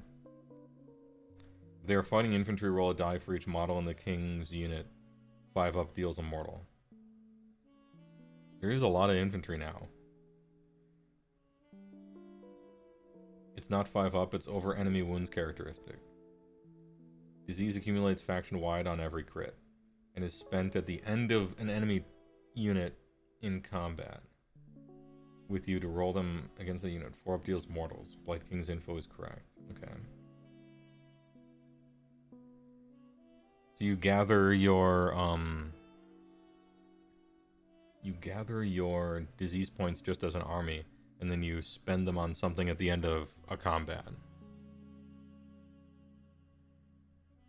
I wonder if you have a max of 7 that you can hold at once. Hopefully not, but I bet probably. And you roll, and every 4-up is a mortal wound. Scrivener can give them +1 save or +1 attacks till next hero phase. Big. Plague Bearers have crit mortals and retain their -1 to be hit by shooting. Okay. Blight Lord do impact mortal wounds still. Oh, word. Attack profile is a bit different. Source. I saw it. Nice source. Any gets? Let's see.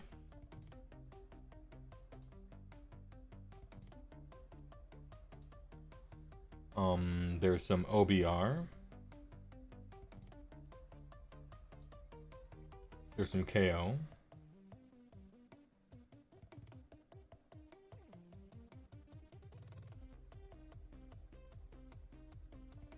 And there's Mystic Shield and stuff. Have we done the Stormcast spell lore? I can't remember. I think so. No, we did the prayer lore. We didn't do the spell lore.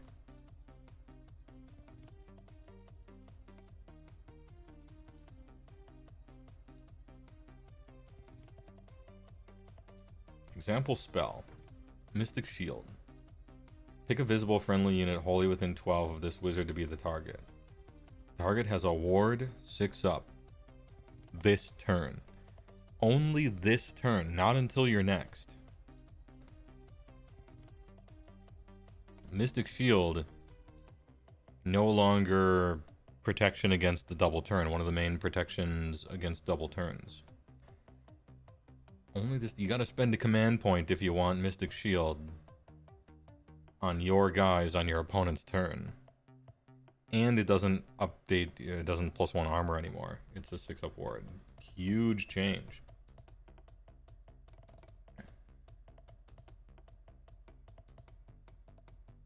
This is a big change. Oh shit. Is this better or worse? Humongously worse. Way worse.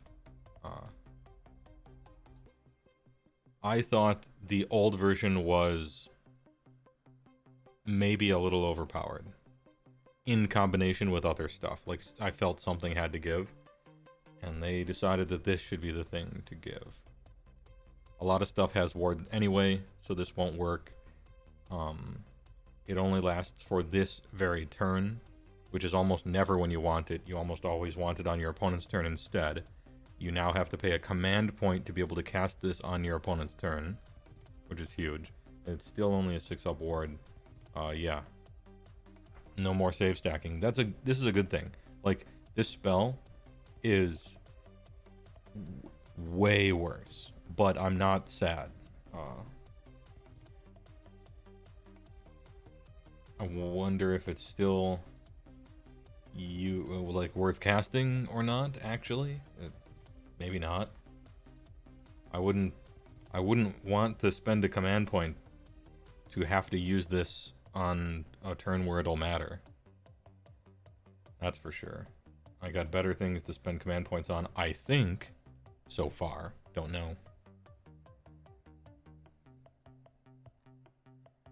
Anyway, gutted, but probably not a bad thing that it was. And I'm seeing a lot of good spells anyway, so it's not like you don't want a wizard.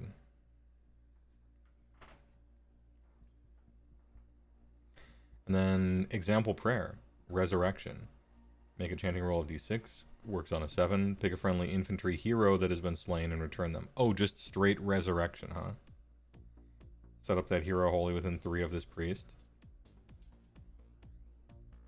Out of the frying pan, into the fire. Just straight resurrect an infantry hero that died, huh? Yeesh. That's not like Sylvaneth, the Oziarch Bone Reaper is like that's part of our thing, that anybody in the game. Now 7 is hard to hit right away. But by the time you can hit 7, you know, it's fine. Infinite Gotrek. Jesus. Yeah, FEC has priests, sure. Takes 2 turns though, right? No, I mean, you that priest will have done something else in the game, but you probably have some points chilling, right? It just means it's like a mid-game thing to do. Bobby Briccolini back in the action. Yeah, true. Gil had full super resurrection.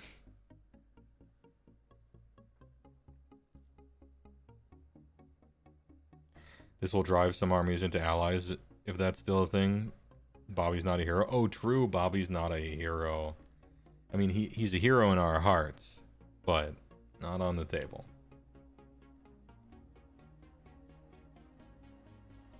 Very interesting. Okay. Mystic Shield. And then there's some KO stuff. But it's Spearhead. Seeing if I missed anything big. Like Stormcast. Somebody asked for Stormcast mana spell lore. I don't think we have that. Yeah. Not all heroes have keywords. Is that a play on not all heroes have capes? If it is, good work.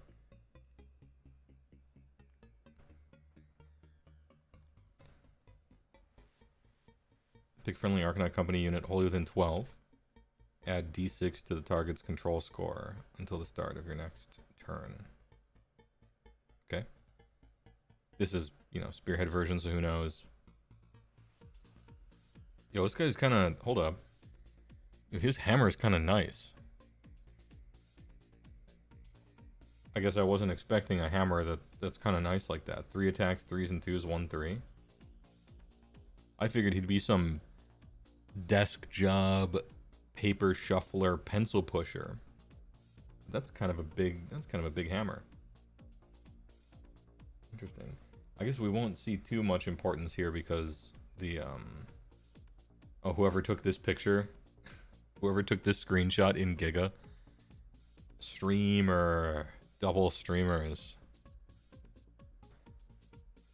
Arcanaut Company.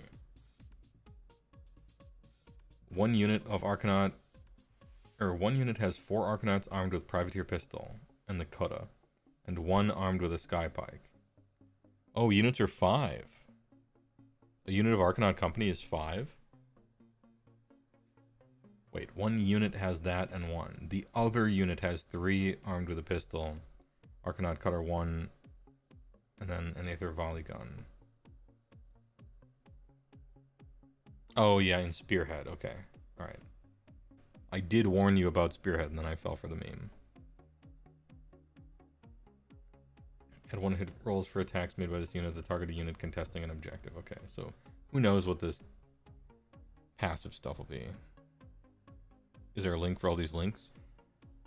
It's in my Discord. Find it in the Giga GW News and Leaks section. I'm just copying it from all those. I didn't see them all yesterday. Aethermatic Volley Gun, 15 range, 2d6, 4s and 4s, 01. Light Skyhook. Oh, Light Skyhook maintained kind of nice. 15 4s and 3s, 2d3. And then Privateer Pistols. Nice. And then don't chat there. Yeah, we're trying to keep Giga to be just like a leak after a leak after a leak in images. And so we don't want talking in there because it clutters it up. You can discuss all this stuff in the other channels, you know. So.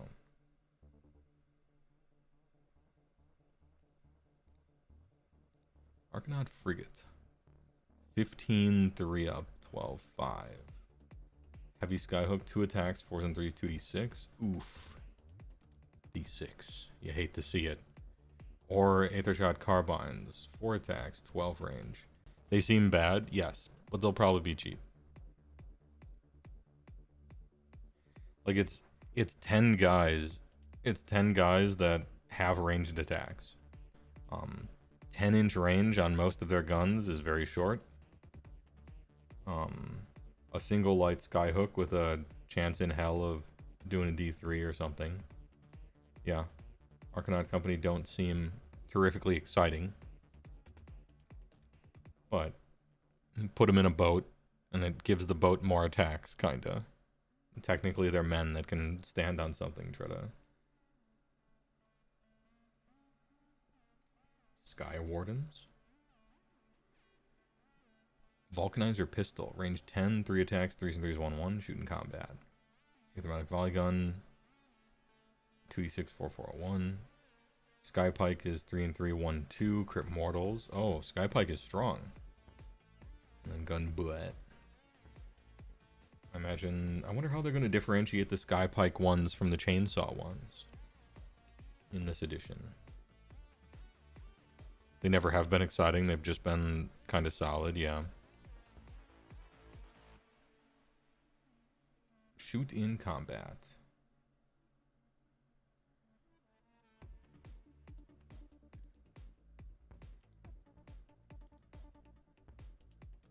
The rules.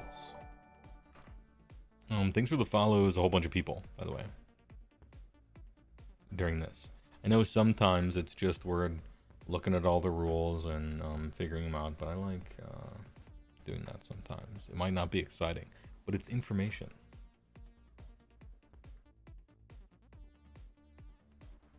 Anyway, that's it. We've run out of Giga. We have a whole bunch of information. Exactly tomorrow, the faction focuses begin. And then, I believe they said 2 of them a week, right? So it's looking like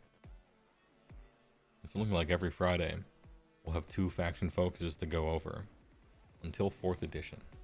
Big. Or until somebody leaks all of it. And then we'll have a HeyWoah dies of starvation 48-hour every rule in the game stream. Someone call a wellness check. We'll see. Hopefully we'll get some Ogre rules in the future.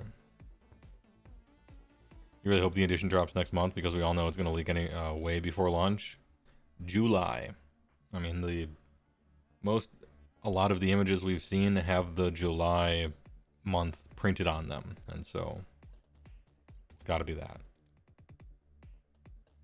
Do we not have some of the Stormcast, like the priest and prosecutors? Yeah, we looked at those already though. HeyWoah's wake after he dies of content. Yeah. Where did they say 2 a week? I could have sworn they mentioned 2 a week. Did they not? Like if they only do 1 a week, that's 24 weeks from now. So it can't be just 1 a week, right? I mean, perhaps it's more than 2 a week, I'm not sure, but let's see. What is the fewest amount of weeks before this? 3 a week would be 8 weeks. 4 a week would be, they did 4 a week for 40k. It's got to be 4. 2 a week is 3 months. Hold on. I didn't actually do the math. I actually thought they said 2 a week, but you guys are right. If you actually do the math, it can't be 2. If they do 1 a week as 24 weeks, that's not okay. Yeah, it's got to be 4.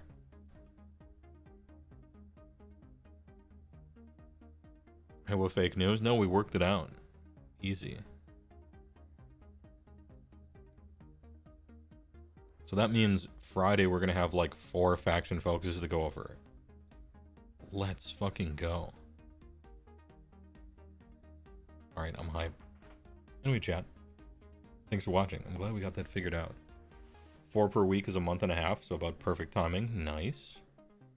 Nice-oo. Anyway, thanks for watching. Appreciate it. Thanks for the subs and the bits and the primes. Actual news. Actual news time for 4th edition begins Friday. Can you even believe it? Anyway, see you guys Friday for a bunch of faction focuses. Stick around to raid if you give a shit. If you don't, do what makes you happy. I'll see you Friday.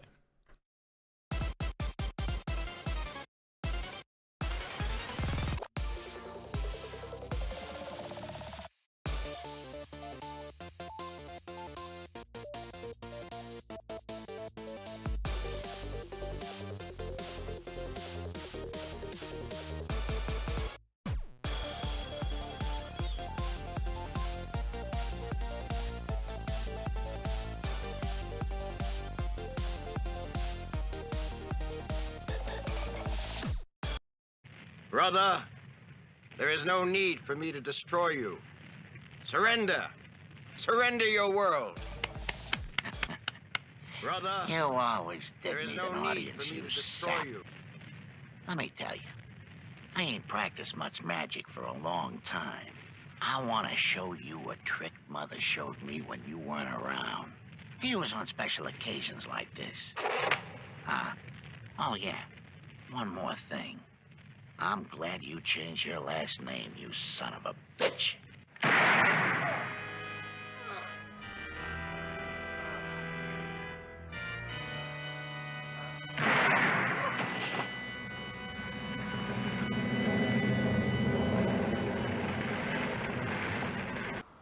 Alright, good. They're beating out the fire. Hell yeah. Marks!